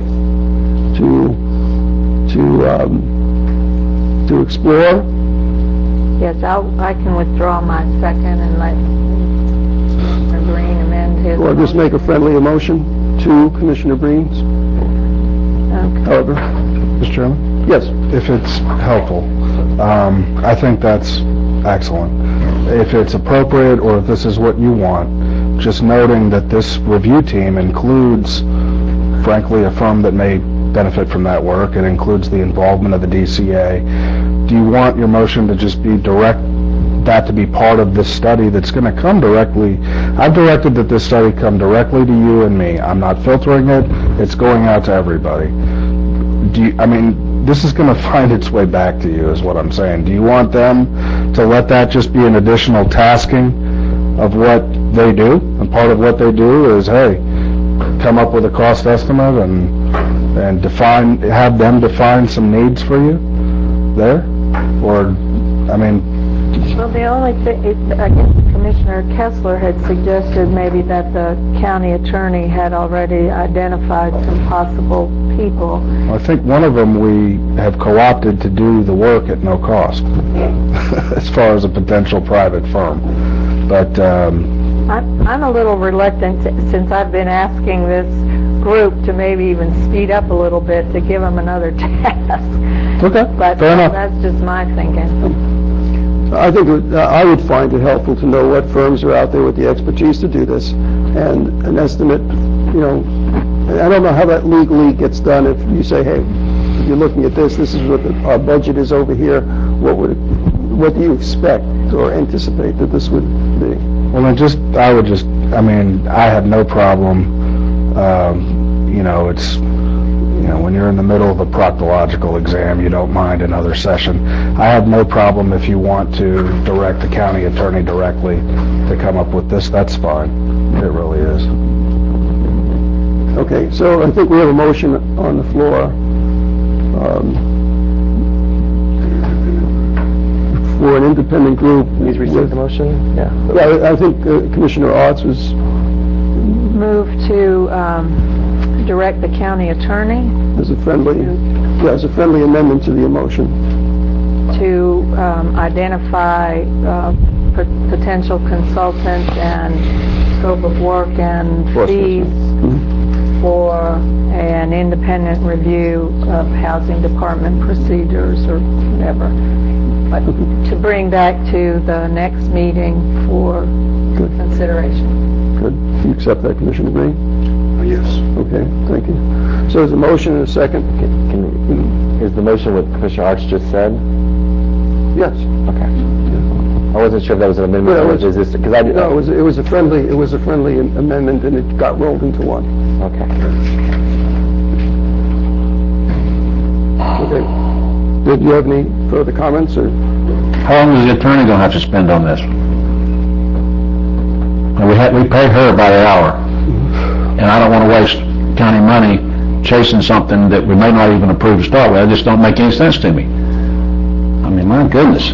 We're sitting here saying we don't, what I'm sensing is that we're not going to approve.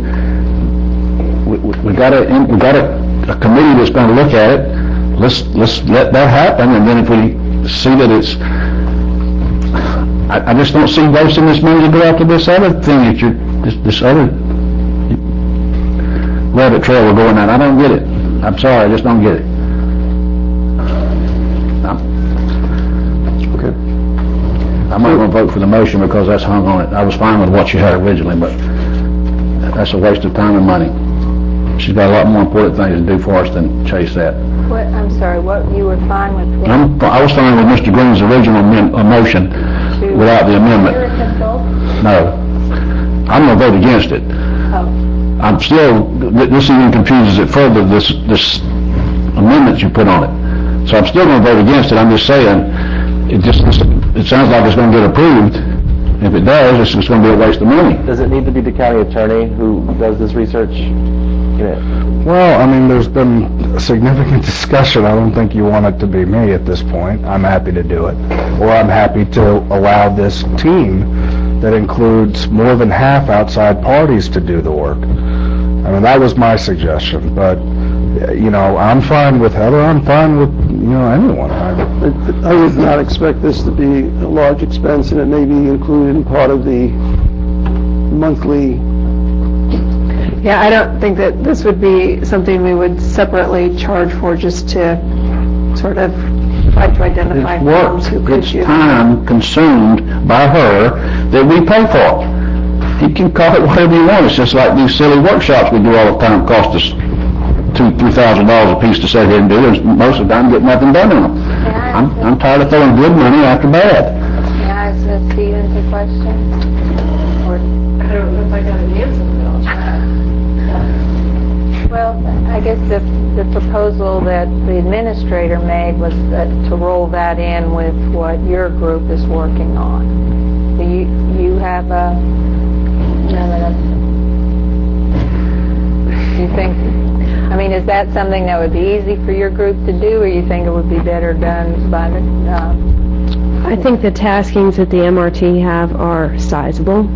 I think they're probably open to whatever the board would like to see, but I think it's sizable.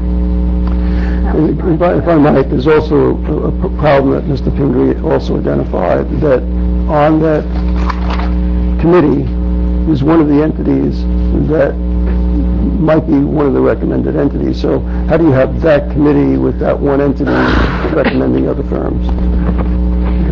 Well, Now, we got the best of both worlds because we got an entity that is one of them that may have very well been hired to do it. That's on here for nothing. I don't get it.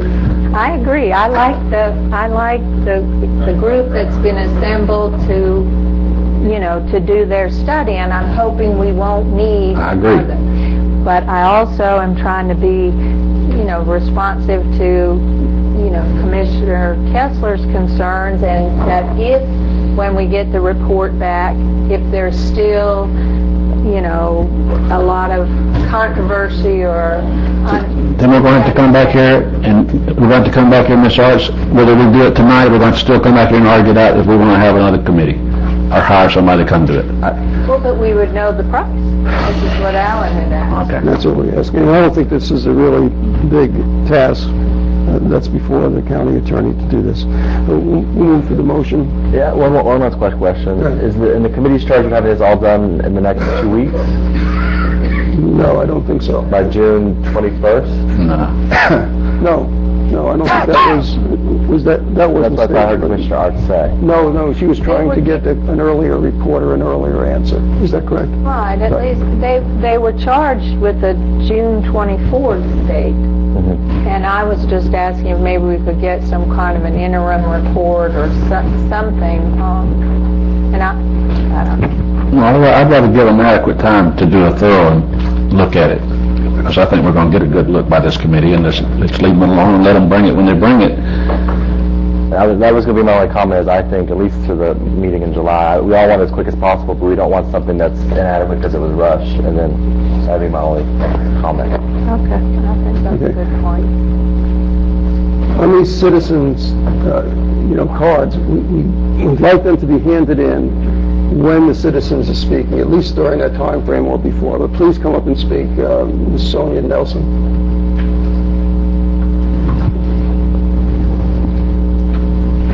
Thank you, sir, for allowing me to be heard. I'm a little concerned that we're talking about doing an investigation when we really haven't heard anything from the director of the housing department.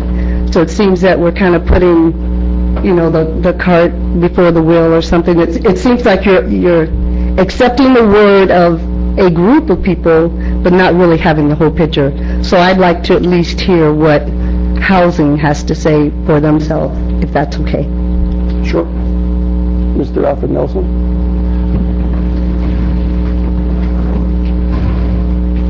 Commissioners, I welcome any investigation of housing that you want. Any investigation, I don't mind, because I know how I conduct business in housing. But I want to address the letter from Jerry Ness. And all of you should have a copy of it. I want to address that first. And then I'm probably going to sit down, but I'll let whatever investigation is fine with me. The letter from Jerry Ness. It was a letter of resignation that we received on May the 24th. It was at 4:54 a.m. in the morning that he sent that letter. On that Sunday, he he had turned in all his equipment at 7/16. He deleted all of his files on May the 10th and 11th. We're putting credence in a letter that he sent to you. He deleted all his files on May the 10th and the 11th of May. And he came before this board and stood before you as if he hadn't done that. And that was in an effort to sabotage this weatherization program. He failed to disclose to the board. If he felt that he didn't say anything to me, and you'll find this out in whatever investigation that you have, he failed to disclose to you that whatever his concerns were. He met with Commissioner Stewart, he met with Commissioner Green, and he met with Commissioner Kessler. And he failed to, at the day, that morning, he was in the room with us. And he failed to disclose to any of us his concerns about this program. Second, next he copied all the files. He had asked staff to copy files and deliver them to other contractors. And Alfred, yeah, if I could, Mr. Chairman, I'm not blocking strong desire and a reason to speak. It may be wiser, and as these are issues that I've asked the MRT to look into, and they are going to be talking to you, it may be wiser to just give this information to that group at this time, and all of that is going to come out to the board. These are concerns, I mean, if I can, just to be helpful, and I'll shut up if you want to keep talking. I know where my line stops, but these are concerns, commissioners, that I've heard that vex me as well, and I want them to be looked into. I want you to have confidence at the end of the day that your weatherization staff, that your ship staff, that your EMS staff, that your fire staff, that all your staff are committed professionals, that when you invest in them, they reinvest in you. We don't have that. What we have...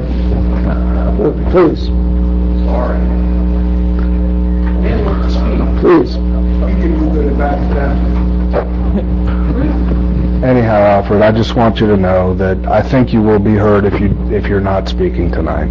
So my only concern, sir, is that we do have staff that are reading these things in the paper.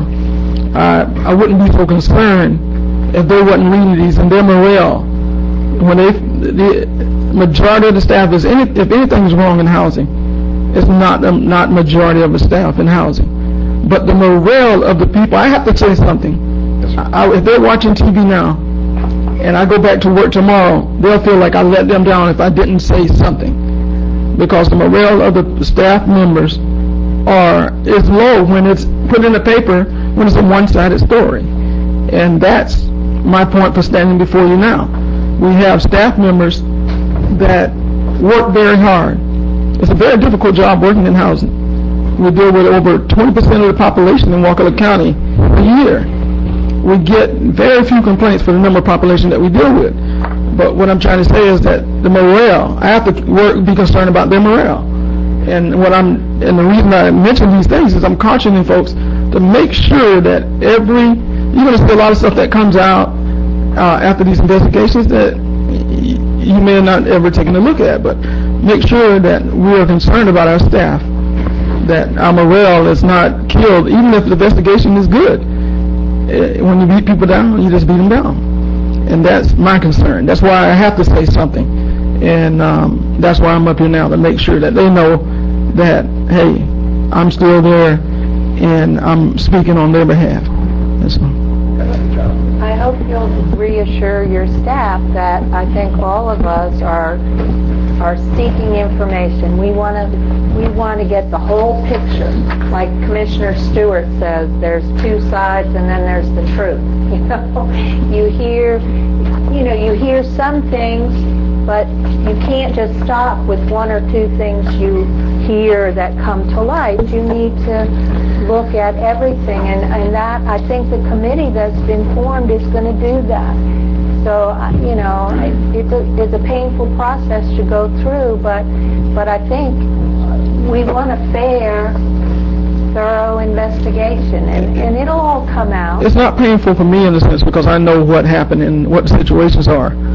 It's painful for other staff, and that's my concern.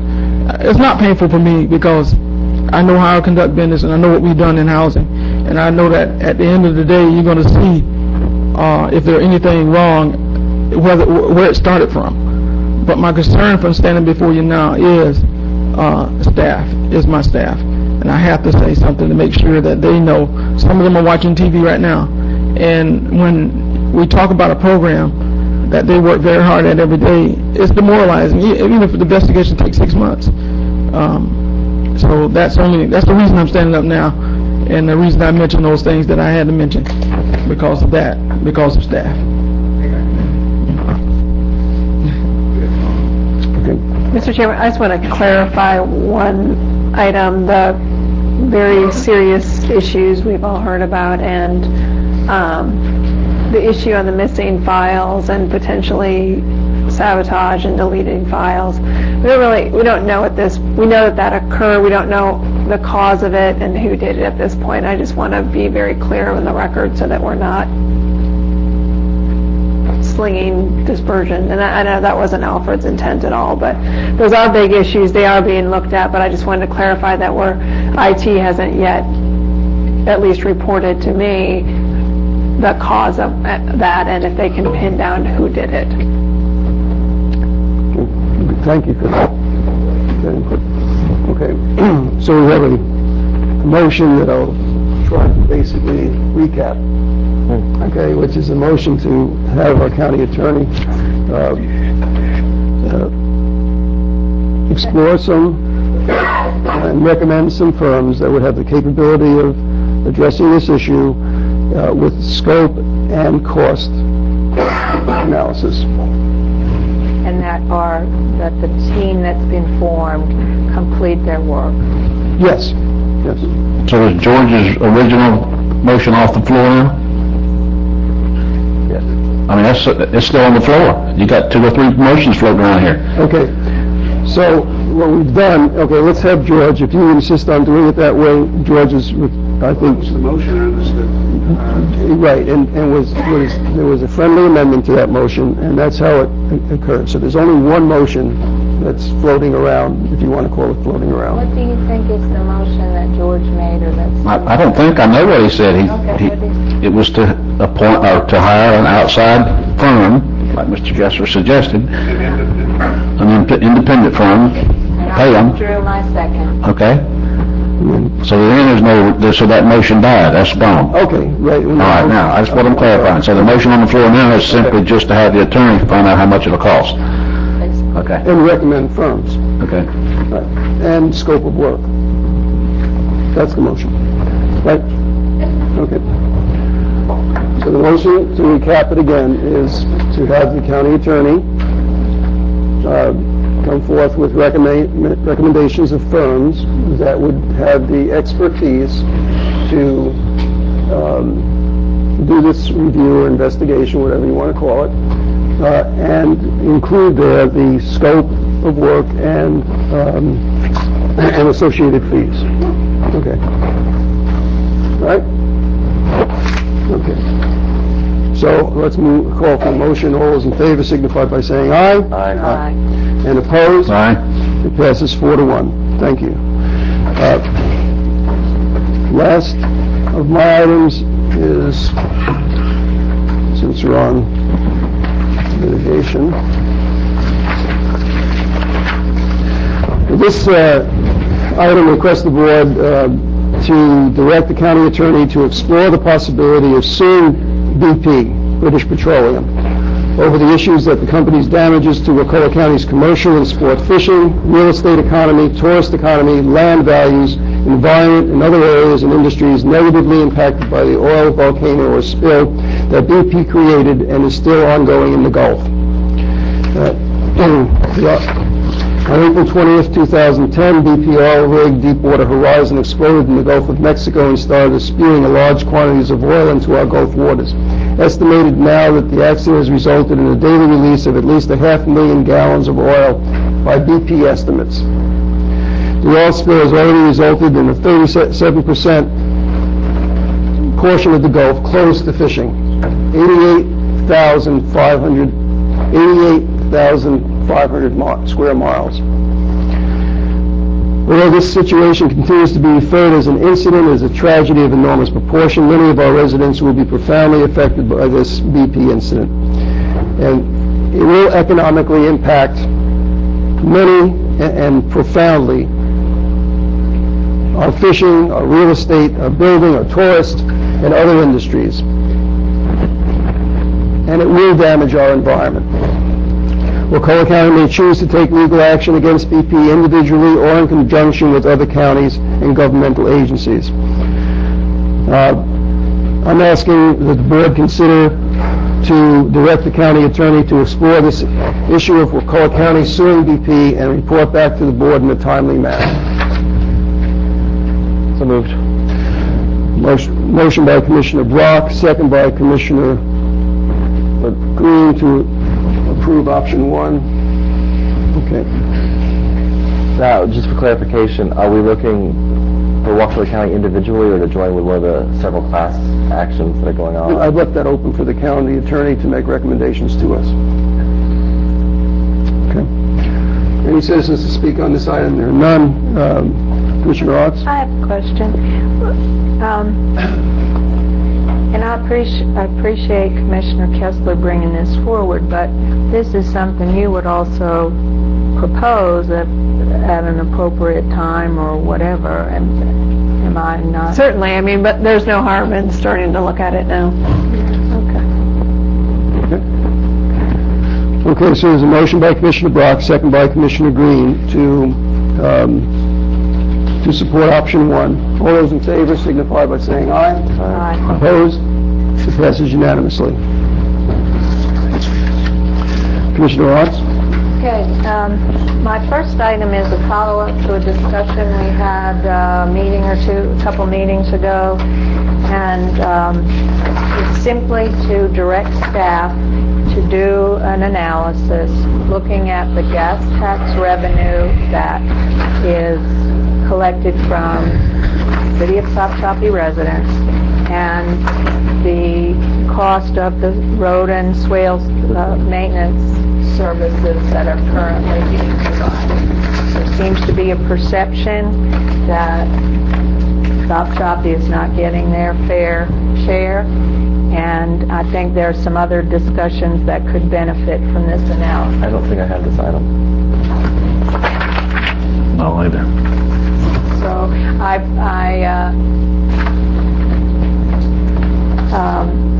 I had brought this up as a discussion item, and it failed 4-1. It wasn't unanimous, let's say that. And but at the last Sopchoppy City Commission, some of these same issues came up, and there was considerable support among the city council members and citizens who were present in that meeting for this kind of information. So I've talked with the county administrator, and I don't think it would be very burdensome to do the analysis of the gas tax revenues, and I think Cleve could do an estimate of the... So they only have one gas station in the city, don't they? Well, it's more complicated than that. They actually have 2, and it's kind of proportional based on population or something. There's a statutory formula. Yeah. Okay. But they just want to know. Okay. So I move that we direct staff to analyze the financing and expenditures of road and swale maintenance in Sopchoppy. Second. Thank you.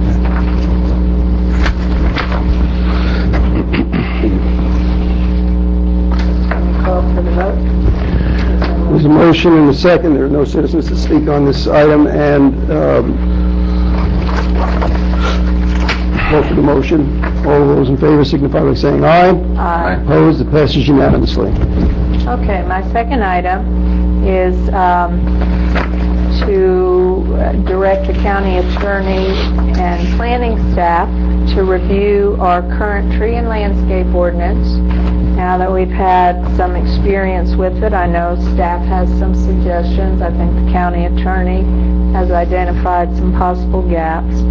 And my own observation is that there's even though we built in incentives to try and preserve mature trees, which we call signature trees, there's still the general inclination to clear cut and then plant little trees. So I don't think the incentives are working the way that the group who drafted the ordinance and that I was a member of had hoped. We've also, this board has expressed interest in exploring something that would apply to residential subdivisions or properties. The committee I worked on didn't think that was feasible, but I would like to see what our new county attorney might be familiar with in terms of models. And then she and I have talked a little bit about incentives, what might be done to encourage preservation of tree canopy for any number of reasons. So, my motion is to direct the attorney and planning staff at their convenience to review and propose revisions to the current tree and landscape ordinance and propose additional ordinances or incentives as appropriate. Okay, so that's your motion. Okay. Do we hear a second? Second by Commissioner Green. Further, any citizens to speak on this issue? Further board discussion? For the residential, I think there's some need for maybe something in the development process, but I'm not inclined to support a very strict tree ordinance in residential property. Just an example. Yeah, well, we aren't, I mean, I just want to see what comes back as, what are the recommendations, the most possibilities. I've had some people complain that in some of from the historic neighborhoods that sometimes people go and clear cut the lots and then don't develop on them for several years.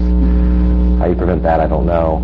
But that's been the only complaint that I thought might have some validity as far as a residential tree ordinance.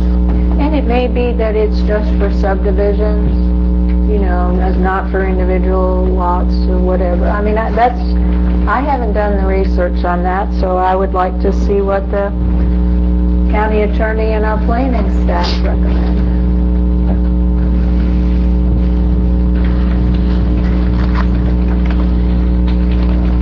As long as it don't make it any, I mean, I don't like the ordinance we have now, quite frankly. I'll tell you from personal experience, when we built our new church down there, it cost us $20,000. That's ridiculous for what we got. It's absolutely ridiculous. And those may be some of the recommendations, to reduce some of the requirements. I myself am not real happy with the irrigation requirement. You know, so that, you know, I think there are things we can look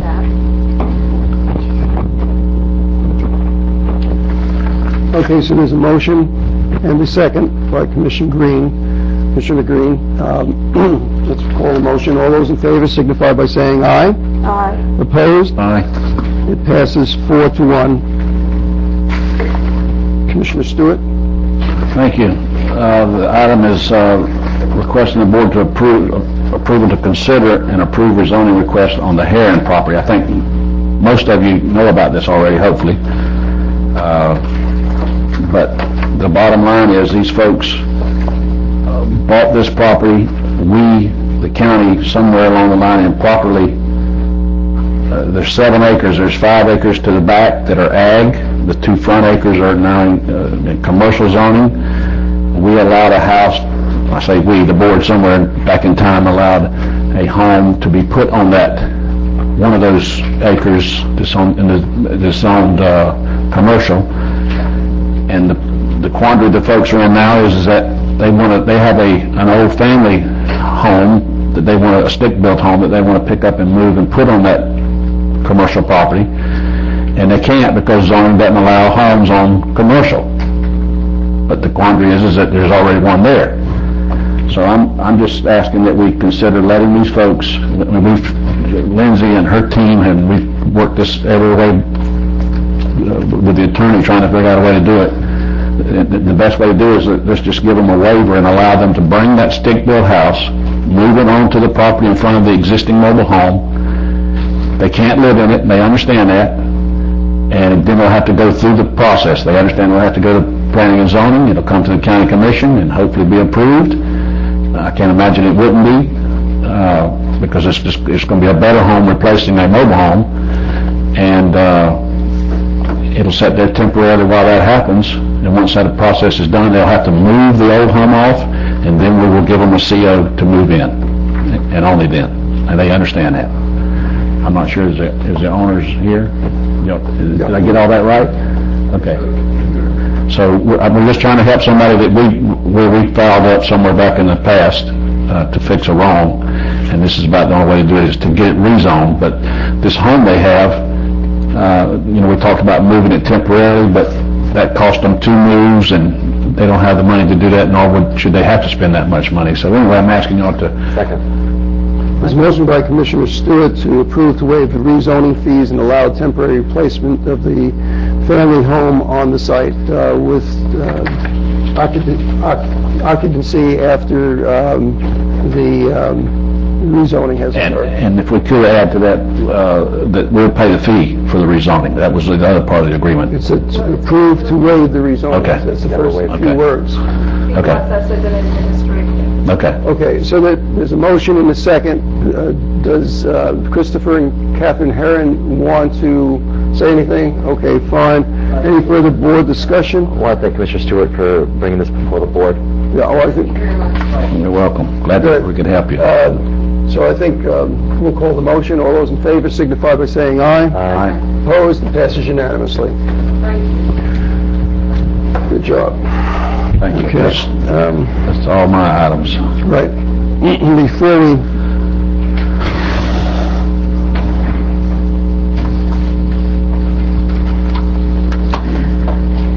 leave the commissioner agenda items, I had the Wakulla County Housing Department on there, and we went for quite a discussion, but I'm intending, I'm going to say it under this portion, I'm intending to bring back to the board, I'm continuing to flesh this out, but I spoke with the DCA this afternoon, and I think there are ways that we can speed up the work that goes out from our county on getting these weatherization homes done. And I don't know the term that was used in the presentation about us, I don't know who used it, sub-grantee, but the bottom line is, I don't know what the rest of the commissioners were experienced during the time that our program was not functioning, 5 or 6 months. I had contractors coming up to me saying, when can we get our work? When can we get our weatherization work? And the program does work by the more work we do and the more jobs we get out, the more comes in to be done. And I think we really have to look, and I intend to bring something back to the board at the next meeting, to consider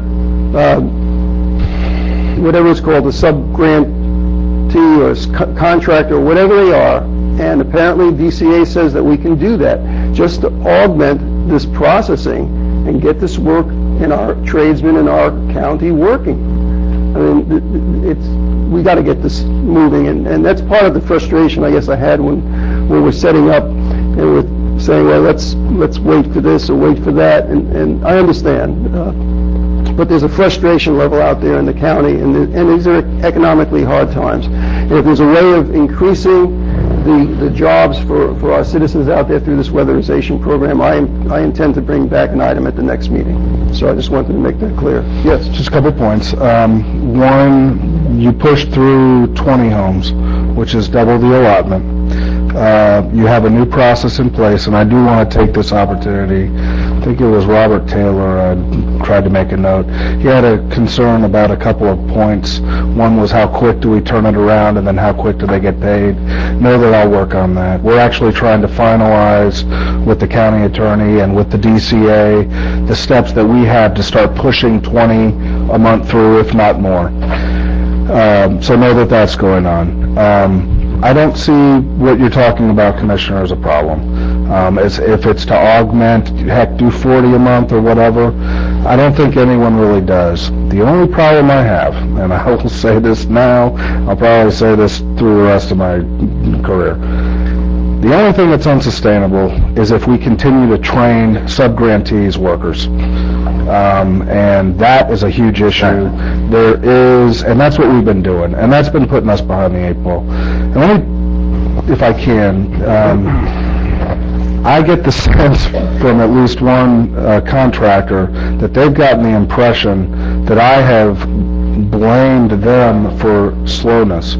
I think during those 5 months we had two things going on. We had the need to hire somebody and train them, and we had a process that was very slow by nature. We now have people that are trained, and we've got a process 99% done. It's about to roll out once I address Mr. Taylor's issues. But I just know that we're endeavoring on that. But I don't think anybody would necessarily see what you're talking about as being unfriendly to get us caught up. I just take exception with some of the experiences that we've had vis-a-vis training for the private sector, and then us being holding the bag. But thank you. Well, and I don't, thank you. And I guess there's different ways of looking at it, and I think there's a problem of how all of this started, okay, and truly. Okay, this thing starts when, at one moment we're like the leader in the state in weatherization, or one of the, jewels that are out there. And the next moment, we're zero, we're shut down. And that's the point that I'm not an administrator, relatively new at this commission stuff. And I know there were comments about the employee that was with the county, Robin Diaz, holding up the county. But the amount of money that was holding up the county, if that's what it wants to be looked at, for me was like we shut down this program for 5 or 6 months by not doing something different. And that is a frustration to me. Commissioner, I will not discuss a personal matter in a public forum, but I have equal concerns that I will share with you privately. Okay? Right, and I certainly don't want us to continue training staff for other companies. That's even more frustrating. But anyway, I'm going to bring back this issue at the next meeting. Okay, we're on to attorney issues. Thank you, Mr. Chairman. The first item is really just an update. It's sort of an evolving issue, but I know you guys have all been getting a lot of correspondence from interested property owners. So I wanted to bring you up to speed on the Oyster Bay boat ramp, which is located on Blue Dolphin Drive. This is essentially a boat ramp that's located partially in the county right-of-way, partially on private property owned by Mr. Cornegay. Obviously, it's never been considered a public boat ramp. The county has not maintained it. I know a couple years ago they looked at doing so. There were several issues.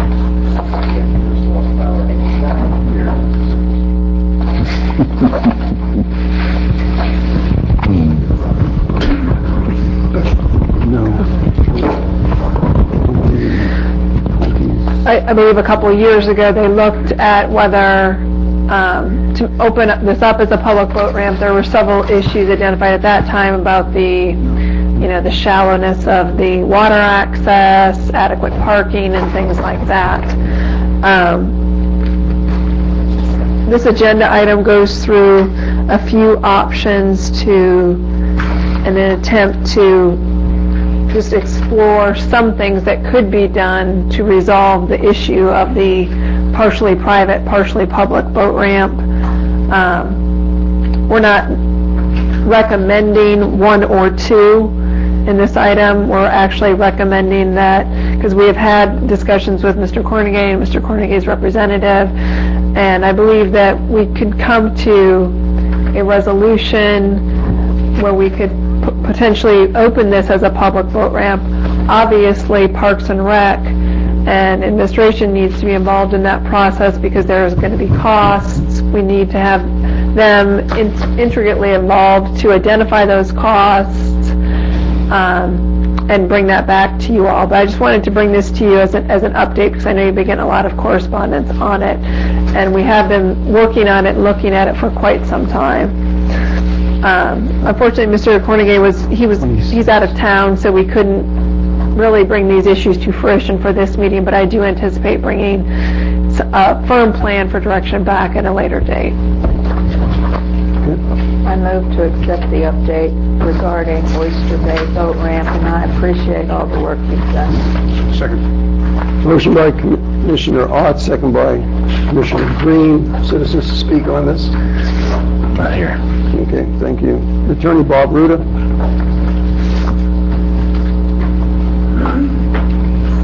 Thank you. Good evening, Mr. Chairman, members of the board. Bob Ruda, now with the Maori Law Firm, representing Robert Cornegay, since he wasn't able to attend. This basin was dug out of uplands, out of private lands owned by the Cornegay's Corporation and others. And as uplands dug out, it always remained private lands. Now, Robert told me that he mixed concrete and helped his dad build that boat ramp, and that it was his family's wish that this be open for all the citizens of Wakulla County, and their view that it was open in a cooperative effort with the county being partly on the county right-of-way. These recent discussions have made Mr. Cornegay become concerned about liability if someone was hurt on the ramp. And he always thought that the county, since it was on a county roadway, was shouldering that liability. And fortunately, an issue never arose.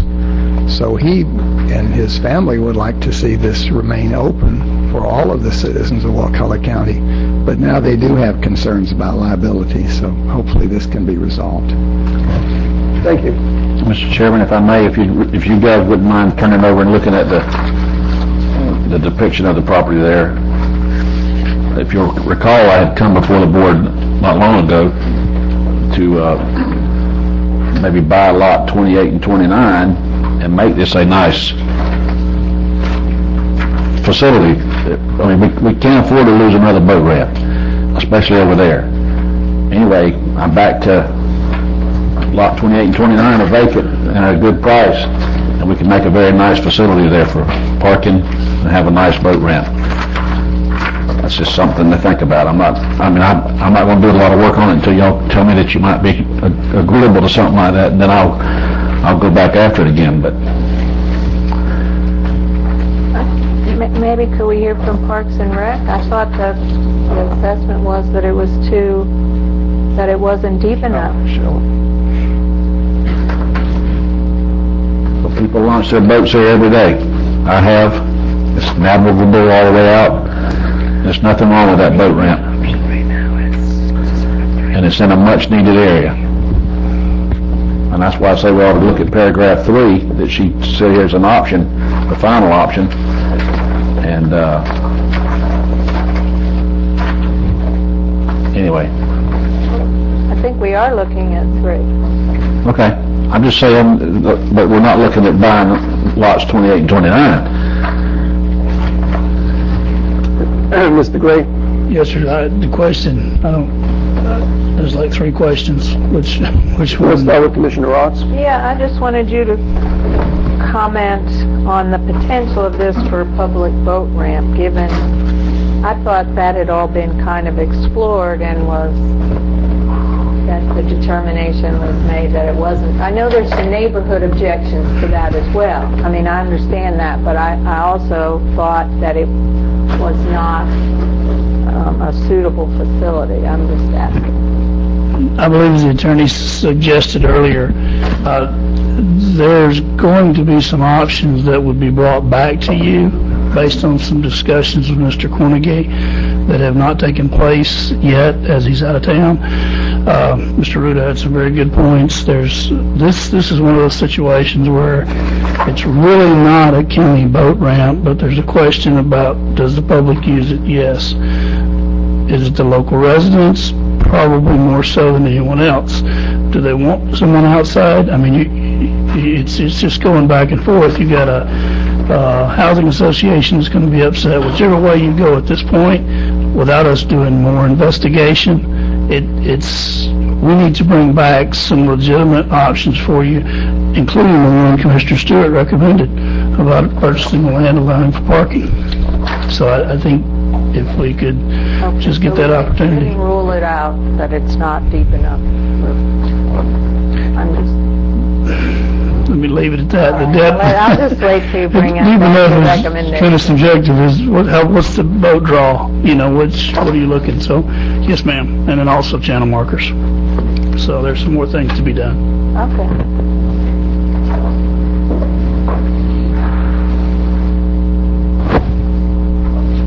So was there a motion? Yes, I move that we accept the update regarding the Oyster Bay boat ramp. Second. Oh, okay. And encourage the county I'm going to add and encourage the county attorney to continue with the negotiations with Mr. Cornegay. So there's a motion by Commissioner Arts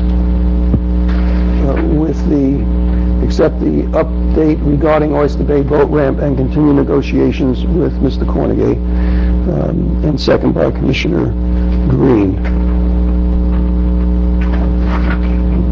No citizens to speak. Further board discussion.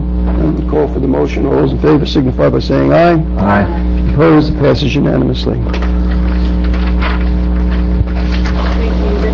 The next item is request board approval of a settlement agreement in the matter of Andrews versus Leon County, Wakulla County et al. This is a case where Wakulla County, along with Wakulla County Sheriff's Office, Leon County, and the Leon County Sheriff's Office were sued regarding some alleged incidents at the Wakulla County Corrections Facility. The specific allegations against the county were that the county failed to properly fund adequate facilities for the confinement of juvenile female inmates at the corrections facility, which resulted in an alleged violation of Ms. Andrews' civil rights. The county's insurer fact is covering this lawsuit. You're being represented by the McConaughey Duffy Law Firm. They are recommending the approval of the settlement, and I also recommend approval of the settlement. The county is specifically in this settlement agreement not admitting any fault, accepting liability, or admitting the validity of any of these claims. However, under the proposed settlement, Ms. Andrews would release all claims against Wakulla County in exchange for the payment of $6,125. That payment would be provided by fact. I move that we approve the proposed settlement agreement in the matter of Andrews versus Leon County, Wakulla County et al. Second. Motion by Commissioner Stewart, second by Commissioner Arts to approve the settlement. Anyone to speak on this issue? None. Further board discussion? None. Call for the motion. All those in favor signify by saying aye. Aye. It passes unanimously. Thank you.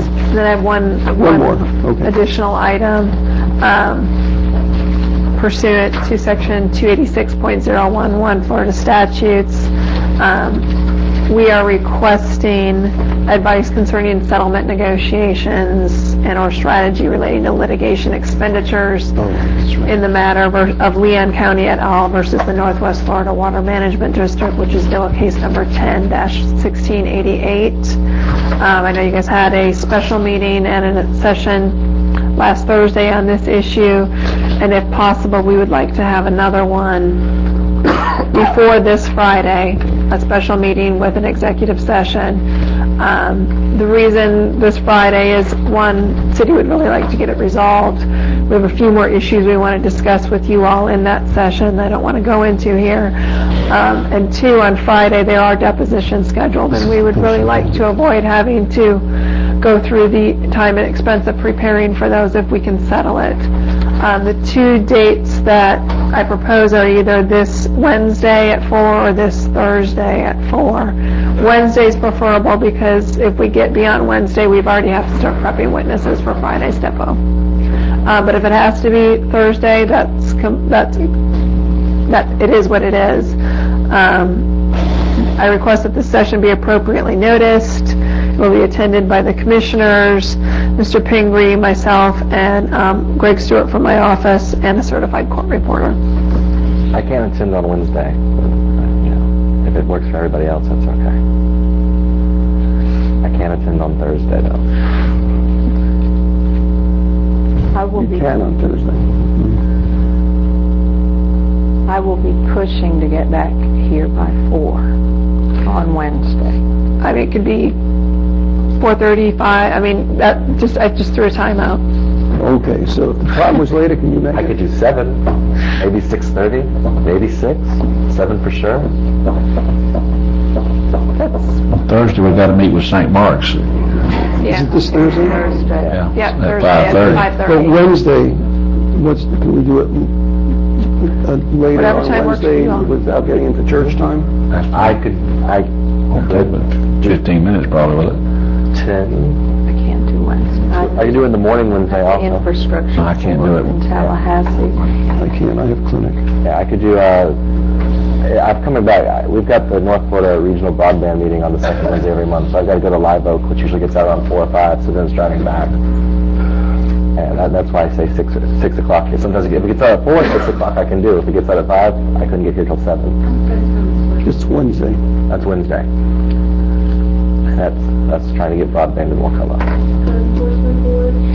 5:30 Wednesday. Okay. We could do it in the conference room. That's fine. What day are we talking about? Wednesday. Wednesday? Don't have a time yet. Okay. I'll leave. Let's do Wednesday 6 o'clock, and I'll just leave on time to be here. Evelyn, are you okay with setting something up over in county office? Well, because I have to come at 5:30 and swear in some code enforcement people. Here, Get someone else coming, so Right, at least to open it and close it. Well, if it's for 6 o'clock, and what time are you going to be doing? And it'll be over in how long?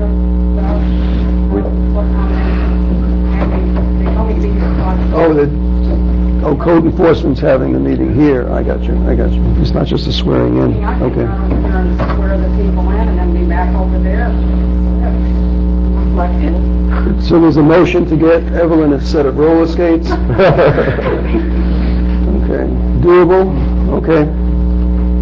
All right. So 6 o'clock at the Commission Administrator's Building. Yeah. Okay. Works. Okay.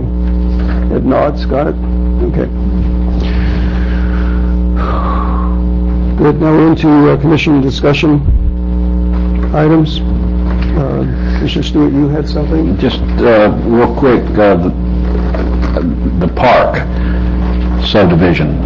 How many of you have gone over, I know Mr. Kessler, you have, gone over and looked at the sinkholes that's occurred in behind the folks' houses there? Just me and Mr. Kessler, okay. I would ask that all of you, if you can get time, to go by there and look, just so you have a first-hand knowledge of what's going on over there.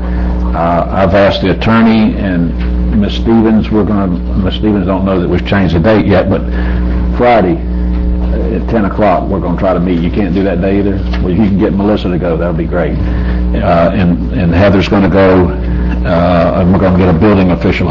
He's not here yet, is he, on Friday? He's still out of town with the next best person. Okay. And we're going to meet with a lady there and her attorney, just to talk about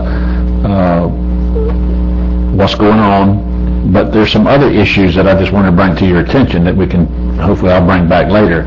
One is, past this, I don't think we're going to be able to find them a lot of relief on the sinkhole issue, but I'm going to ask Heather to tell me better from a legal perspective. But the other issues are, what bothers me the most is that building is continuing unbridled over there, which I'm not sure that that's a good thing with the idea of all these sinkholes falling in. I just want to find out if there's anything legally we can do to put a moratorium on it.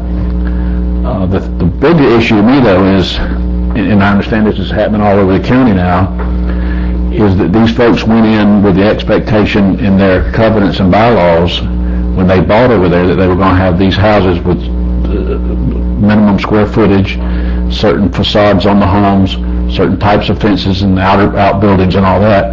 Now that's been overturned because the developer has the majority vote. And now they're building much smaller homes, and they've thrown out all the rules. And to me, that just, why do we sit up here and make rules and approve them, and then they go right out the door and change it? That just don't sit very well with me. So all I'm saying is I want to address those three things. I want to make sure you guys know I'm doing that, and I'll bring it back to the board for some official action later. But I wanted to encourage you to go look for yourself so you can see what's going on over there. Is that all? Yes, sir. Yeah, and thank you for bringing that up.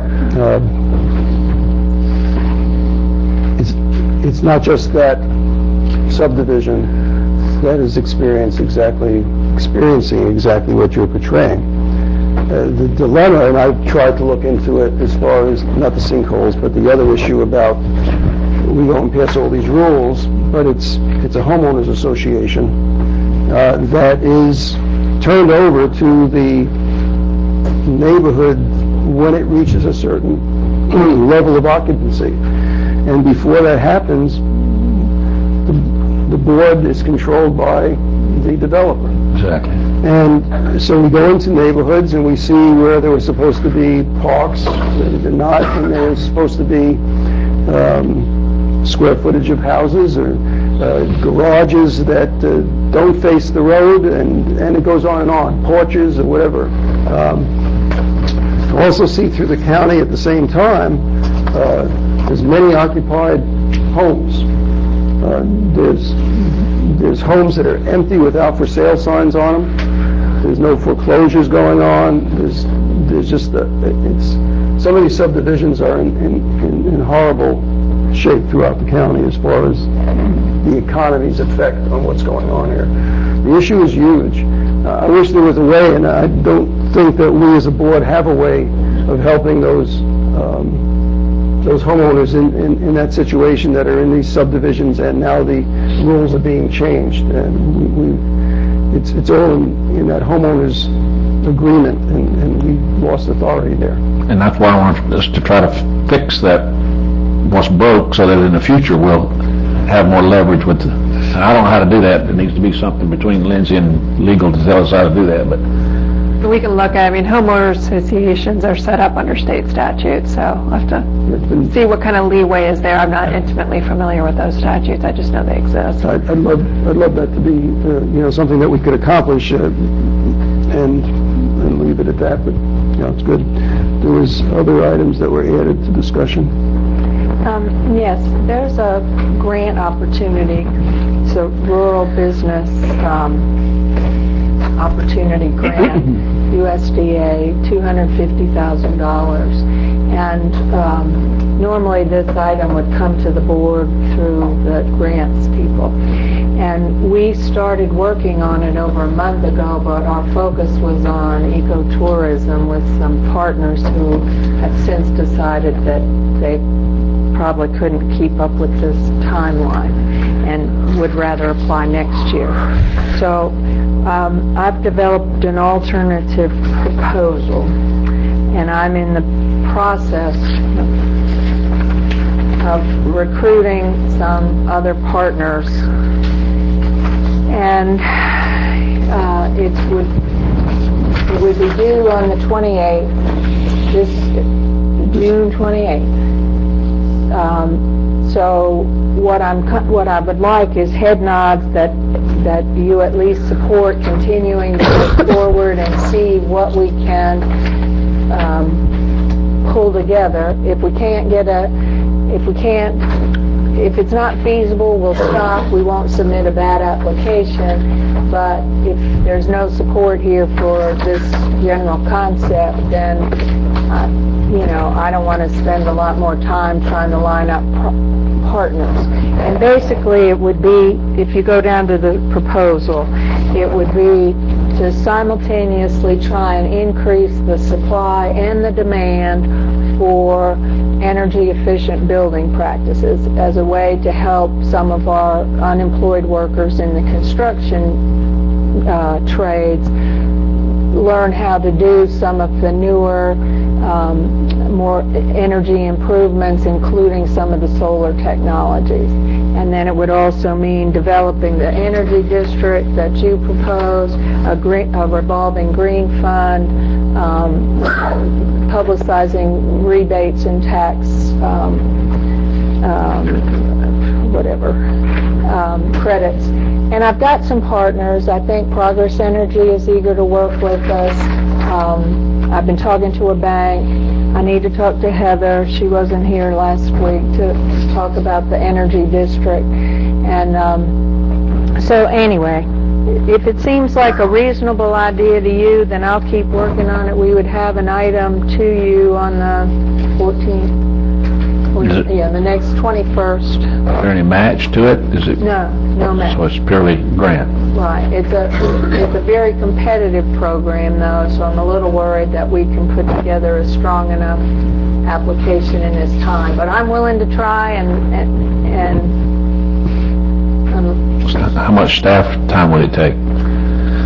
Well, it's going to take some if it gets to the point where Eva's having to do all the forms and so forth. Right now, I'm the one mainly working on the proposal part of it, and I'm trying to get some people who might help with grant writing in too. I'm fine with it if staff feels like they can handle the burden. I think it's a good idea. So you're saying we, who is we? When you say we've been working on it, or we've been... Well, initially, it was OMB and TCC, Pam Portwood and Bonnie Holla. We had a whole team of people who were initially working on it, and we had EDC. We had a team, and we had a concept, and we were trying to go forward with ecotourism as the strategy. But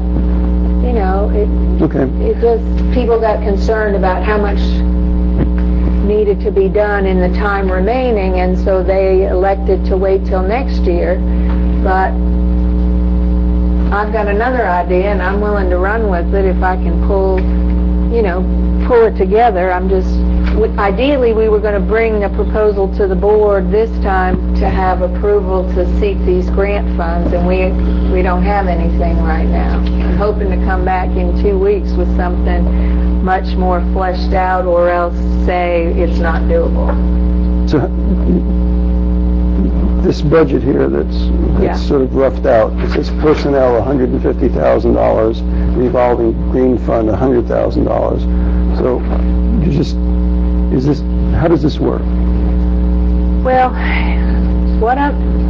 the personnel that I would want to hire would be project coordinator who could also supervise on-the-job training experiences, so people can get their hours, their supervised hours, and their certification, so that then when the funding ends, then we have people trained and ready to go on their own. So it's not like it would be an ongoing position. And that's just an idea, that's not any final decision. I'd like the whole money to go towards the fund. Right, so these are just rough numbers over here. Okay, I got you. Okay. All right, well, what does the board feel about that? I move that we allow her. Never mind. Just a head nod at this point in time. By all means. Okay. Okay. Good, okay. All right, thank you. So I have two more things real quickly. I met with Harry Reeve, and one of the things with CRIPTA, and it was news to me that we have 2 citizen appointments, or at least one. And I asked him who it was and were they attending meetings regularly, because in addition to commissioners, apparently we have a county citizen. So he looked it up and he said that our representative was Mr. Tim Allen, but he passed away suddenly, leaving a need for a replacement. I thought he had a TV show. So anyway, I guess then so apparently we need a replacement, but I don't know what our process is, how we've ever, I mean, I know how we do commissioner things, but I don't know how we do citizen appointees to groups like this, so. He indicated that he was seeking sort of board direction. Yes, he said they haven't made an official request for a replacement, so he asked me if I wanted to get together with Commissioner Kessler. You know, I don't. So, or if the county has an appointment process that could be initiated to find a replacement. So that's what we need to find a replacement, but I don't know what process we've used or should use. Well, why don't we reach out to the community, maybe through our website, and whatever summaries, Plan commission. right, and just put out some notices, anyone interested in doing that, and let at them tomorrow night's mobility plan meeting, touch their commissioners, and maybe the commissioner comes back with a recommendation. see who's interested. I have one more item. Nice picture, Mike. Yeah. But I was just intrigued because it said that the recipient of the Wakulla County Elected Officials Award, and I was just wondering, I don't know anything about that award and how I haven't seen that. Selected. I haven't seen that. That's the first time I've seen it. All right, anyway, Chelsea Walker was the recipient of the Wakulla County Elected Officials Award with County Commissioner Mike Stewart. I was asked to present it. I have no idea who selected her. Somebody down in guidance office at the high school. Oh, I have no idea how they came about. I mean, I just would like more information. Well, I can tell you real quick. 30 seconds, I'll try. Back when I was in office before, Commissioner Voss was on the board. He got this idea, which was a grand idea, and he went to all the elected officials, including all the commissioners, and most all of us gave money to that, and he endowed a scholarship. Oh, okay. And that has been going on perpetually every year now since. It's been shrinking in the amount because I don't think anybody's been trying to put money back into it, but it was $900 this year that we gave to that young lady, and that's how it's come about. I was asked just because I work at the high school. They said, "How about you do it? You're a commissioner." I said, "I'll be glad to do it." So I threw a tie on, and there I was. So it's all the elected officials giving to. Yes. Many years ago. Many years ago. And now was endowed. There's like a scholarship committee that gives up all the scholarships, right? Or a chunk of them. Yeah. And it's still able to produce that amount of money. Mm-hmm. That's amazing. Okay, well, is there anything more we need to do about that, or? No, I think the opportunities, if you want to donate money, you can to the booster and put it in there, and then that's it. Okay. Okay, so that concludes the work of the board this evening, and we'll entertain a motion to adjourn. So moved. In a second. Second. All those in favor? Aye. Okay, thank you.